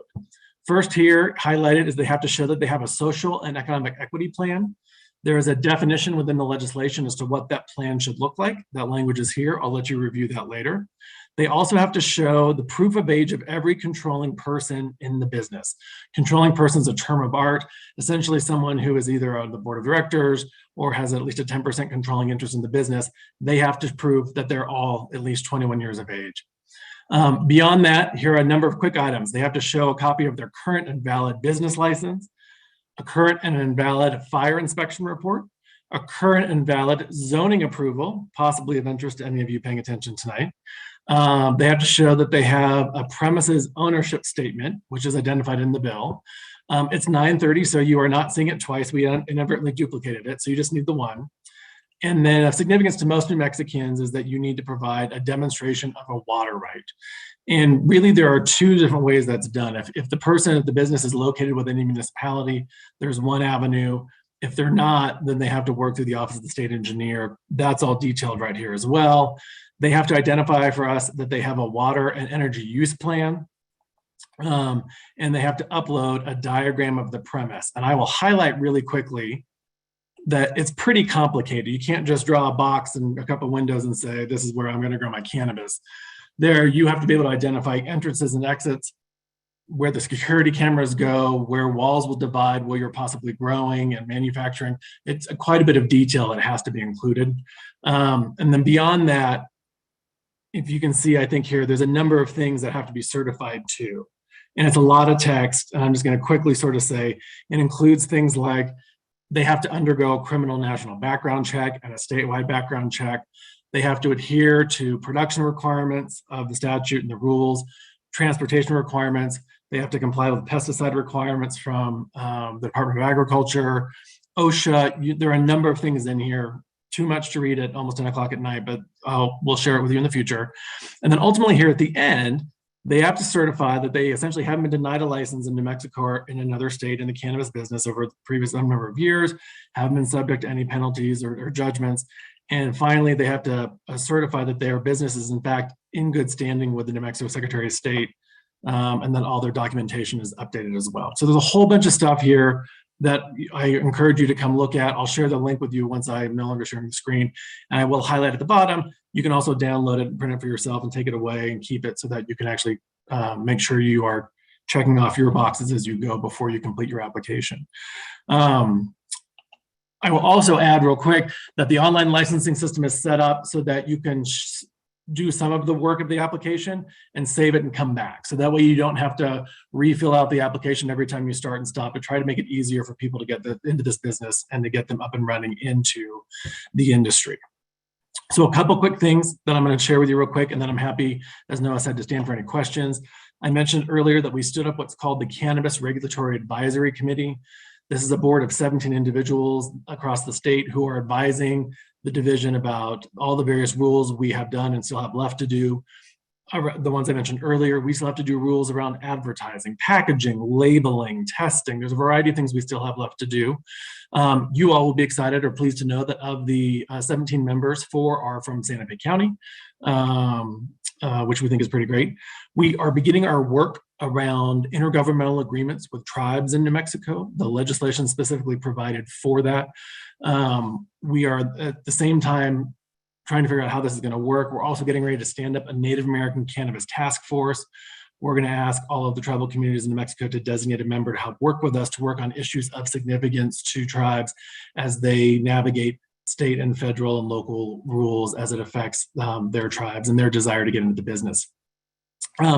One thing I think of that I didn't talk about last time, and I want to make sure that everyone understands here tonight, is that there was a real strong preference, I think, from the governor's office and the legislature during the session to avoid a bifurcated licensing system. They did not want to see us issuing commercial licenses or adult use licenses on one hand and medical licenses on the other hand. We just have one license. So if you're a cannabis producer, you get a cannabis producer license. There's not a distinguishment between medical and adult use. At the same time, there are provisions in the bill right now that require every business to set aside 25% of their product for sale for the medical cannabis program. And again, that was done to ensure the integrity of the medical cannabis program and that we have enough cannabis to cover both adult use providers and that the patients can get the medicine that they need. That 25% requirement is in effect until the end of 2022, at which point the division has a number of options at their hand. They can require that the businesses continue to set aside 10%. Another example is they could require new licensees to only produce or sell medical for a period of time if we think there's a shortage. So there's a number of things that we can do to do that. But I just want to make sure as you are thinking about the businesses that are going to be in Santa Fe, a business could choose just to sell medical, but if they're selling adult use, they are required to set aside some portion of that for medical patients, okay? I also want to point out that you all are in really, really good company with every other local jurisdiction in New Mexico that is frantically doing their best to protect their residents and their constituents and get their local ordinances in place. We're not compiling lists of who's done and who isn't. We've been working with folks from Santa Fe County, other jurisdictions across the state, and frankly, you're all in about the same boat. You're working as quickly as you can to get these in place. And so I just want to sort of take the lever off of the pressure cooker for you on this, that we do want you to work as quickly as you can, but this is a whole of government enterprise across state government, local government, federal government. The FBI is still providing information for us to get these applications done. So we are all working in tandem. And in this period of COVID and everything else that's going on, we ask for everyone to enter this exercise with some humility and patience and grace and some speed at the same time. So all those things all at once. Second to last thing is to talk about plant count a little bit. I know Noah spoke a little bit about how some jurisdictions in other states use canopy. The law in New Mexico required that the division had to determine a plant count either based on mature plants or canopy or square footage or an acreage. Essentially, we were required every year to conduct research to help determine what's the appropriate plant count. We consulted in tandem with the Department of Health, New Mexico Department of Health, with a group called Cannabis Public Policy Consulting, who did research, statistical research of actual scientists and people with PhDs on their names, who compared Vermont and Oregon and Colorado with some statistical analysis to help us come to the right number of what's the appropriate plant count limit in New Mexico right now, and to help us sort of get a sense of what we think the demand will be in New Mexico and how many licensees to expect. And so through this, some folks have asked, well, why didn't you do canopy? The medical program was already using mature plants as a way to count. So there's familiarity already within the state. And throughout the production rulemaking process we did, there wasn't any great chorus of people urging us to go to canopy. And frankly, I think from an enforcement standpoint, we feel, at least at this point in time, doing that enforcement through mature plant count, it allows us to have the strongest compliance effort to ensure people are complying with the law. So that's a quick summary of that. And with that, I will take a deep breath and a sip of water. And when you have questions for me, I'm happy to answer that. But thank you all for the time. I appreciate it. Thank you, Mr. Blair. Very good. Who's next on the presentation list, Noah? Thank you, Mayor. Our next presenters will be Jesse Roach and Marcos Martinez for some issues related to water. Thank you. Thank you, Mr. Mayor. John covered some of the information that we'll be providing, and we have very few slides, but are happy to expand on it during any kind of question and answer period. So I'm going to share my screen as well. Like everyone else here, let's see. This is right one. Are you seeing a slide now? Oh, sorry. It begins with state law requires. Yes, sir. Great. John Blair already touched on this, but I'll just go over it quickly. We only have 3 slides, so we'll be mercifully brief, I hope. State law requires cannabis producers to demonstrate that they have a legal right to a commercial water supply. And so the statute itself states that in carrying out its commercial cannabis activity licensing duties, the division shall, and I skip forward to require as a condition of licensing pursuant to the Cannabis Regulation Act, that the applicant demonstrate that the applicant has a legal right to a commercial water supply. That's what will happen in Santa Fe, in the city of Santa Fe at least, from a provider, that the use of water for cannabis production is compliant with that water provider's rules. So we are not under the category of cases where persons will have to make a demonstration to the OSC to their satisfaction and to regulation and licensing satisfaction that the water right is appropriate and sufficient for the number of plants and the type of business that they'll be conducting. The next slide simply notes the regulation that implements this same statute. Really, the Regulation and Licensing Division will be requiring documentation from the water provider, which is, in the case of the city of Santa Fe, the utility that the city runs, the water division, that the applicant has the right to use water from the provider and that the use of water from cannabis production is compliant with the provider's rules. And this brings us to the third slide, which is really how has the city handled medical marijuana so far?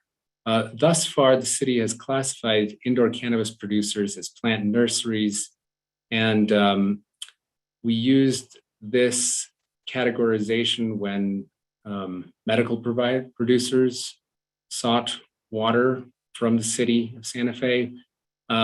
As we learn more about this industry, I think we're discovering that this classification, this usage is probably too low. And so the staff is in communication with the OSC.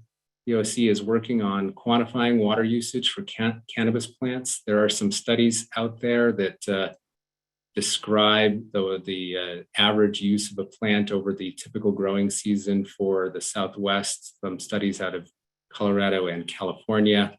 So we hope to bring a revised and more specific categorization for these types of producers.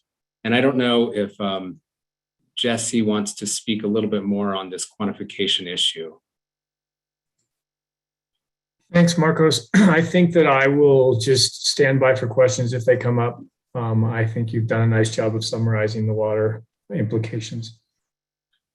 Thank you, Jesse. I think the last thing we would note is I think there's been a lot of press coverage a little bit on concerns over water usage and going to cannabis when there's a lot of competing demands for water in the state.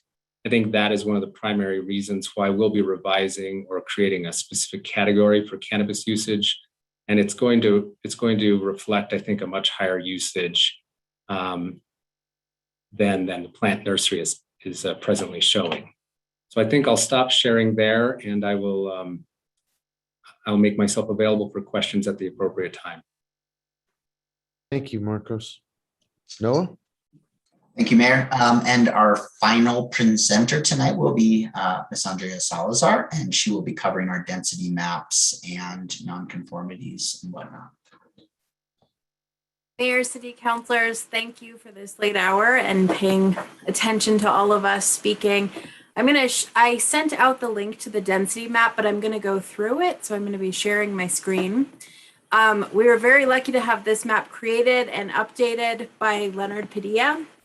And he worked with Jennifer Fabian to create this for us. And the first thing you'll see is that these are the current cannabis business retail locations. These are their business parcels. And I think you're seeing my map change, hopefully. Is that correct? Okay. And we have these buffers of cannabis business parcels that I'm going to zoom into. These buffer lines indicate 100 feet, 200 feet, 300 feet, 400 feet, and 600 feet based on this color coding. So currently the ordinance is calling for the 400 foot from cannabis retailers, which is this green line. The next section that I'm going to identify are the school locations. So we already have a current density in this ordinance, distance of 300 feet from any elementary, middle, or secondary school or preschool, early child care center. So these dots are all of the different schools that it applies to. The amendment that will be discussed tonight are the places of worship. And so this map, the little eyes indicate the places of worship and how they interweave. The current proposal is, I believe, 300 feet from places of worship. As you see, there already are some places of worship next to these areas within the 300 foot mark. We also have detailing of the zoning so that you can identify where these locations are and what the zoning is currently around them. As well as we have highlighted in this density map the industrial zones and the BIP zones to look at where manufacturing is going to be contained. And you can zoom in and look at these zones as you click on them. Mainly, I just wanted to show you how to use the map and how to identify the map. I know Erin does have one thing that she would like to talk about after I show you this map. And I think that concludes how to use this map and how we can talk about this map. And I will stop sharing screen until there are questions. Thank you. Erin, did you have something you wanted to add?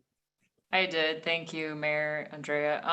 So I think something that became more clear to all of us as we spoke with RLD recently was that the current medical retailers are going to become automatically essentially licensed producers under this new construct. So those folks who are currently in their locations, there wouldn't be any time to really have a measurement of distance or anything like that. They are already licensed retailers. So as to those existing folks in the existing locations, these restrictions that we're contemplating tonight would not be applicable to them.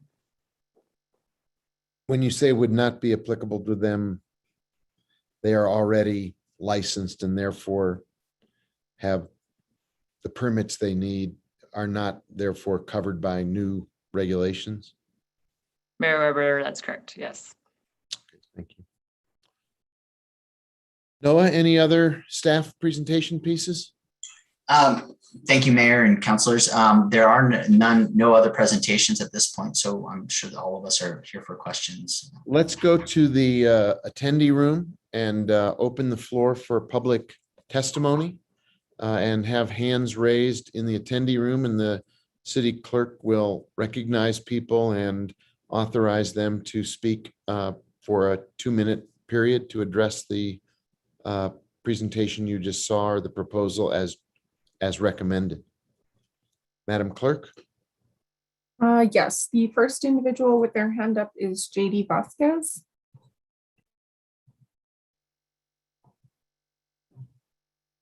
JD, you're gonna speak?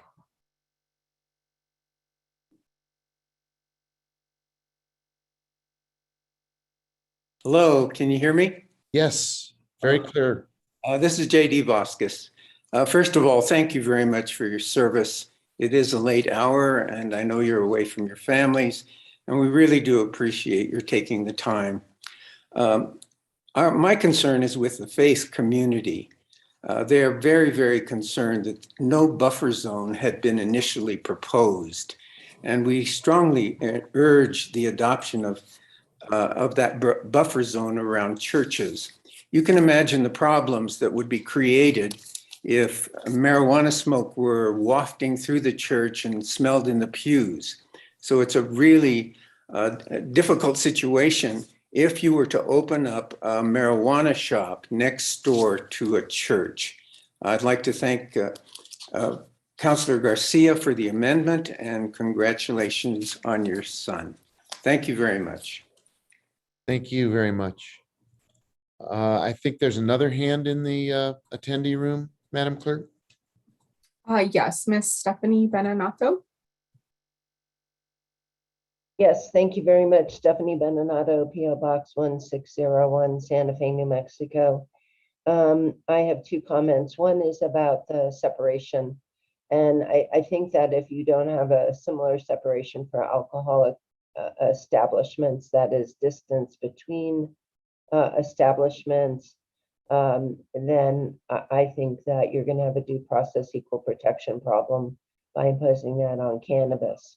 And then these distances from schools, churches, etc.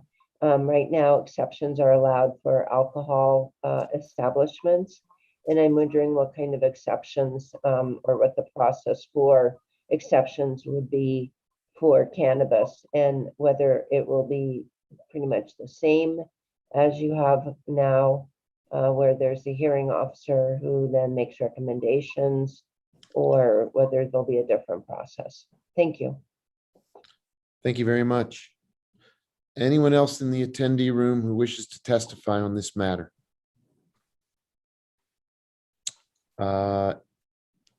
If not, I would close that part of the public hearing and return to the governing body for a motion and then discussion.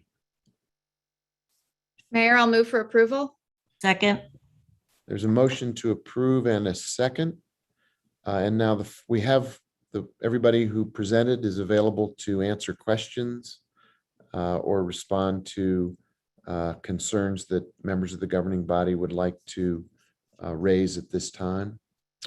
I see Councilor Vigil Koppler and I see Councilwoman Villarreal. So Councilor Vigil Koppler, you have the floor. Thank you. I have one question that comes to mind.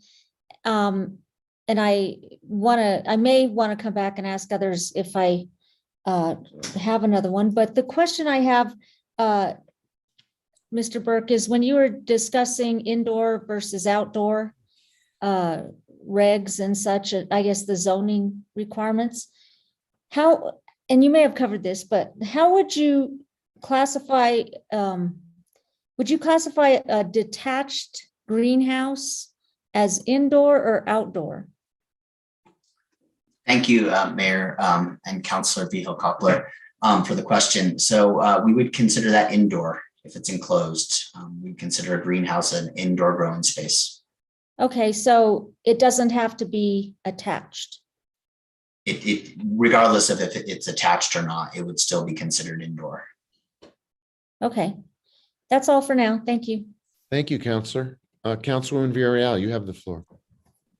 Thank you, Mr. Mayor. And I just wanted to, we discussed this at length in our committee, so I actually don't have any further questions. I just really wanted to thank staff for taking the time to dissect all these questions we had. And Mr. Burke, he did that additional research about canopy size. It was extremely helpful in comparing other jurisdictions and what they use. Maybe in the future, we'll have to think about what that would look like for us here in Santa Fe. But for now, I feel like that was helpful to kind of give a frame, and then we can like think about that into the future. And then Mr. Blair, I just appreciate all of the updates and all of the work that you all have done to get this to where it is. And I hear you, there's a lot more to be done. But I just feel like we're in a good place. And I feel like we're in a good place with the city because of the work that's been done by all the staff people on this, on the screen. It's a lot of work, and the subcommittee from the Planning Commission was very instrumental in getting us to this point. So all of those questions about water, what else? There were just, all of those were kind of the things that we had outstanding. That map was amazing. It was actually nice to play with it, to see where things are located, what would be,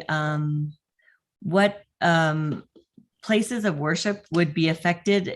It appears that not many would be.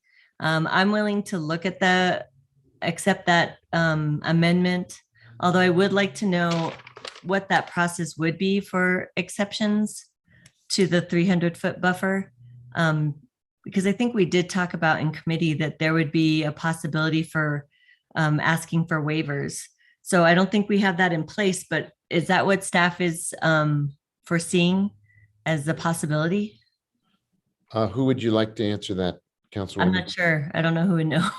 I think maybe the city attorney would be one place to turn, because it doesn't fit into this piece of legislation, but it would go into another piece of legislation. So maybe City Attorney McSherry could address an exception or waiver amendment process. Mayor Weber, Councilor Villarreal. Yeah, we looked at a couple different places. We could put it in the chapter where we have the alcohol waiver, and we could create a new section there. Or we could create a specific waiver process, and we might want to keep it in chapter 14 because we might want one of the land use boards to be the party rather than a hearing officer. So I think there's a couple places. Neither of those places are in the existing bill, so the caption was long, but it wasn't long enough to include that section. So we would need an additional caption to publish to implement that change, but I think we could probably get that in place pretty quickly. Okay, great. And that's something that you all were planning, correct? Or anticipating, I should say. Mayor Weber, Councilor, I think we've got the request from a couple of councilors, so we need to just find out what their preference is, and we'll start drafting it. Yeah. Okay, sounds good. I look forward to more regulations. I think there'll be things that we'll have to tweak along the way. But I think at this point, we're in a more stable place with what we're putting in, what we have tonight for our zoning. So I just wanted to let you know, all of you staff that has worked on this so diligently and the time you spent. And thank you so much for this very thorough presentation. Thanks. Thanks, Councilwoman. Mr. Blair, did you had your hand up and then you had your hand down? Did you want to try to address the exemption or the waiver process that was where the question was raised? I just, Mr. Mayor, thank you. And Councilor Villarreal, I was just going to add that at the state level for the state regulations, there is a variance process whereby someone could apply for a variance of the state regulations, not your regulations, but the state. That would trigger a process requiring an Open Meetings Act. There'd be a hearing, a public process, but there's a state provision as well. That's all. Thank you, sir. Thank you, sir. Councilor Garcia and then Councilor Rivera. Thank you, Mr. Mayor.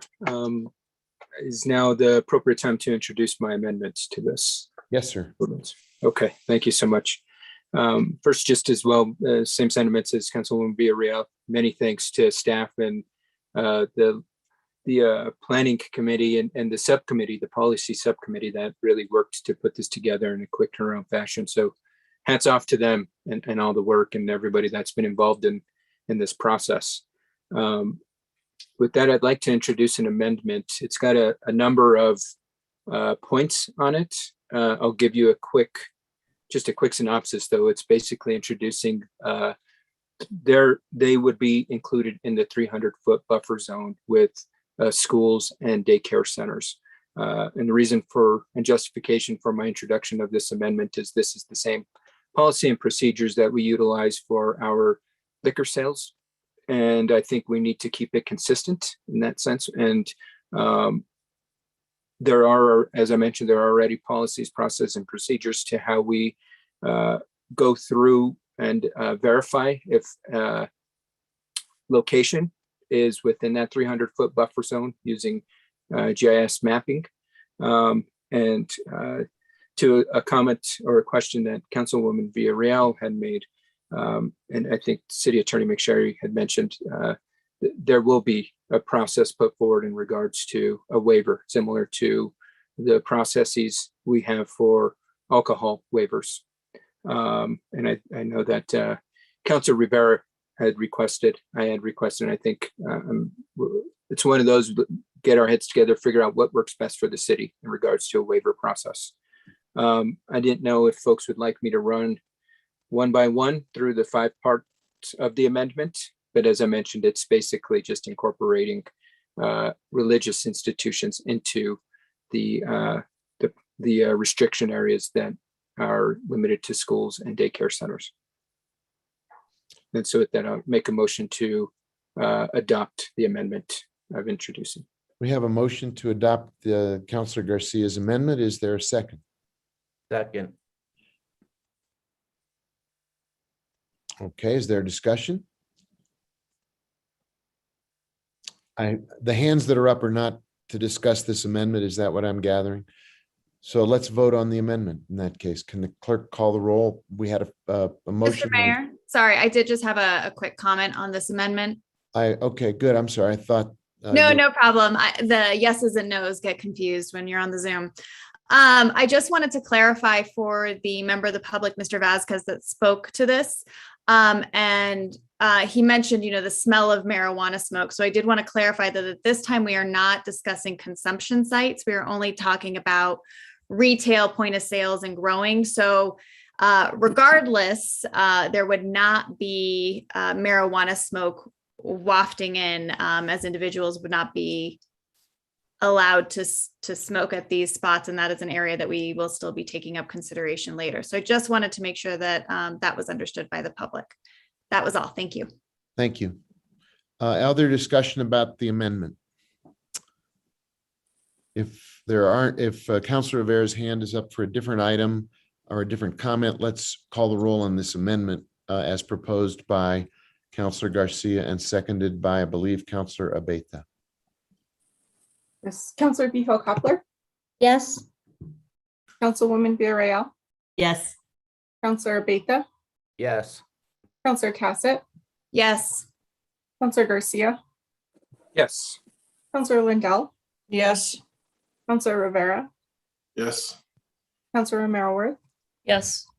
Mayor Weber. Yes, The amendment has been approved. thank you. Councilor Garcia, you still have the floor if you'd like it. Thank you, Mr. Mayor. Just want to again thank staff and everybody that worked on this. This is an exciting new industry that our city is going to flourish from, and I really appreciate the time and effort that everybody put forth into this process. That's all I got, Mr. Mayor. Thank you, sir. Councilor Rivera, you have the floor. Thank you, Mayor. Just a couple of quick questions. Noah, the hours of operation, were those determined by the state or did we come up with those hours? Thank you, Mayor, Councilor Rivera, for the question. The policy subcommittee came up for the recommendations on the hours, and then the Planning Commission voted to approve that recommendation and move it forward. It was not set by the state. All right, so similar to alcohol sales, on Sundays, they don't commence until, I believe it's noon. Did they take that into consideration at all? Councilor Rivera, thank you for that question as well. The policy subcommittee did not talk about specific days of the weeks and what hours would be associated, so they did not talk about Sundays and specific hours to that. I think Mr. Blair's hand is up to That's add some additional comment. Mr. Blair? Mr. Mayor and Councilor, if I can just interject real quick, I'm going to double check as I say this out loud. I believe the alcohol laws that passed the legislature modified the law so that liquor sales can start before noon on Sunday now. Correct. And I'm seeing shaking heads, so I'm going to take that as I'm right. Thank you, sir. Thank you very much, Mr. Blair. Thanks, Noah. My next question was for Mr. Blair. There's quite a bit of studies out. Again, I think this is to see if the state discuss this or potentially for future, but the increased carbon footprint, I think or the greenhouse gas emissions that are emitted by marijuana growers, I think increases significantly. So one study I read said that I believe an ounce of marijuana is the same, and this is for indoor growers, can emit as much carbon as burning a full tank of gas. And I know that there's still a push to decrease our carbon footprint, both nationally and locally. Did the state look at this or take it into consideration, or do you think they might at some point? Thank you, Mr. Mayor. Councilor Rivera, that was not contemplated in the legislation or in the rules right now, but I think we're all equally committed to doing all we can to ensure we save our planet and fight climate change. So I think there is opportunity for that. I'm not familiar with the data that you expressed or that you mentioned earlier, recognizing that New Mexico is an agricultural state. And, as there is still some stigma around cannabis, we recognize that cannabis is another agricultural product in New Mexico that will be really successful for our economy, like green chili, like pecans, like other products that we grow. And so I think that this is something that we would be more than happy to work with you, to work with the legislature and the governor's office to ensure that we're collectively doing all we can to ensure that cannabis is as green of an industry as possible. Thank you, sir. I think Mr. Burke did some research on this for me as well and found that there are some best practices that are being, I think, recommended by one of the universities here in New Mexico. So even if we could look at that and at some point in the future, maybe just encourage those indoor growers to adopt or even look at best practices, I think may help with that regard. But just wanted to bring it to everyone's attention. I think that was it, Mayor. I like everyone else, want to thank the Planning Commission subcommittee, the Planning Commission, Planning and Land Use staff, Mr. Burke, the Attorney's Office, Andrea Salazar, Ms. McSherry. So many people worked on this to really come up with what I think is a pretty good piece of legislation, considering it's being done so quickly. So thank you all for all of your hard work, and that's all I have, Mr. Mayor. Thank you. Thank you, Councilor. Thanks for the recommendation on best practices. We definitely should look at that because we do have a Santa Fe commitment to our local version of a Green New Deal, and we ought to be trying to make all of our pieces conform and support each other in a way that will save the planet. Councilor Mayor Worth, your hand is up. You have the floor. Thank you, Mayor. I just want to add thanks to the chorus of thanks that have happened here. Thank you, John Blair, for being here tonight. Very helpful information, and wasn't necessary for you to be here, but I really appreciate your taking the time and giving us that information, because I think it's helpful in terms of deepening our understanding of where we are and all that's going on. So really want to thank you. I know I asked a bazillion questions and kept asking, what do other states do? What do other states do? Thank you, Noah, for pulling together that memo and giving us some sense of what other states are doing. I think it's very comforting to have just kind of a broad brush sense of how other people are dealing with this industry and making sure that we're doing right by the industry, but also right by what we need in the community. So thank you for that. Thank you to the City Attorney's Office for all the additional information, the maps, the different tabs that we've gotten that kind of summarize this, what the state said we can do, what the state says, what the bill says we are doing. I mean, it was just really put together. I know it was time consuming, and it was put together in a way that it's really easy to quickly get a sense of what it is this bill does, what our authority is at the local level. And I just super helpful. Thank you also to the water department and for adding the information about the concerns on water. And I just finally would be remiss if I didn't thank the Planning Commission and the subcommittee because this was, as somebody else has said, a big lift in a short amount of time. And I think everybody's scrambling to do their best. And I guess I would just close with also thank you, John Blair, for I appreciate your comments about how we are not late, as some have said, but we are well positioned with everybody who is scrambling to do the right thing. And this is hard work. And just thank you all. So that's all I have. Bunch of thanks. Thank you. Thank you very much. Councilor Vihil Coppler, you have the floor.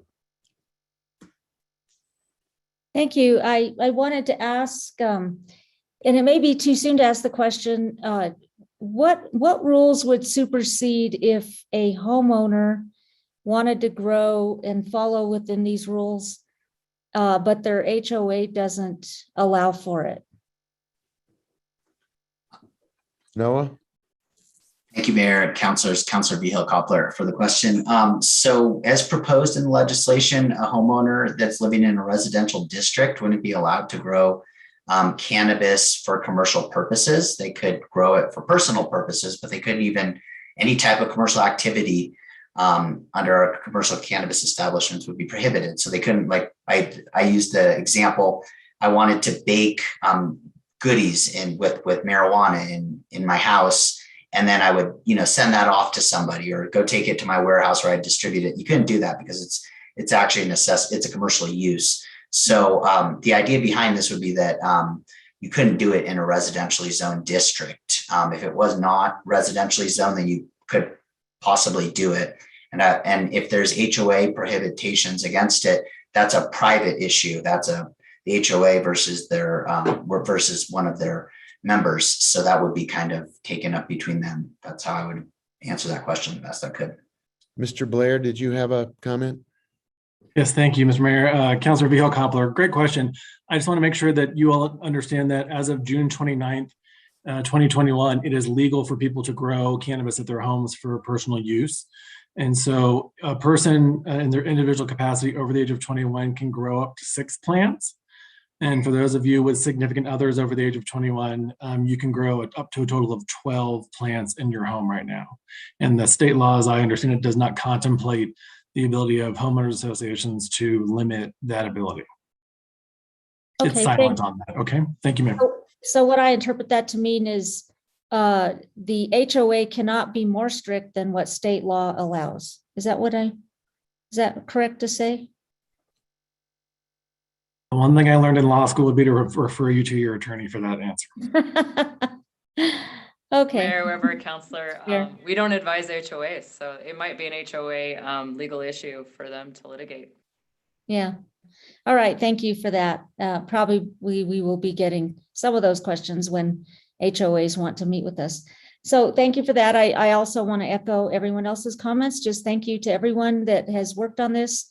It's a very important piece of legislation. We have many, many people waiting for this, I know, and maybe waiting to become legal.